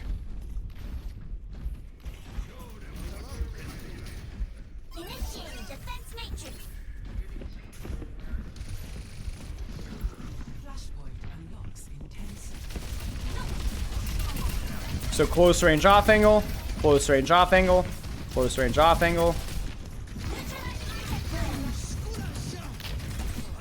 And you see, again, he's kind of catching the dive here, right? He's reducing the amount of damage that's done. I actually disagree with the timing of the Matrix, though. So the thing is here, is there's not a lot of threat from the enemy comp during this transition. So what probably would have been better is to maybe flash Matrix here, boost her through to Alpha Yi, and save at least half of your Matrix for once they close the distance. I think this would have been the better play here than using all the Matrix here. Off angle into the backline. They're just basically ignoring him because they're trying so hard to go for that double poke backline. Bomb for remech. He should be okay. He does. Or he is. And there we go. Again, it's just a 3-2-1 run across the map play from FTG. It's actually like offensive to me. Like this execution is really, really bad.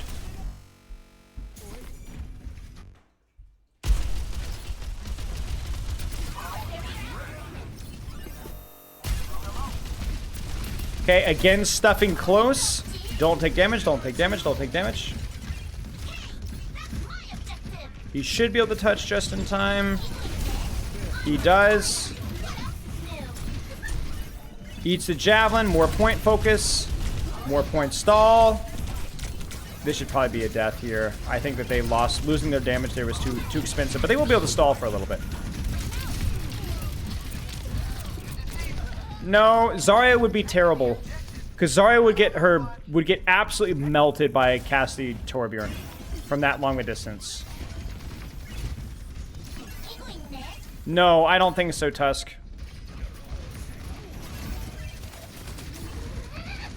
This map is too broad, and these poke damage heroes are too dangerous for Zarya to work. Clear out the Tracer, so no, clears out the off angles. Now he's going to go put pressure on either the Tracer or the point, or maybe both.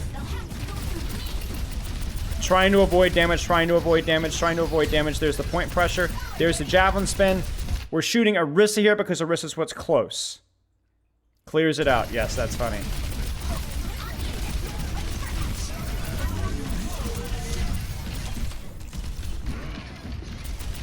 Good catch by the enemy team, though. It was a good try. It was a good catch. They caught the D.Va push right there. This is so weird, guys.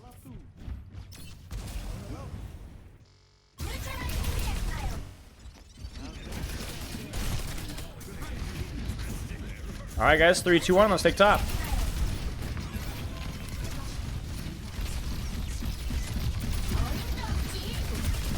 Yeah, that's going to be a disengage. So you can't do two things at the same time. You can't focus on the front line as D.Va and also peel the Tracer in the back line. And he's matrixing all the damage from the front line so that his team can actually walk onto the Orisa. No, there's no, you don't need to swap here. Orisa's cooldown cycle for applying frontline pressure is good. It's fine. The problem is here is that Flora and Alfie have really the entire map to control off angles if they like to with their DPS comp. Even if the DPS can harass you, you can do it. The problem is that they're not. The problem is that they're not doing that.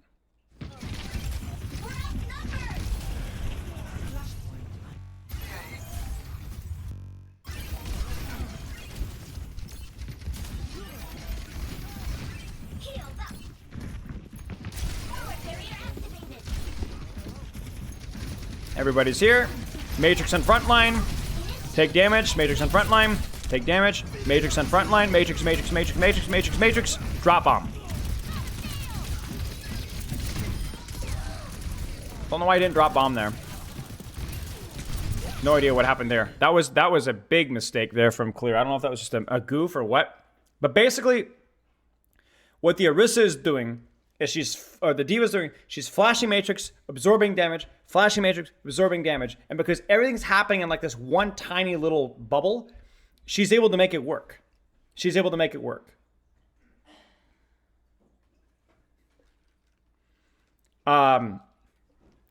Because the 3 seconds of Matrix versus the Torb Cassidy is more than enough time to buy space to just melt Bernard.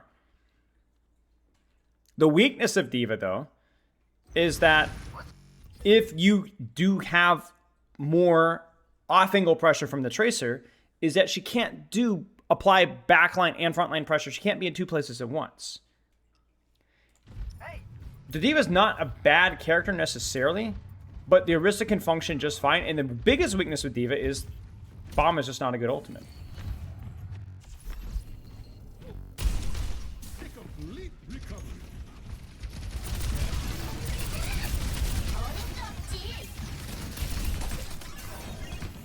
Again, just pretty much playing cover, avoiding taking too much damage, and just holding space with full Matrix.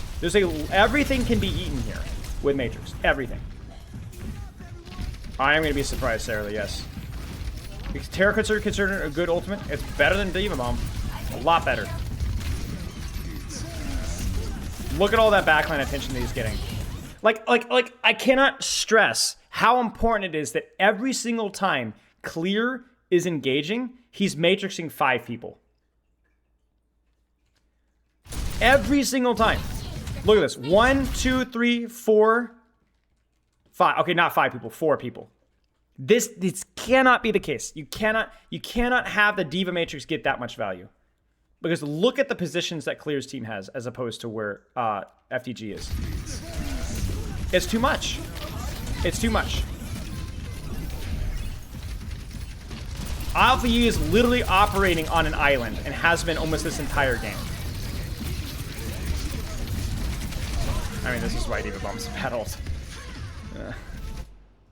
Like, Alfie is completely by himself this entire game. Yeah, he's matrixed so much damage alone.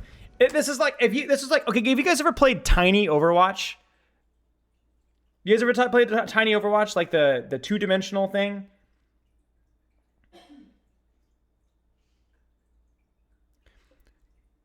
D.Va is broken in that game mode, at least in theory, because if all of your threats are like in a conga line, you can matrix a literal infinite amount of damage for 3 seconds. It's better than any shield. Because Fan the Hammer, Torb, Bap, Lucio spam, it's going to break even Rhine shield instantly, right? the only thing better, even better than like a Sigma shift, right? D.Va's the best character at that point, right? That's what's happening here, is we literally are playing tiny Overwatch. And it's giving D.Va Matrix all the value because the mitigations that Ryan's and Winston's and Sigmas and Orysas can provide, yes, D.Va has the mobility, but her mobility is more limited than other dive tanks. And if you're at multiple different off angles, she can only Matrix one spot while she's been shot from another, right? And they're literally giving D.Va Matrix value right now. They're literally playing tiny Overwatch right now. They're literally playing tiny Overwatch. Here we go again. Here we go again. Tiny Overwatch versus a team with D.Va, Torbjorn, Cassidy. You have like the highest damage in a single spot characters in the game at this range. The only thing that would be better is if you were to run like a Bastion or something. Oh, I know. It must be insane, Tusk. Can you check game reports from replay codes, guys? Is that a thing? I actually don't know. So basically, this is a noob stomper. That's a nice pulse from Ether. Don't think so? Rip. Again, Alpha E with a pulse storm in lost fights. What is Alpha E doing? Like, Alpha E is like brain dead or something, or mentally boomed or something. This is crazy. This is like, the level of play here is actually so low. It's just a shame because these are all such good players. Like, even Flora, I think, is like a fairly competitive player. Finn's had a tough season, but I think Finn's a fine player. Like, I don't know what the deal is here. This is just actually horrific Overwatch. Which is depressing to me because I was hoping to see some innovation here. But really, Clear is playing this well, but this is just horrific play from the other team. Here we go again. Tiny Overwatch.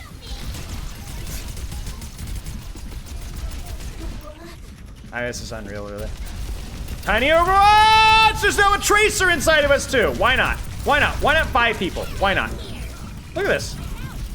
Okay. Well, we're going to zoom through this one. I'm sorry that this was so disappointing. The match is about to start soon anyway. But yeah, I'm sorry that this was not near as... No, they might be an actually decent... Oh my gosh, dude. Like, come on. What's their solution to the D.Va? It's to go another character to stack on top of the D.Va to shoot the D.Va. Surely now this will work, guys. This is plat level of countering. These guys could just swap Symmetra in a professional Overwatch League game. Or Overwatch game.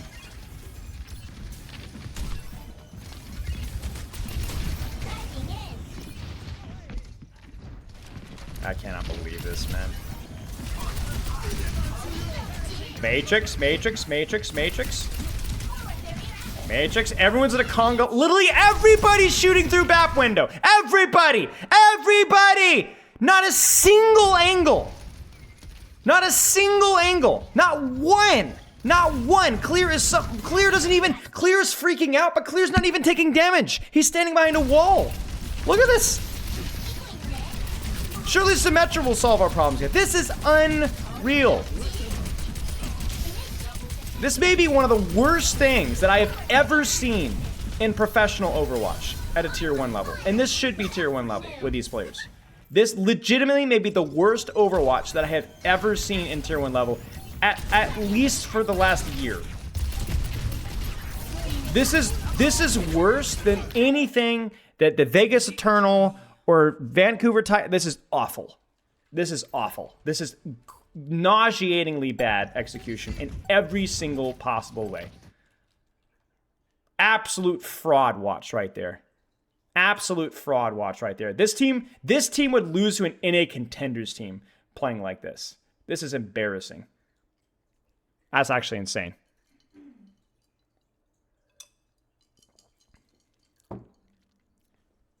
Yes, Team Strong is trolling. Like legitimately, like trolling with your comps, trolling with your compositional execution, trolling with your off angles, trolling with your old economy, trolling with your creativity, trolling with your everything. Just awful, just awful. I don't want to watch this team anymore. Let's dig around maybe in the replay codes. Maybe we'll find a different match or different teams because I don't ever want to see FTG in my kill feed ever again. That is just embarrassing. Are any of these other matches good, guys? We looked at the Falcons ones. Are there any other like matches with like some good POVs to look at here? Maybe Yeti? Is there any players on Yeti that you guys want to take a look at?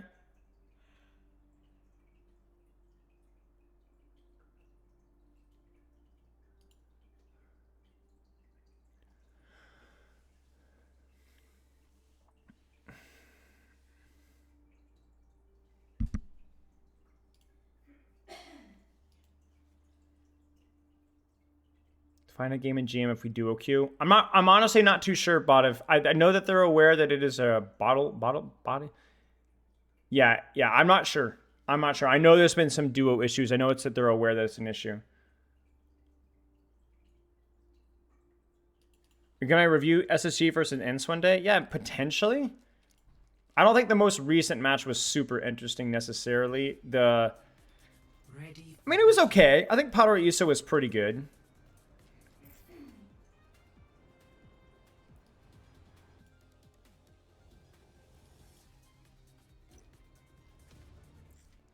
Maybe that's not the one to look at then.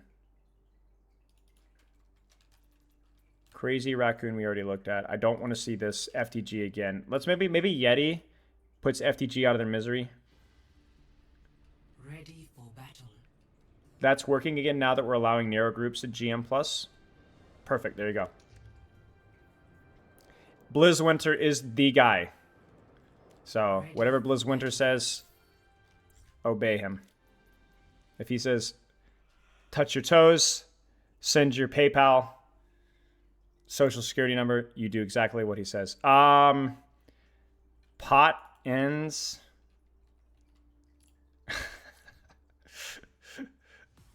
I'm trying to find something here, guys. Come on. We got to find something here. Crazy Raccoon and Falcons. We already saw Heesang's POV from that, though. I mean, we could look at a different POV if you guys want to. Maybe we'll go. Maybe we'll look. Are we about to jump in here?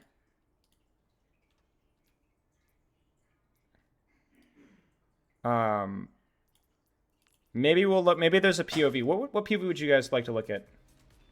Ready for battle. Oh wait, that's the wrong alias. What about this one? Shoe? Wait, no, this is the wrong one too. Come on, man. I guess we need to re-import it. Hang on a second. We'll get it back in again.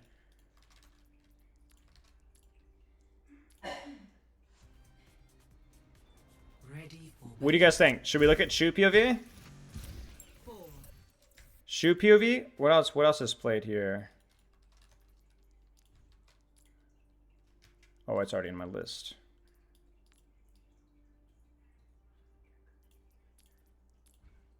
Should we look at Shoe POV? Ready for battle.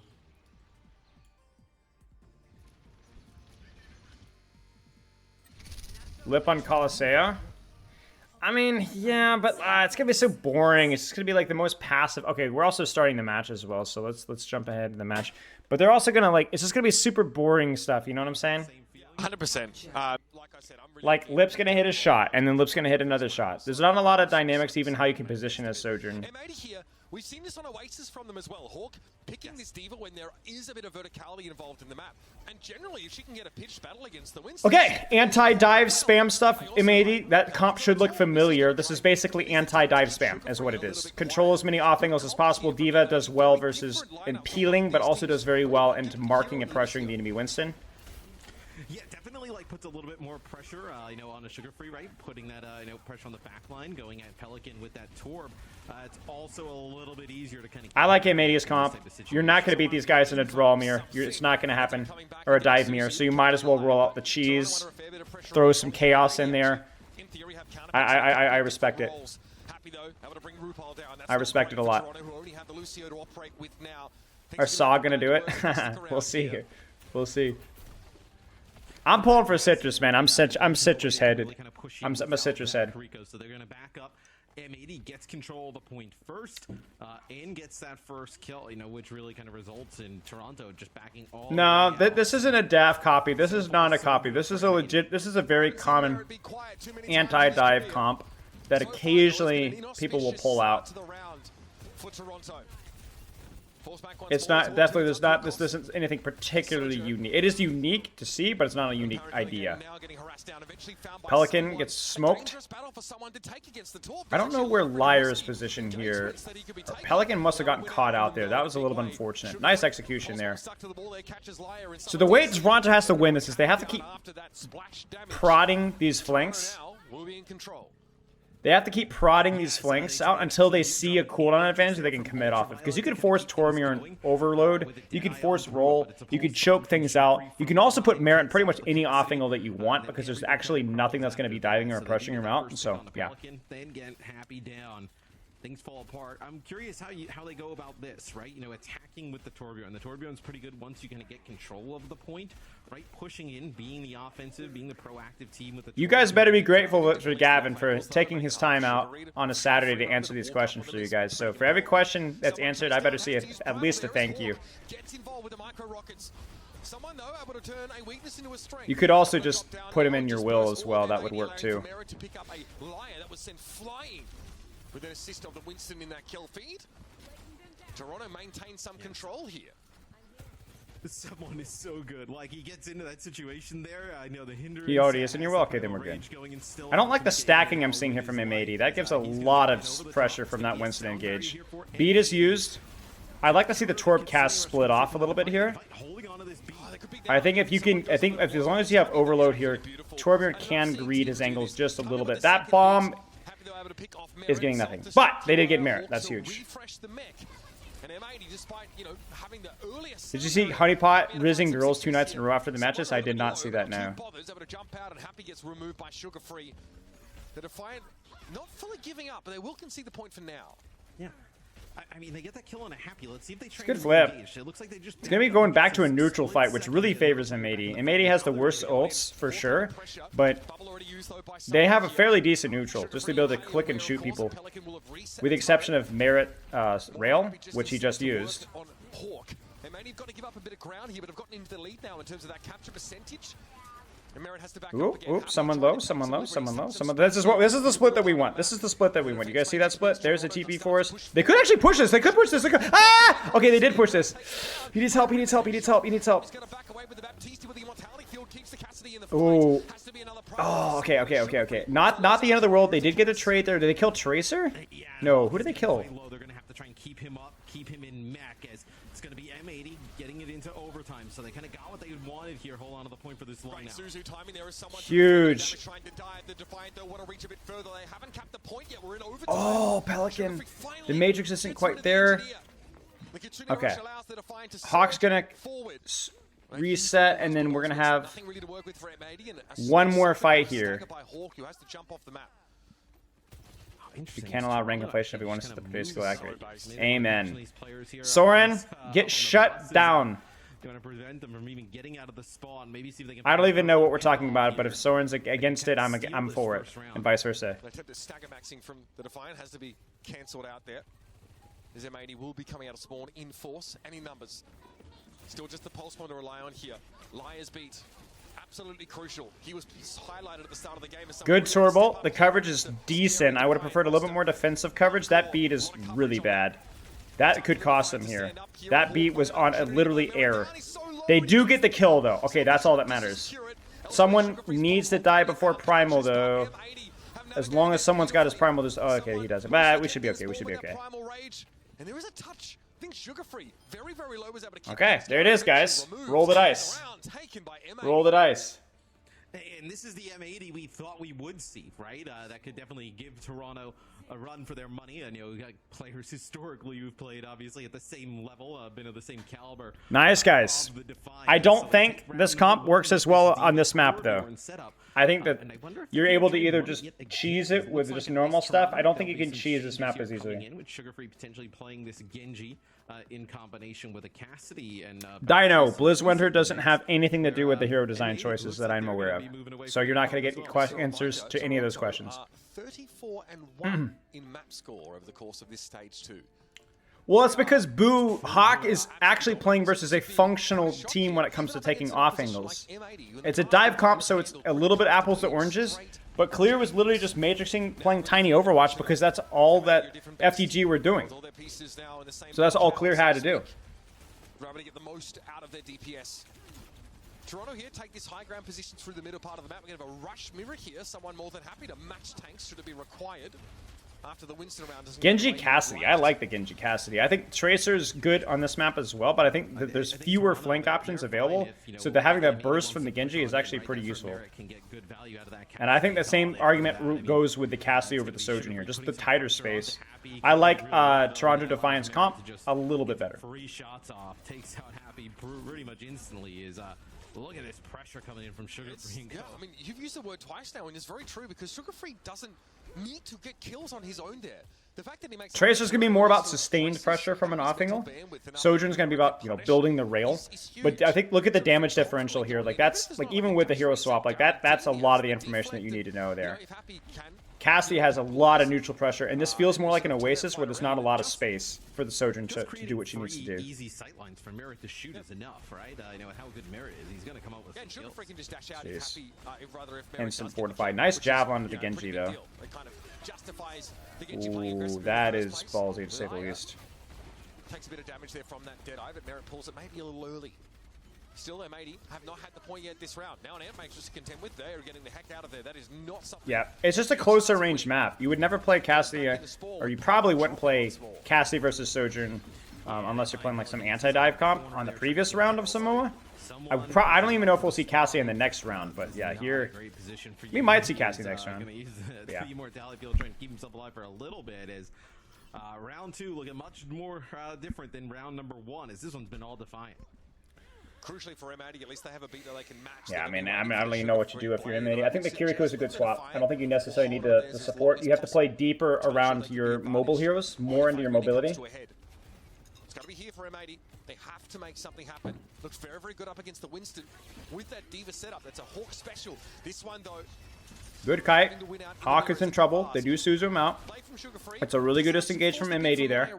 They're expecting beat there, but Liar is too good at the game. Well, I think they knew that Sugar Free probably wasn't going to fully commit, right?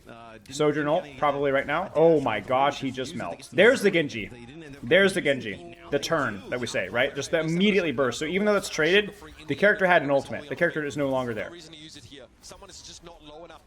Oh, Liar. Oh, it's unfortunate. Did they even get the ult off? Like, I didn't even see the beat. Oh, we did. I did see the beat. I'm an idiot. Ultraviolet with the heck of a line his plate right now, and the damage is real for Hawk. Brutal. Nothing he can do to withstand it. And even from long range, someone's being topped up through that Amp Matrix healing via Rupal. And Happy can only make these tiny little peaks. It's not enough. We have at least achieved a good old Morgan. Pelican instantly recalled after touching the point, and here come M80 behind that Kitsune rush. Kitsune, they're going to kite that off to Toronto. I mean, this is pretty good for M80, like, all things considered. Like, as ugly as that last fight went, you do have point flip here, and you do have Orisa ult. So if Pelican can... Okay, Pelican does live. Tracer forces the recall of Pelican. So maybe now it's time to go for the Defiant. Sugar Free on the off angle. They know that Orisa ult's coming. Bap's maintaining his distance. Because RuPaul cannot get sucked in. If RuPaul doesn't get sucked in, Orisa's hold is pretty bad. They did hit Cassidy, though. What is the best support to play with Sombra as a pre-made duo? I say probably something more proactive. Lucio, Kiriko. Probably Kiriko. Probably be the easiest solution. No more Genji, yeah. You don't have that short choke control anymore, so the Tracer has that more deep flank potential. And maybe he has to be careful this BAP window here, though. Yeah, that Matrix is going to be what we're going to see here. Kemi Sakudo. First off, I promise he would not answer that question anyway, and also he's not the guy working on that. So I'm gonna save Gavin the time to have to type that one up. Ooh, they needed to commit there. Oh, there's the pole combo. It's not bad from 880. It's not a bad try from 880. I think they needed to be a harder commit there if you know you're going into BAP window. Yeah, nice try. I mean, that is a really interesting, very difficult Amp Matrix to deal with, right? RuPaul drops it like on the M80 side of the entrance to the point, and they're able to like kind of shoot both ways on through it, right? You know, players coming from the spawn or players that backed up, and then also Hawk. All right, in a really dangerous position. Let's see it. Point takes a ton of damage. Let's see what M80 got. Really nice. Don't snail handsome. What does that even mean? Oh, doesn't it sit up? All right.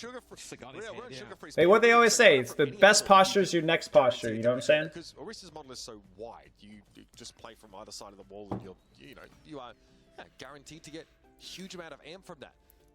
Toronto looked really good there in the Orisa mirror. They were All right, let's go. most of the round. Now they're going to mix it up. Sigma here on this map is not uncommon. Normal run-of-the-mill mirror. Toronto Defiance running a counter Orisa composition, though, with the Sigma Symmetra. Let's see how it goes. Yeah, I mean, look, I think Hawk would be totally fine taking like a Sigma head-to-head, right?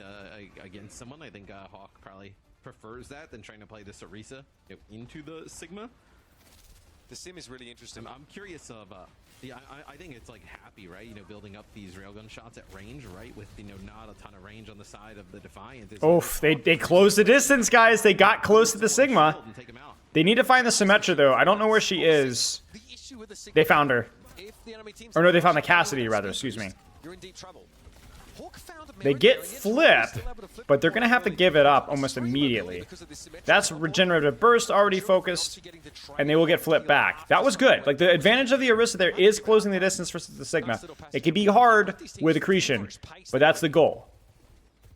Yeah, and I think you're going to have to try and figure out how to keep someone alive, right? Once that shield is gone, you're going to see them just kind TP up close, but again, that doesn't necessarily favor the Sigma team. Pelican. Found a headshot there. Looked like there could have been something, but Pelican gets the one clip and finishes off the Cassidy. Telling you guys, I don't know about the Toronto Defiant execution here. I don't know if I agree with the TP play there. I think your best bet is to kind of stuff leverage point. Hold the high, because the Orisa can't really push into you. But this is I just don't think the Sigma is kind of the answer here, especially with how fast M80 is playing around this Orisa. You have open sightlines for Happy at range. The Sigma it's a pretty good stagger, too. That's like another 10 seconds right there. Faster, so. Yeah, no point in TPing onto a better brawl comp. Agreed. No point in TPing to a better brawl comp, especially if the TP doesn't improve your positioning. Okay. Someone here determined that Sigma is in fact the answer. But how do they keep M80 at arm's reach by getting... All right, yeah, seriously. Last question, y'all. Last question. Unless Gavin specifically wants to answer more, I'm gonna call it. So the pulse bomb combo, the reason why they combo the pulse bomb isn't just the damage, but they, oh my gosh, the pulse bomb destroys the lamp so that the Orisa ult can actually secure the kills too. It kills the lamp, and then you pull, and it gets everybody low, then the Orisa ult finishes. So at the moment, right, you know, you have the Sim ult, you're going to have the Sigma ult. There's no way you kind of give these up now, especially with 85% on the point. You're kind of all in. Close to a gravitic flux here, but that's going to be Liar's beat committed to nullify that entirely. Oh, that's risky. I was gonna say that was not the play there. Okay, at least they got beat out. That's not a great beat from Vega, but yeah. Cleverly, that was removed. So at the death, Toronto able to get back in control and hold a couple ultimates. I mean, we'd have to get another look at that. It looked like actually Merit was like booped up potentially. Okay, so they have beat for Flux. The sim wall. This still should be good for Toronto though, because they have basically a solution for everything M80 has, assuming Happy Dose doesn't hit a shot. But even then, sugar-free sim wall should really help. Kind of like change the direction. Looked like it kind of sent him up instead of out. Now Gavin, just let us know your limit, mate. Let us know. I don't want to take advantage of your hospitality, let's put it that way. There's the sim wall. It's actually not a particularly good sim wall. It does give a little bit of space to M80 there. And they will be able to get a little bit of point pressure there. You're just chilling? Alright. UV gets quite low, but no push. They get it close. Ooh, someone is low. Someone is low. They have the beat. There's the beat. Flux is good, but the beat is good too. The problem is that M80 don't really have a lot of space, but they did get the point flip. I just caught that. BAP window, they can actually just fully LOS this BAP window. Even if they give up flip here, they've actually just completely negated the BAP window, and someone is dead. Someone is dead, guys. Someone is dead. There's the BAP window in response from a better position. If Pelican can live, Pelican does live. Nice lamp from UV, and M80 just took the first map. M80 just took the first map. Okay. Basically, Cheese, okay, this is the story. Cheese comp from M80 steals the first round win. And it was played pretty well. You got to give credit where credit's due. Cheese comp. Last round, it was actually Toronto that played the Cheese, or tried to, with the Symmetra Sigma, and they just didn't play it well.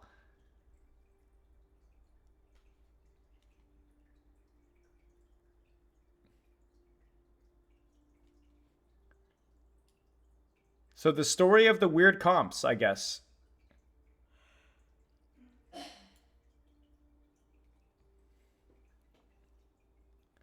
Yeah, I mean the comp was legitimately good. Like I think the way that they approached it was good.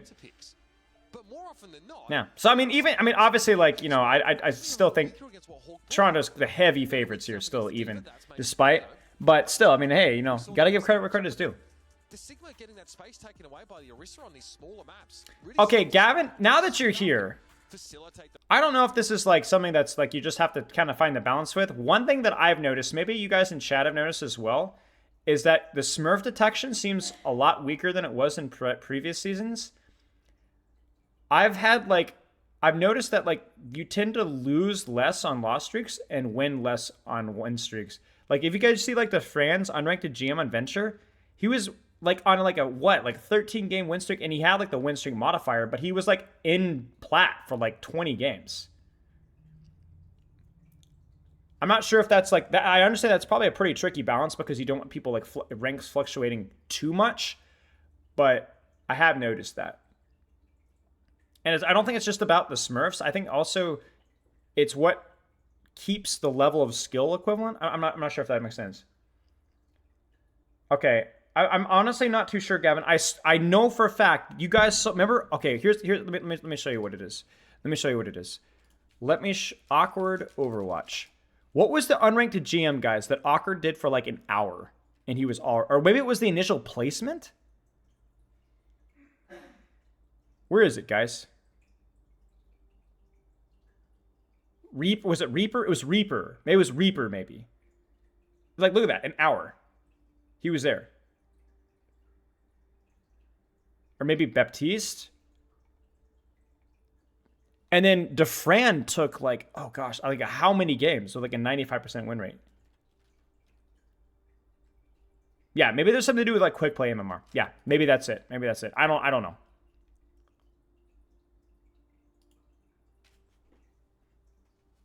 That would make sense. There's too many variables there that I wasn't aware of, but yeah.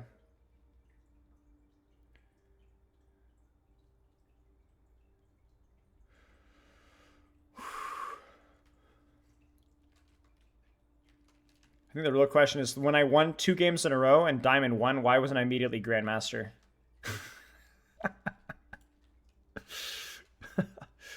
I see quick play MMR has a limit to how I can be when you put in transition. Ari, plus, Lifeweaver. We've seen, Brigitte here. Makes sense. Look at this. So Toronto, they'll come out with defense here with the Ashe in the mix. And then Bat Brig pilled. Baptiste Brig backline here. Trying to help support this Ashe potentially. I'm not gonna lie with you guys. I don't understand why you would play Orisa with Bat Brig. If you want the better functional spam tank, you should just go Sigma here. You still have the Brig for Tracer, for your own Tracer and for the enemy Tracer. Why are you playing Orisa with Bat Brig? I don't understand this. We saw Korean do this. Alright, let's go. What is that? You know they're not going to play dive. I'm going Lucio. Oh. Okay. No, I don't want to play Brig against him. Okay. Well, yeah, he's a Lucio player. Yeah. They have Ashe. Ashe? Okay, mid Hawk could stay main. I can bait really hard Hawk. I'm gonna play kite main. I'm going left side. Play to left side. Oh, are you happy? Oh, I think we can't go side. Oh, okay. Come back. They're gonna push. We can bait. Back half. Ashe one. Brig. Nice, Brig. I think we have to shield. Oh. Kill out, check. We need to Brig, I think. We need Brig, I think. Okay. Can't go side. This is side. Yeah. That's fine. I go Brig. They're gonna be against square. They're 50 square. Yeah. Okay, I'm not there yet. I'm a little late. Ashe. Everyone's scared to tell Pelican no. Can we shield our cast? I'm going left. I'm coming. I have no shield. I'm playing here. Step in. Yeah. I go left side. They push me. I'm done, mate. I'm walking back, man. I'm left side. I'm going towards point. Yeah, that's fine. I'm going towards point too. You live? You good? You're good. Yeah. Come here. They're walking. I need heal. Oh, I'm dead. Top. Yeah, you shoot bat. I'm shooting Rissa. He's isolated. Shoot bat. Help Holy point. I give I'm up point. Earth square, Bob, passer. Happy, we can come back right window. Happy, come back right, come back right.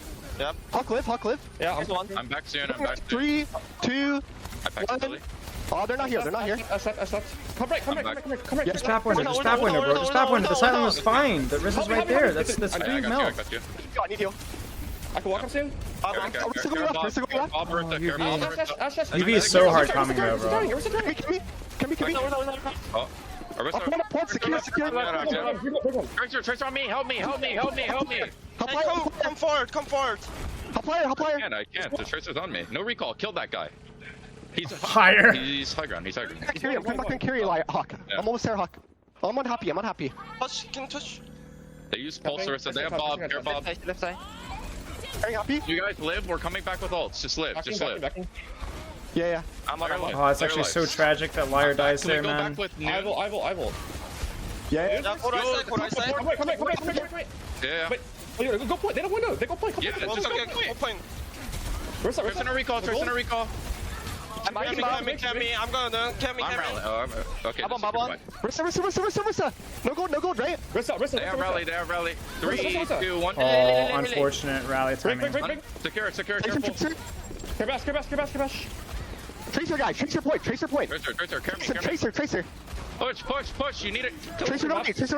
Tracer. This is so messy, man. This is so messy. This is so messy. These comms are so messy, man. We didn't really want to cut off the team comms there, folks, because that is like a very complex situation for the SIG comms. That is the most mixed communication that you will ever hear in your life. Total chaos. Oh my gosh. Yeah. Do you know any maps except Circuit Royale where pros don't play Tracer? Oh, great question. I'd have to go back and look at like some of the maps. Really awesome. We're able to listen into some of those comms, get a really good idea of what teams are trying to do. Where I don't. That's a good question. I don't know. It's a decent Kitsune there. That's a lamp and a fortify plus the space. I think you take that really. And then now it's harder for them to walk into you. They're gonna press BAP window, but they're down lamp. They're not even necessarily having to give up the high ground entirely either. And card is still moving. The Kai Lucio is definitely the Kiri Lucio, excuse me, is definitely fun.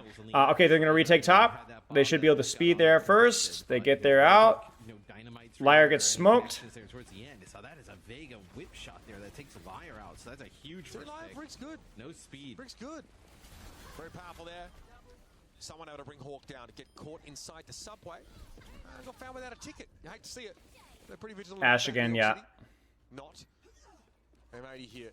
Yeah, you can go. Some play Genji instead of Tracer and serve also, right? Yeah, we saw that, but for the most part, that just seems to be like a brief thing, and then they generally go back to Tracer. You're good. Don't do that, home kids. Not advice, but you know. For legal reasons, that is a joke. Seen people. Cheers, Soren. Don't endorse it though. Yeah, mate, well, yeah, that's my story for now. Maybe high noon top? I don't know. Force back a little bit. Again, Yeah.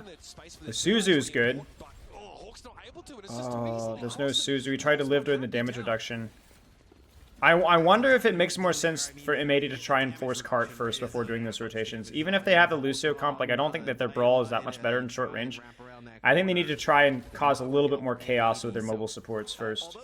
Yeah, M80 won first round. A little bit long to kind of like for that play to develop, right? So now you're about a minute to go here for M80's attack, and they're going to make some changes. So Genji Sojourn here gives them a little bit. Put enough pressure on the Orisa. Yeah, but if you're running Kiriko, the goal isn't pressure on the Orisa. Yeah, that first fight taking as long as it did. Genji means that M80 has a lot of ground to make will probably swap on third, but maybe the cheese that they need to break this short little sight line here.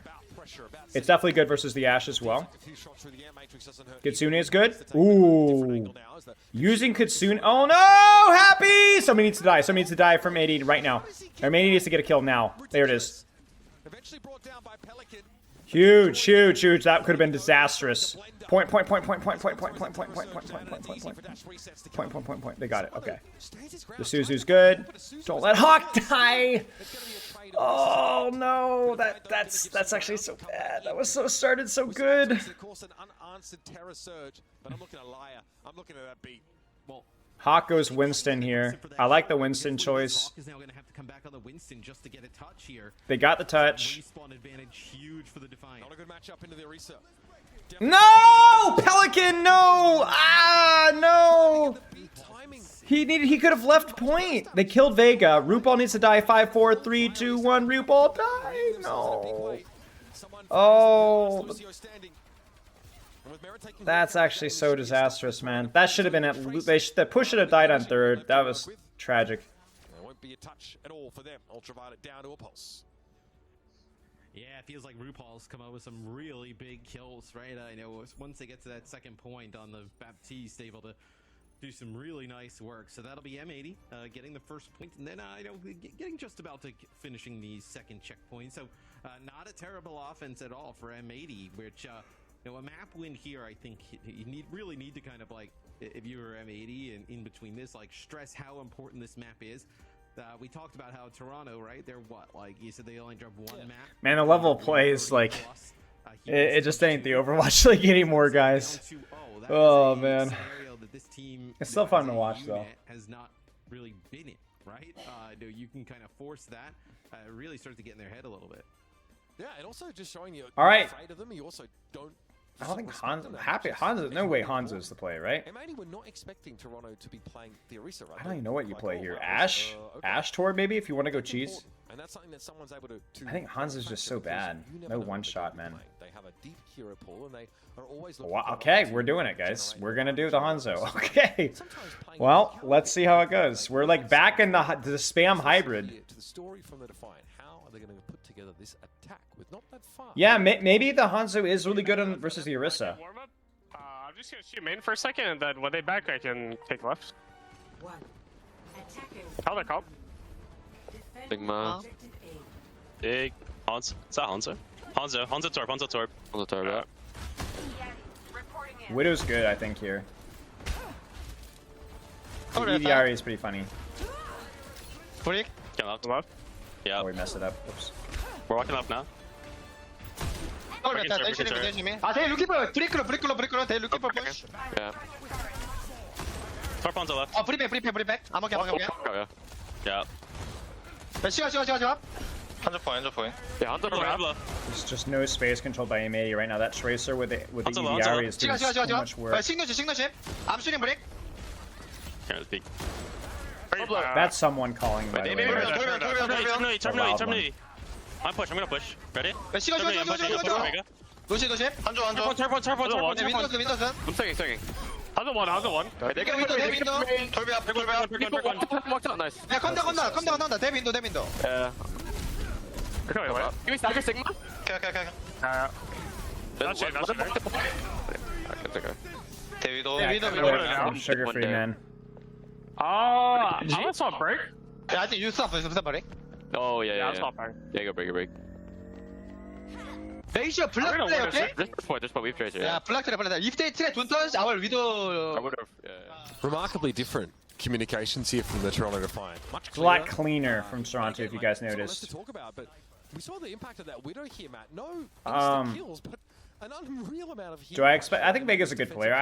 I think the main support pool is so tragically bad. It's easily the worst position in the West, I think. Well, you were at the moment as Vegas switches over to the brig. So like, you know, Vegas probably. I don't know. Look at this, an Matrix set up on the high ground there. Oh no. From RuPaul puts Hawk in a really weird. Not a good split there from M80. Somebody has to be able to control space.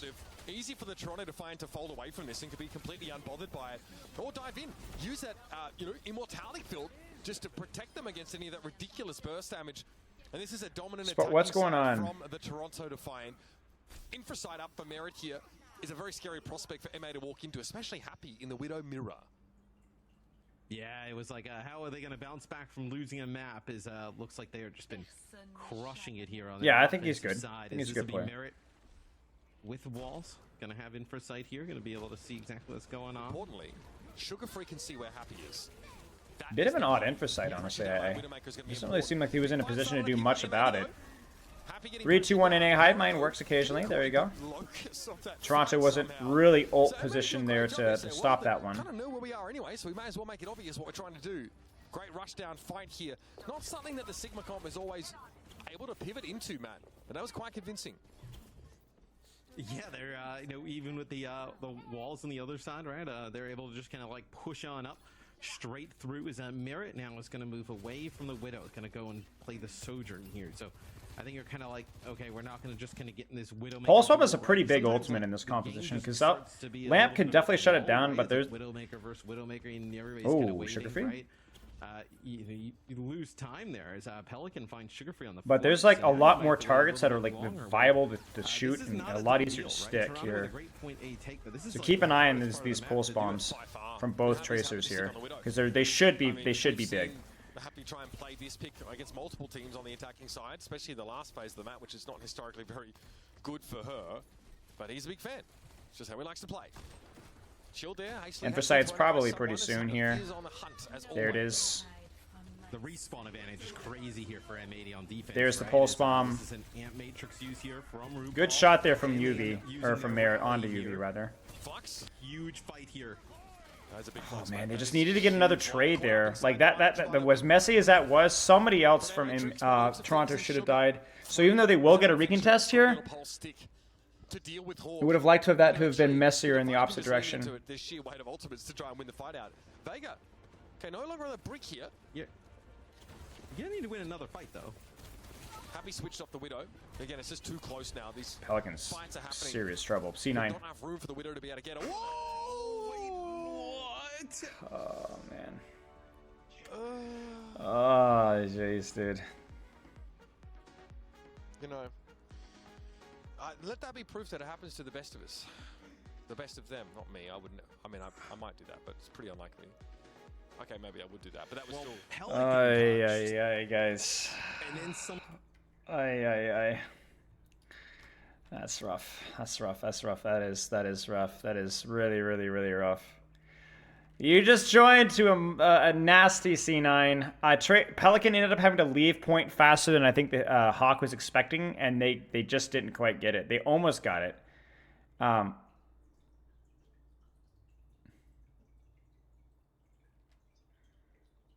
Yeah, that was messy. I don't know, maybe Boo. I think that like M80 is just going to be the messier team. They're just not going to be as structured, as good. Like, they're just not going to be playing as well. Like it's just bad. They're just not as good of a team. But if they can create it messy enough, situation, then like maybe they could throw Toronto off their game. But yeah, that was unfortunate. Yeah, M80 was super messy.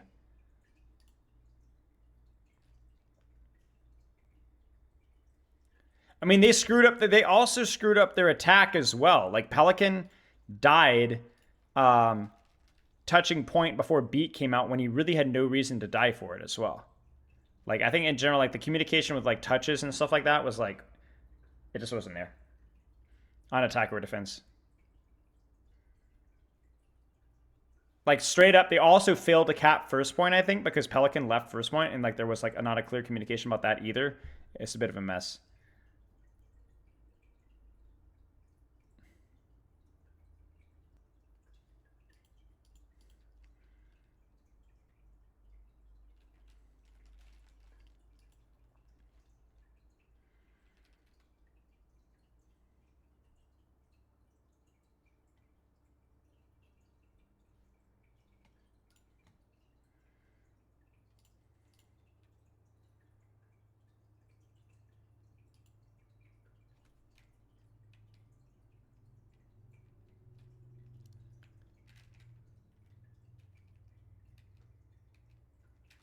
I guess we could maybe, while we're waiting, we could see if there's anything juicy in Hammer Time here. Oh, the Christopher coaching post. That was funny. Oh, let's check out this Wizard Hyung video.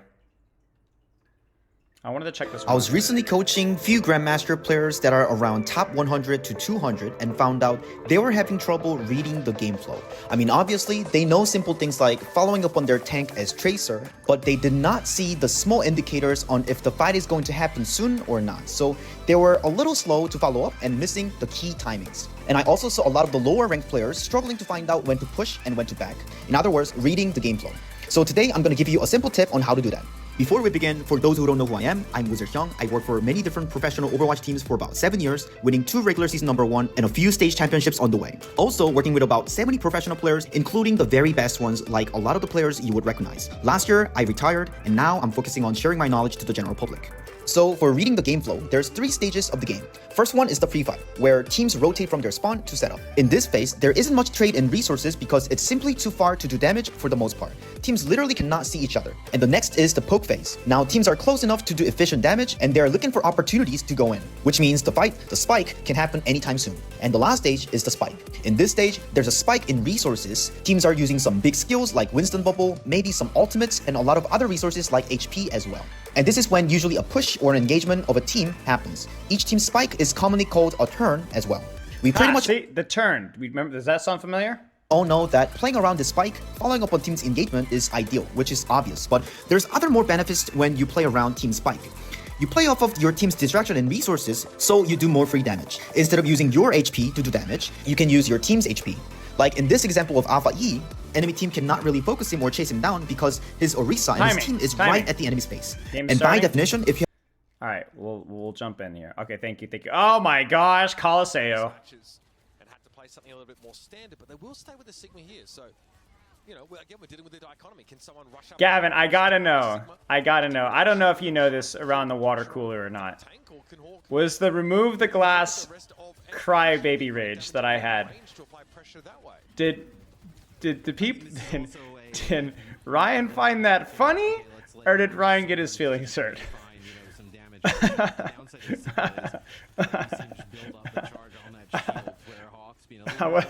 I never know.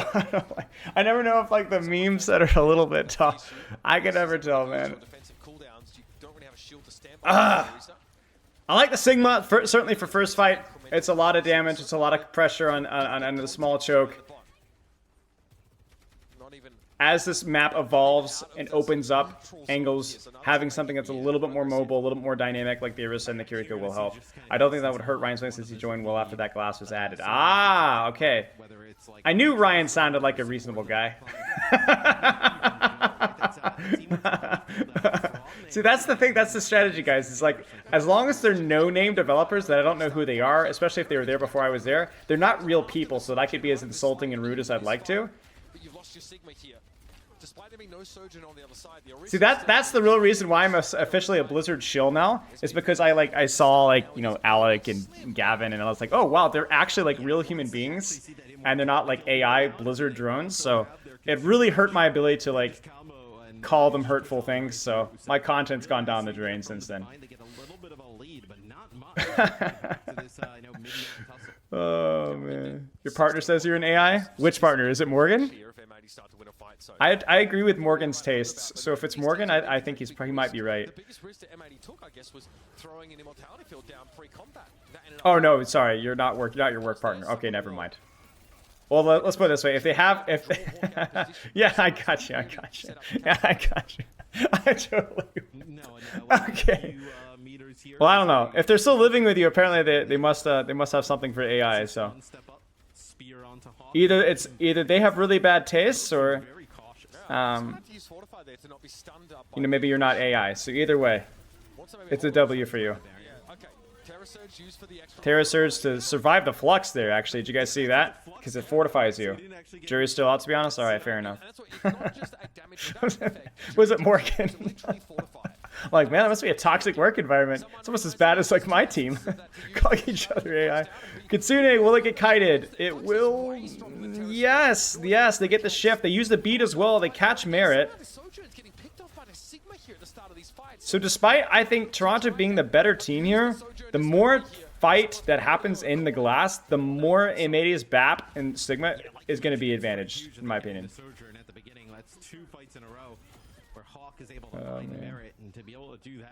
opens things up for M80 in a big way as now maybe they can push. Now, this is where M80's comp loses a little bit of efficacy. It gets you that first advantage of these big maps. It's been 3.5 minutes, by the way. But as this map opens up, there's a lot more space for Kiriko's wall climb to be useful to assist your Tracer. Like you saw right there, Tracer just materializes and BAP lamps instantly. And you're like, man, like that's all it took, right? It was like one Tracer clip and like this massive, nasty, long cooldown. Pretty good disengage, maybe? Okay, almost a good disengage there. You haven't watched since Al? What's up, Papa Brian? Question, will Hawk swap? I don't think he has to. If you're playing to your strengths here, okay, he does swap. 60 in Flux, but yeah, being called an AI in some sense is a compliment. I just think you're sucking up to Gavin. Let's be honest.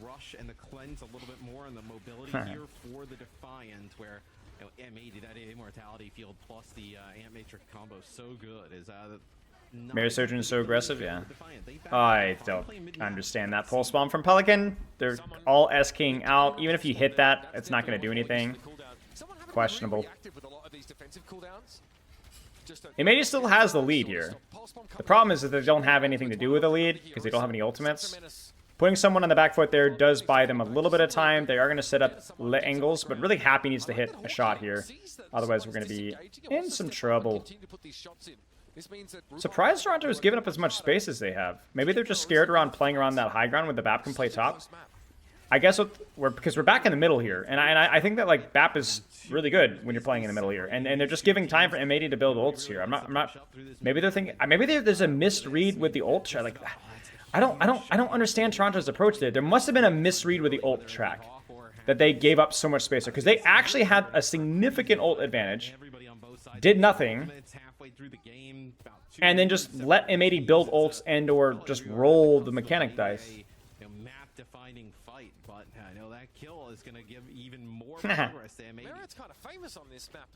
Household name ultra movie star. See now which one of us is living? I think Gavin is living in a fantasy. What do you guys think? Huge catch there by M80. Liar is able to use the beat. Probably not necessary at that point in time, but honestly at this point it doesn't even matter. And someone doesn't get to use theirs at all.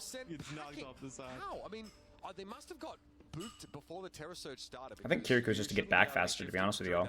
And that's funny. Look at that. Look. RuPaul goes BAP. Ultraviolet goes Kiriko to go faster. We've literally just flip-flopped supports. Right, okay. That's crazy. Like, that whole snowball thing, that actually just screwed Toronto. Sojourn ult here is a little early, but also this is a really difficult point of the map to get, like, any off angles, so you kind of just use the ult there for actual push.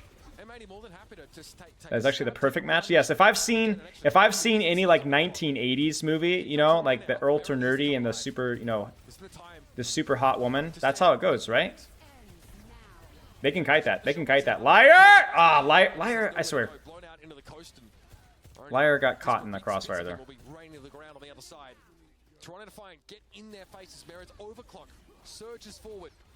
Still, really good position for M80 to be in right now, especially considering that there's no way that they should be as far ahead as they should be right now. Right, Spartan, that's just something you need to understand. Like, you know that you're playing into an ult disadvantage there, like, and Liar has to change his position there. He has to have an escape route. You got to be talking about, like, okay, how do we slow down this pace here mid-map? And now M80 can just being chilling here. I mean, you are playing into the BAP, which, as we kind of established, I think is slightly better in this corridor. Maybe 3 good fights from here on out. Kitsune, will it get kited? I don't know. It's a lot harder to kite with the BAP as well. That's the other thing too. So if they get a nice Kitsune rush here, it might not be as easy from Toronto. There's the BAP window. Oh, they went for the high ground BAP window. And Happy gets smoked. They jump high ground. They stick someone, force the... They actually forced the... Did you guys see that? They forced the Arisal just because they stuck someone and he didn't have Fortify. That's fine. It could have been a lot worse for M80. 1 ult for 2? 2 ults for 2? You know? That's fine. Is there any other team that can test M80 in Toronto? Not in NA, no. I would have said Timeless could occasionally punch up, but they're obviously out now, so... You get high ground there, or is really nice Ant Matrix there for RuPaul setting up Merit. You get 2 meters out of that. BAP swapped back now, which is fine. Pulse, okay. I thought that had stuck, but Ultraviolet is able to get away with Sugar Free's in, yeah, Sugar Free's in trouble. Just in case. So Sugar Free probably pretty happy with that either way. And again, M80 is content to just kind of chill here. They don't really have an old advantage right now. They know that they're running into beat, so they don't really have any reason to give up the positional advantage. When you have positional advantage, guys, there's no reason for you to do anything. If you have objective and positional advantage, there's no reason for you to do anything. So you're just going to see them just kind of just chill here. Maybe if they see like a cooldown, like a fortify or something like that, they might look for a push, but like even then, like you really don't need to. And meanwhile, like it's kind of on Toronto to use the opening ultimate here. The M80 can kind of just kite out. Oh, they're gonna. What is Hawk doing? What is Blood smoking here? Oh, and the beat comes in. That's tragic. Toronto, worst case scenario here. Worst case scenario. And I don't know if they're going to be able to get out, guys. I don't know if they're going to be able to get out. This is going to be really hard. They're going to have to... Okay, they will... Oh, it's close. There's Fortify down, though. Oi. BAP window in the trade here. Again, M80 really has no reason to do anything. M80, if they want to, don't even necessarily need to fight in the neutral standpoint. They could actually fight back in the same high ground. I actually don't think it matters all that much. Depends on what you want to do. BAP window. They have to touch, so I guess you just fight here. Because it means that your BAP window is advanced. Rupal has the BAP window now. He has the BAP window now. There it is. Oh, Hawk! Oh, no, Hawk! No, Hawk! Disengage, Hawk! Oh, why did he go to this first window? That was almost a huge throw by Hawk. Ult to survive the pulse bomb, and they hit the Tracer. Someone should die here. Someone should die here. That's it, guys. This is it. No, hello? No? Hello? No, guys. No way they fumble this one. No way they fumble this one. No way they fumble this one! No way! No way they fumble this one! Liar! What is going on, guys? There's no way they fumble this one! There's no way they fumble this one! It's not possible! What did they do? Oh my gosh, the mother of all chokes! Someone up through that fight. I mean, tremendous stuff there from Toronto Defiant as the bot will be contested now. Okay, it should be okay though. Yeah, that's it. I don't know where someone's javelin spin went, but he's melted. Okay, that was almost actually like I would have been so upset if they threw that. All right, well there you go, guys. Autumn Sun is the therapist. Does bad play from pro teams frustrate or anger you? Yes, I get very emotionally involved. I can't sleep at night. If they lost a fight, no sleeping. A C9. Oy. What were we looking at before? Oh yeah, the Wizard Hyung video. Okay, well never mind. We're looking at Tusk redeeming a roast my highlight here. Okay, Venture highlight. Will never be as good as my Venture, but that's all right.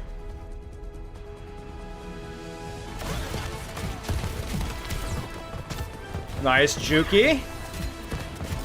Nice discipline with the drill. Oh, we didn't have drill. Never mind.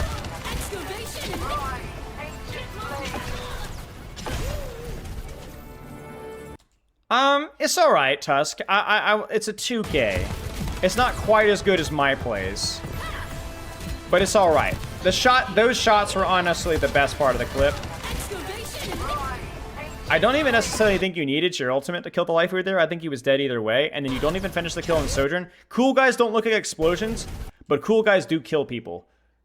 Without context, that sounds a little off, but you get what I'm saying? And you actually failed the kill there, and then you die, so I don't really know. If you like, if we're talking roast my highlight there, that would be one of them that we definitely do. It was a bit of a disappointment, I'm not gonna lie.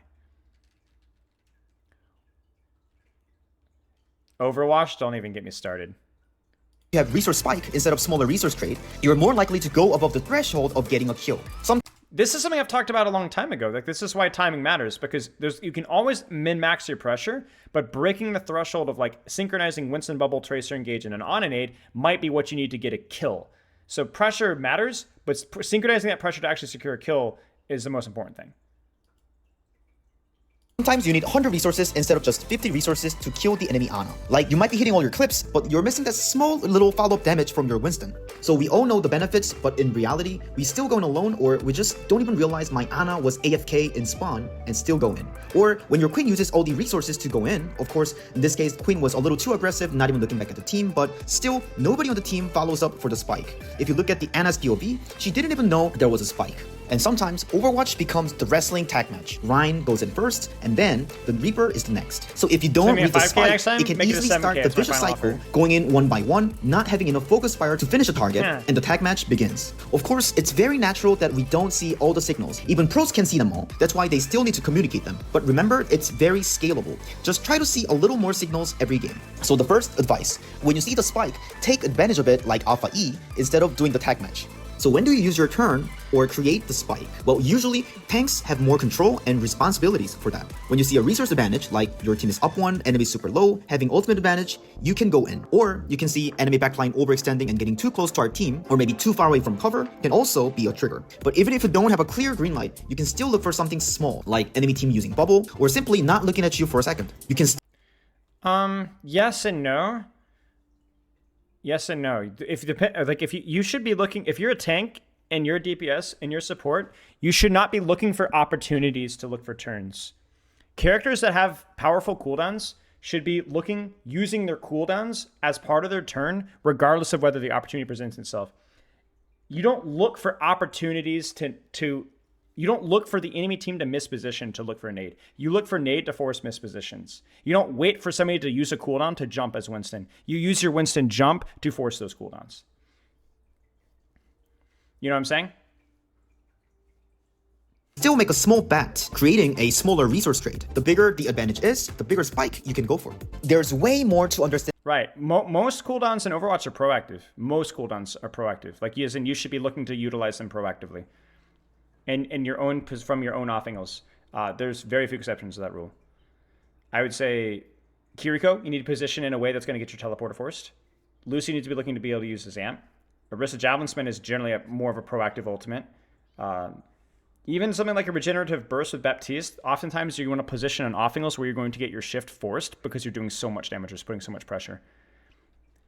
I would say most. I would say like 55, 60% of cooldowns are like forced, or proactive. Just my gut feeling. I would have to go down and count them, but yeah. You create opportunities, exactly. Now, there are some cooldowns that are not very good proactively, like Hinder with Cassidy is a bit awkward. Sometimes it's proactive, but sometimes it's more reactive. Like, it can be hard to reach people with it. So it's in like Fortify, right? Like Fortify, you could definitely push in aggressively with Fortify, but doesn't really enable you to be as offensive. It's oftentimes like you go in aggressively and then when you need to, you Fortify. Same thing with Suzu. Like, you know, you guys have seen Awkward's Kiriko cycle, right? That's a good way to get your Suzu forced offensively, but it's not always the best way of playing, or Lamp, Baptiste Lamp. A lot of defensive resources are more reactive, but most resources are more like dynamic. You don't wait for an opportunity to use Disruptor Shot or Sojourn. You don't wait for an opportunity to use your Railgun as Sojourn. You don't wait for an opportunity to use your Dash or Deflect as Genji. You create those opportunities yourself.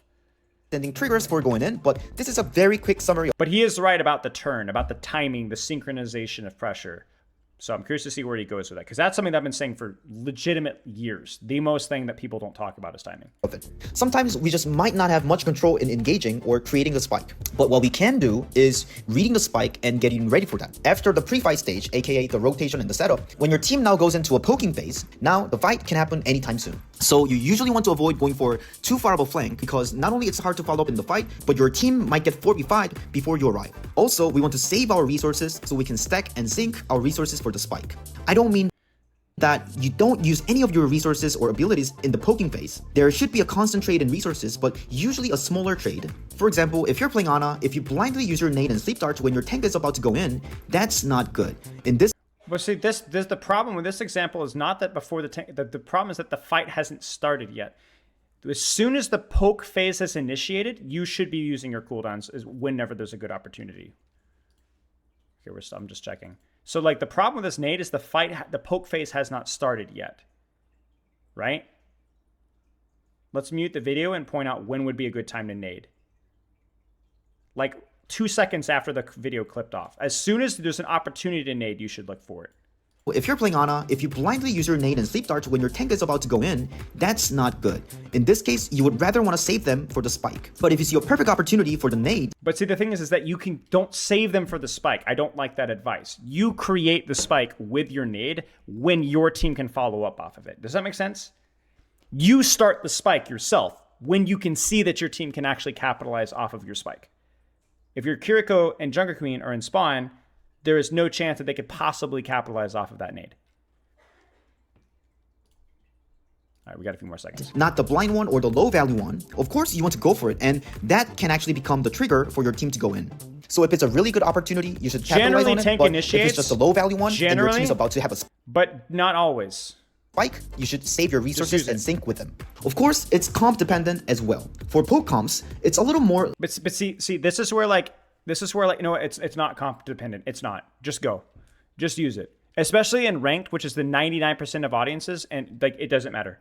You see an opportunity right now, you should be looking to get your recall force because you're taking an aggressive angle. You should be looking to use your cooldowns proactively with Venture right now. You should be looking for concussive blast angles with Pharah, or take an aggressive angle that's going to force your concussive blast. You should be looking for Roadhog hook. You should be looking for deep angles and either looking to use your accretion aggressively or so. Like, you know what I'm saying? Like, you don't want to wait for those opportunities to present themselves, and it's not compositionally dependent almost ever. A loss, though, does, like, a loss in this tournament does kind of sting in the sense that, like, okay, and it doesn't matter if it's even the GM students, frankly. Is not going to be about, like, you know, how I'm being nitpicky, but that's the kind of the point of Hammer Time. Wizard Young is a really smart coach. I just don't necessarily agree with the way that he's presenting this information right now, because this is my wheelhouse. Timing is my thing. Angles and timing are my thing. do want to kind of come out on top. So interesting enough, Toronto will play the Sigma here at the start. So I thought we were interesting.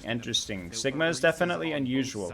Again, now I will say that this should bode well for M80, not because someone is a bad Sigma, and not because Sigma isn't good versus Orisa, but frankly, I feel that M80 should, anything that's a non-mirror, M80 feels like, hey, maybe there's just a chance that we could do something weird. Yeah, what's also allowed it was. Don't you ideally not to want to have to use recall, Susu? Yes, but you should, when you have those cooldowns, you should behave in a fashion by putting pressure that forces those cooldowns to be more likely to be used. If you're playing so passively with Tracer that you're never getting your recall forced when your team is fighting, then you are not playing Tracer correctly. The value of the cooldown is the get out of jail free card. And if you're not getting your get out of jail free card forced, then you're not doing your job. Not always the case. There are certain cooldowns that are purely reactively, like Lamp, and to an extent, Suzu. Oh, liar. The end of that last round and that shot there. They had a really good series. Very, very clean. EMEA ins for Space Station replay codes. Remind me after this. I'll link to you guys the workshop. You need to find a way to get arrested. That's right. What is Hawk doing? That's double cooldowns forced. That's not. Maybe they're just trying to buy time for Liar to get back. He did get the shift focus. Oh yes, great pulse. Come on, Liar. The timing of this beat is crucial. That's it, buddy. That's it. Big Daddy Liar's back. Woo! It was perfectly timed. Perfectly timed.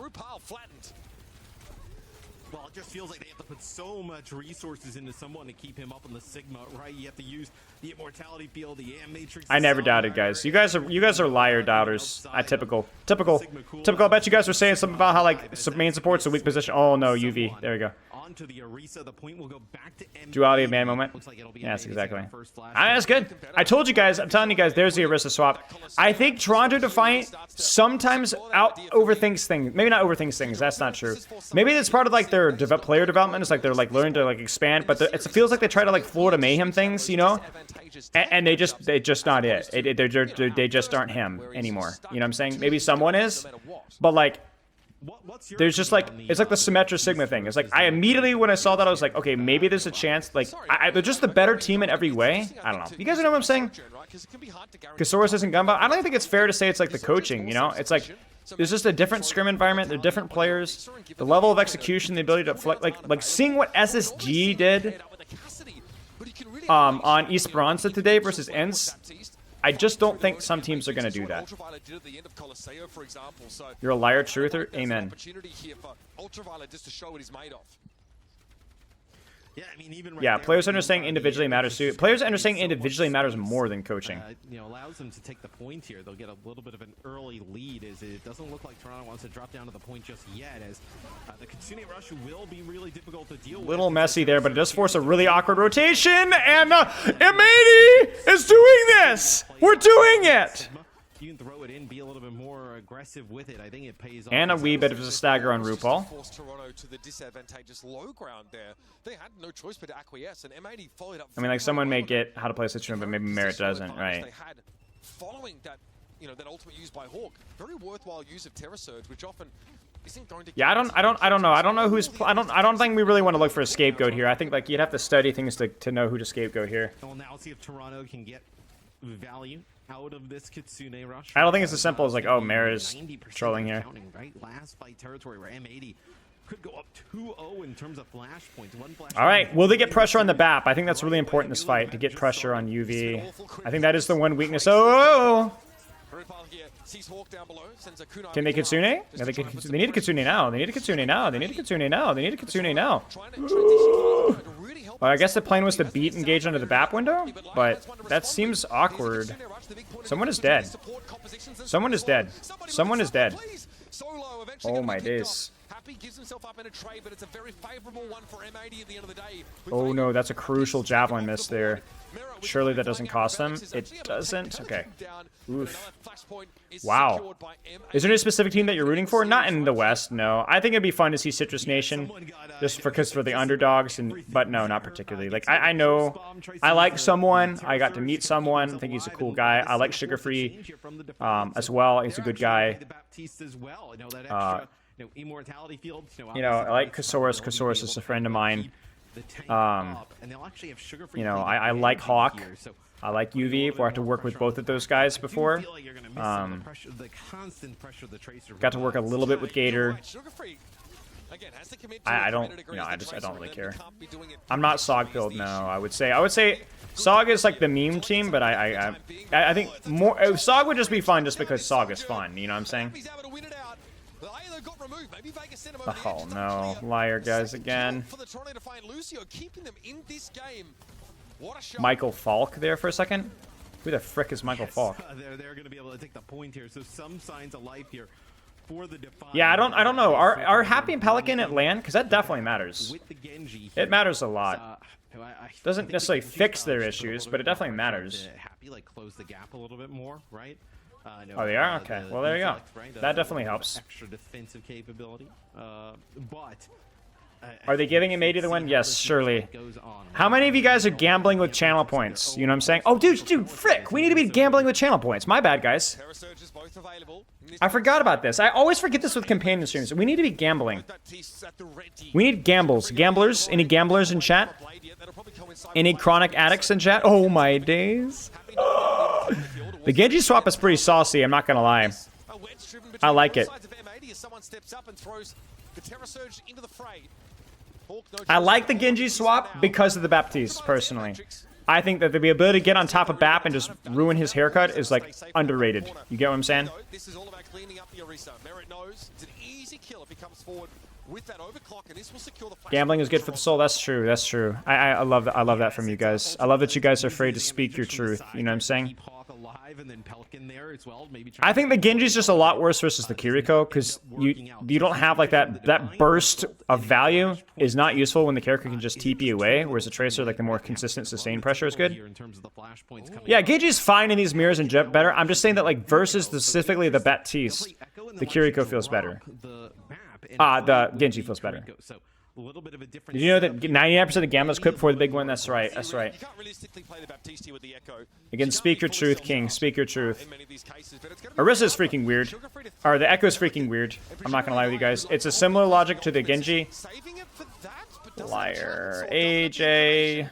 Or at least trying to AJ. That's way too cheap of a fight when Liar has to be better positioned than that into that situation. That could have been a bit of an AJ. No, I don't think this is the last match, right? There's one more after this one, no? It wouldn't it be SOG versus CT, CN. Also, word on the street is that Lethal can't even play in the freaking CN match, y'all, because of some collegiate thing. Soggy Citrus. Mmm. Soggy Citrus. Something about a collegiate match, bro. Blame Blizzard. Always blame Blizzard. It's fun.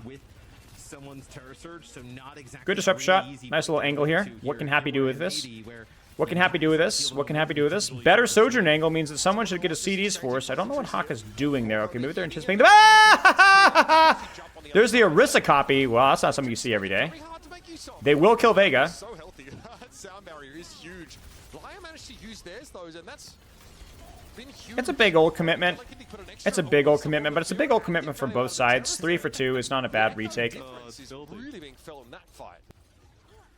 All right, guys. We'll go Tracer here because Tracer historically is like always really good here. Sugar-free goes Tracer, like we said, Kiriko, you know what I'm saying? I think also Genji's not great versus Echo, but Tracer is much better versus Echo, so with those white boy spears, you better believe it. Flashpoint to flashpoint. Oh, Suzu being forced early is not great for the Orisa ultimate. Hawk is in serious trouble here. They're going to Orisa ult. Oh, they could Orisa ult this if they wanted to. Oh, they popped a Sojourn ult a little early there. That feels way rushed. This is not good for M80 here. Happy has to hit a shot or something. And they really don't have the time to kite this out here. Vega just gets annihilated. He got Javelin. The Caucasian crack. Let's go. There's no way they just won off of that Javelin plus rail. Yeah, no speed. It's very difficult. Wow, dude. That was huge. That's going to give them... That makes this a messy touch. This is M80's chance to take. They should still lose this. Probably going to end up getting a rush here. Big ultimate advantage for the Defiant. There's a risk. They're just going to disengage it entirely. They should be able to disengage this entirely. And they do.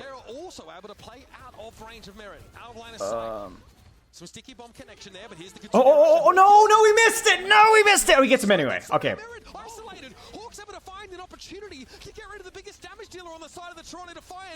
Oh, no, the Tracer was one. It doesn't matter. Yeah, I mean, it was not really a winnable fight for them. But honestly, oh, no, UV uses Kitsune. Oh, no. Oh, frick, man. Spears him into the wall. He basically lives with just a sliver before you can get the recall off. But while that's happening, someone just solo zones the entirety of the back line. I don't think it was actually solo, but all right, come on, Pelican. To the side of the map, potentially the series here if M80 can take it out. Yeah, I know. They're playing, guys. They're helping us get our drops. That was sweet of them. I don't think Copy's that good here. I mean, you can get Tracer. We'll see. We'll see. How deep of an angle can Pelican get? I mean, Pelican needs to get off. I think maybe I'll get off this character, maybe. He gets a Orisa copy. I mean, you get point, but you don't win the fight off of that. And so, unless you have time...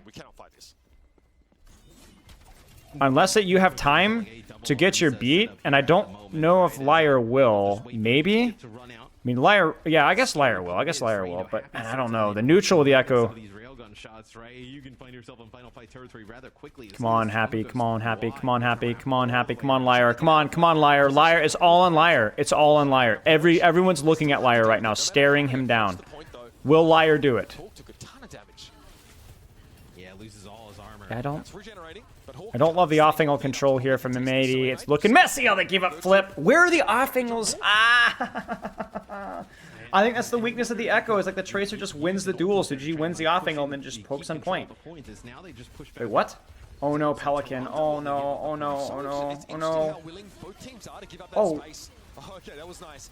I think that caught onto... Oh, Liar again. Oh, they do get beat though. Okay, this could be worse. This could be a lot worse. This could be a lot worse for M80. They are very fortunate that Vega used his beat there. Probably happy with this. Probably happy to now exercise... Man. The advantage they have in terms of okay, Pelican's off the freaking Echo finally.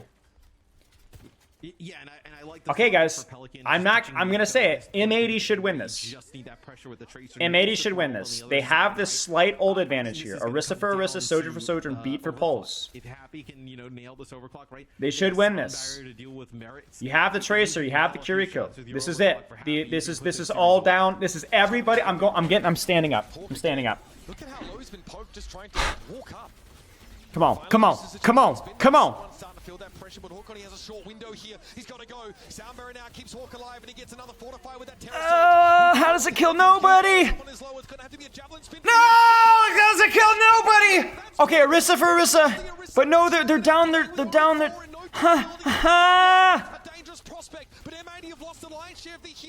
White boy javelin, white boy. Okay, come on, they got it. They got it. They got it. They got it. They got it. They got it. They got it.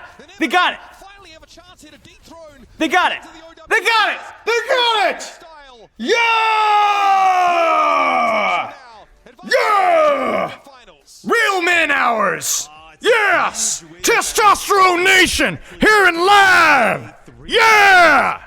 M80 came in today prepared for the beasts that are the Toronto Defiant. As Toronto, they'll suffer their first. I love testosterone. That's right. Thank you for the sub, Mercurial. Congratulations on your new badge. I'm 30 seconds behind? Am I really? Definitely going to be making waves. Let's bring the desk in and break this game down, because many of us are surprised to see the Defiant getting clapped back so hard. M80, what a result for this squad. Many surprised. One certainly isn't, because Reinforce did predict the upset. No way! Reinforce. Right, victory. Look at the jawline. This was a close one. I mean, it came down to the very last fight right there on Suravasa. What a fantastic series. Toronto Defiant having the right idea there, knowing that M80, they're going to be the team to watch out for. And they are now comfortably waiting in that grand final. I feel like they're going to see each other again right there. Yeah, they are the two favorites to do so. It was a bit of a preamble. We're eagerly looking forward to the grand final now. Yeah. I mean, you said it like this match doesn't matter as much. Obviously, it really matters. I don't care. Final, but I don't give a frick. Shut up, Johnny. Nobody gives a frick what you think about. I take back everything I said. M80 are truly capable of competing, and are arguably better than Toronto Defiant. They got the win. But just a couple of weeks ago, people. All right, anyway, we'll come back to it, boys. We'll come back to it. Do you think OWCS main supports have around 3200 DPI? I don't know. That does seem a little bit low for main support. I wouldn't overthink it, though. I wouldn't overthink it.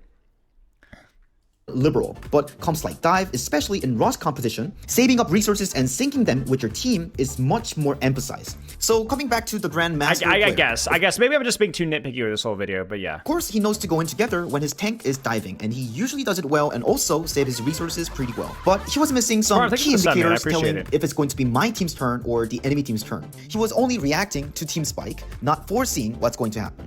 You can see here, enemy team is still pretty far away, and our Doom just used skills, which indicates we're not going to engage in the next 5 seconds. And here we see enemy Genji, Jinmu, dashing in and using Deflect. And we also see enemy Venture is using all the abilities. Now our Doom has his cooldowns back again, so everything's indicating that it's going to be our turn pretty soon. However, he's just playing in the same position, and even more, when Venture pops up from the ground, he blinks back instead of blinking to the side, getting close to the enemy team.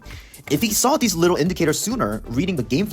Can I be honest with you guys? This is where I think we're over thinking things. This Tracer's a jackass for playing at the wrong, on not committing to the angle and not playing to her effective range. Why is she going backwards? That would never be appropriate. Play here, you jackass. Do damage. Control the off angle. It doesn't matter about the turn or the timing here. Spotting coincidence body? Stefano, I need a Stefano translator. Flow, he could have walked up and saving blinks, pressured their Genji who didn't even have abilities yet. Like right now, he could have been here instead of here. Yeah, I agree, but it has nothing to do with timing. It's just the position is bad. This isn't too long of an off range, and it's not an off angle. And he could have been blinking into the Genji, potentially doing a lot of. I think you're just spotting coincidence body. Who the frick is body? What are you now in this example in Nepal, he was late because he was TPing his team and. Oh, Stefano, I thought you were talking about what I was talking about. I was so confused. Got it. By the time he was here, the situation was already. Bro, I'm I'm sorry. You guys have the worst names. I can't even conduct a conversation with you guys. If I ever meet you at LAN, I'm gonna grab you by the shoulders and shake you and go, why did you choose that name? Can you just pick words? Like, what is that even? Body 1v9? It doesn't even, I don't know. Looking bad. Our Zarya is very low, used all the bubbles, and our BAP used Immortality Field as well. So his team already used all the resources to survive, so there was a resource spike already.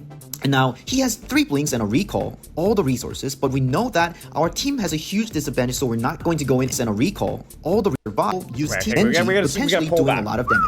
Now in this example in Nepal, he was late because he was TPing his team, and by the time he was here, the situation was already looking bad. Our Zarya Why the frick is my Tracer sitting behind my Zarya instead of using my blinks to stage the recall? I don't care if you're late. You're going to be late anyway. You have blinks. Why are you here? If this is useless.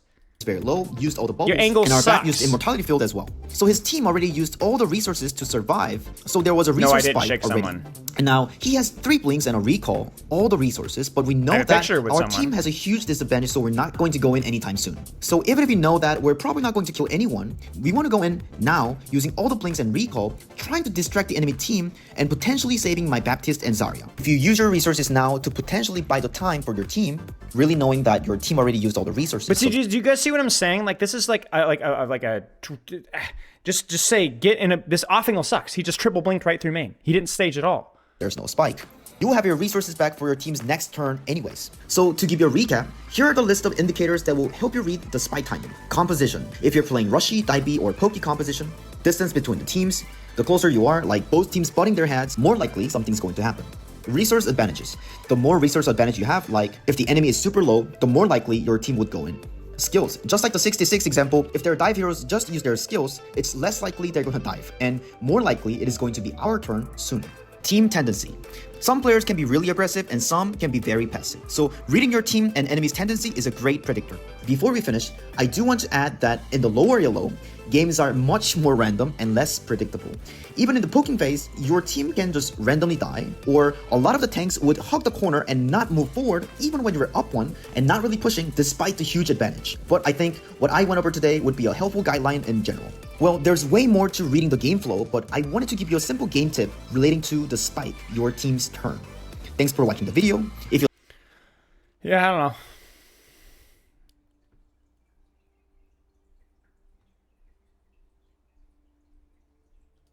Yeah, I don't know. We've somehow found a way to get them to the East Coast in a suboptimal setup, but we're making it work, and yeah, so. What did we just watch? It was a video by Wizard Young. What were we going to talk about? Frick. Guys, what were we going to do? What were we going to do? What was the plan? Oh, I was going to show you my picture with someone. I should show you my pictures from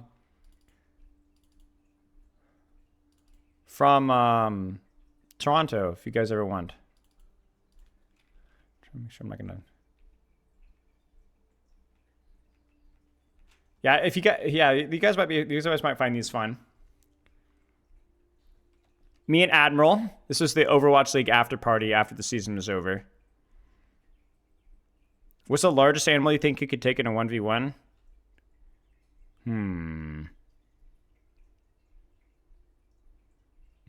Probably a deer. This is me at the airport. Nothing interesting. There's Albert. There's Pepper with Arietta. You guys might know Arietta is the the lady that helps me out with Project Amari. There's me signing autographs. Bro, I signed like 350 autographs. I'm not going to lie with you guys. That was a fun trip. There's the cast. I think that's Necra and Vicky Kitty, I think. There's me signing autographs. There's me signing more autographs. Yeah, Pepper looks just like Brigitte. There's Avril. There's me being half an inch shorter than Backbone. Actually, more like a full inch. I'm not going to lie with you guys. There's me and Backbone at the after party. There's Pepper and Arietta.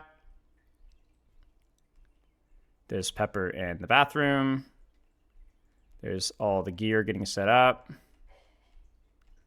Her cosplay. There's me and Chris. That's Avril in the background. There's me and X. I don't know who that is. I think that's the person that asked for a random picture with Pepper. Wait, slow down? I can go back if you guys want. That's the neighborhood cat that we got adopted up. Remove the glass. There's the audience, and there's the remove the glass. We went with a bunch of patrons. Me and a bunch of patrons, like 8 or 9 other patrons, all stayed at an Airbnb in downtown Toronto. Super fun. Great time. You're in there somewhere? Nice. There's me and Danny. And there's Dove. There's the Diva and Reaper cosplayers. There's Fariha. There's, Frick. Is that Fearless? I can't remember. Yeah, it's Fearless, yeah. There's the plane. There's me and Hottie. There's me and Hottie. There's me and Hottie. More Hottie. And Hottie. And Hottie. And there's me and Hottie at the after party. There's Happy. You can see Avast in the background, and there's Hottie as well. There's me and Hawk. See? There's no tension between the 6v6 and 5v5 crowd. Yeah, cheers, worst. Glad to hear it. There's me and one of my patrons to see which one of us was taller. She was like 5'8", and she was convinced that she was taller than me. It was me and J3, along with Arietta. Cosplayers. There's me and Cager. You guys remember Cager? You guys know Cager, the YouTube guide guy?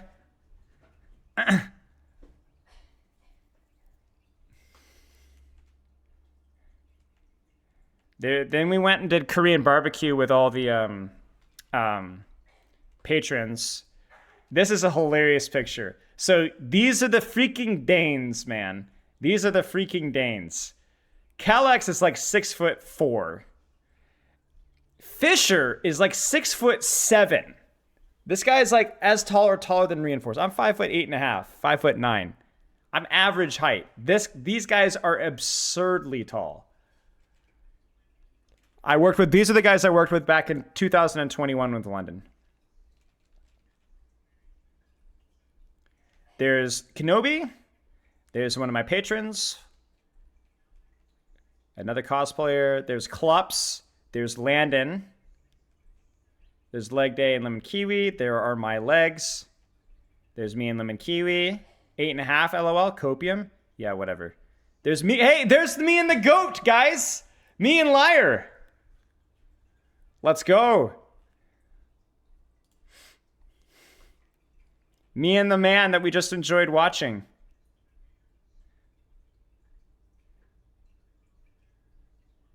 No, I haven't met Reiner, no. Wait, is that it? Wait, why is it going on here? There's Magic Mateball. He was also really tall. There's me and Dove and Mouthhole. There's me and Moneyfolder. Did you guys see this? Did you guys ever see this picture? I forgot about this. Oh, there's me and Moneyfolder. You guys know Moneyfolder, the Twitter guy, right?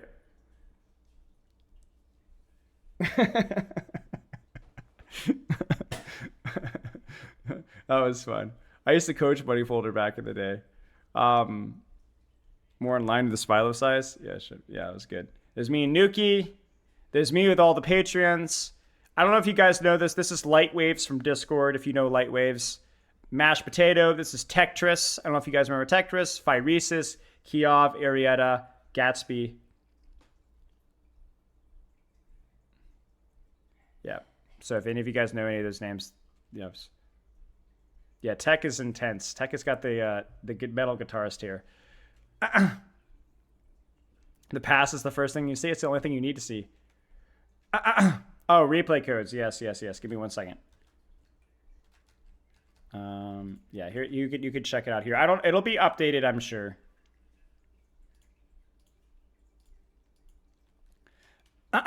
There's me playing deathmatch. There's Pepper where there's sign. There's another cosplayer. Another more cosplay. Remove the glass. There's me going, where's the viewer, Sean, on broadcast? Bro, click on it. Click on it. Click on it. Click on it. There's an EMEA tab at the top. No, you're good. You're good. More cosplay. There's me and RuPaul. There's me and Sauna and Sparker being a turd. Typical Sparker. Was there any Doomfist in any of those replays? A tiny bit. I think way earlier there was like some Bernard stuff. No, yeah, that was me and RuPaul. Yeah, here. It was on the after party. They had an after party at this bar at the end of the Overwatch League, and I went as Unter's +1. I was Unter's date. So me and Unter technically were in a relationship for like 10 seconds. There's me and Sauna.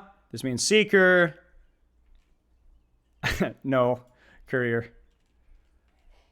There's the final. There's the Dennis Havelko Award thing, I think. There's me. Oh, here's me at Skiesti. Bro, I had so much freaking fun with Skiesti at the Content Creator Summit, bro. She is so spicy, man. It was so much fun. She is so funny. There's me and someone. Me and Sparker. Me and Sparker again. Me and Sparker again. Me and Sparker again. Me and Sparker again. Me and Sparker again. We have a special relationship. There's me, Spectra, Cass, and Amir. There's me and Spectra at the party, and again, Fisher just being ridiculously tall. There's me and Sugarfree.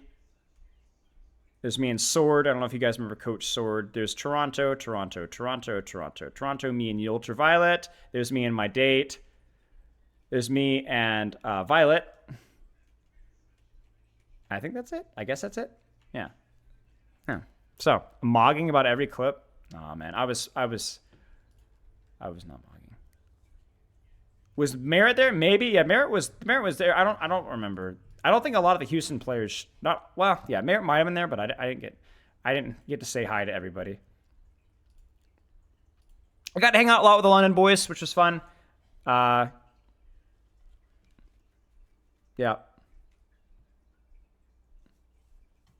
Had dinner with them almost every night. Chris is... Just imagine uncoachable Chris, but like, there's no camera.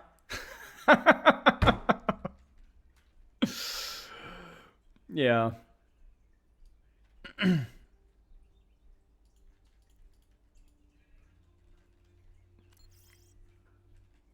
All right, we're going to do some betting here. Do we have another match here? Do some betting here. There's two of me. Honestly, chat. Honestly, you know what? Actually, it's later than I thought. Maybe I should... I think I'm just going to raid Commander X. I'm just going to raid Commander X. Yeah, I think we're going to call a stream. As much as I would love to see SOG and CN, just because the fact that Citrus Nation isn't going to be like, there with Lethal, I'm probably just going to peace out. Go hang out with Commander X. He's got gun bun voice. It'll be a good... if you guys want the juicy Commander X experience, now's the time to do it. Yeah, it was good. It was good. All right, I'll see you guys later. I'll be back on Tuesday. Maybe we'll do like an official review on then. Do I abstain from beer? Yes. All right, cheers. I'll see you guys later.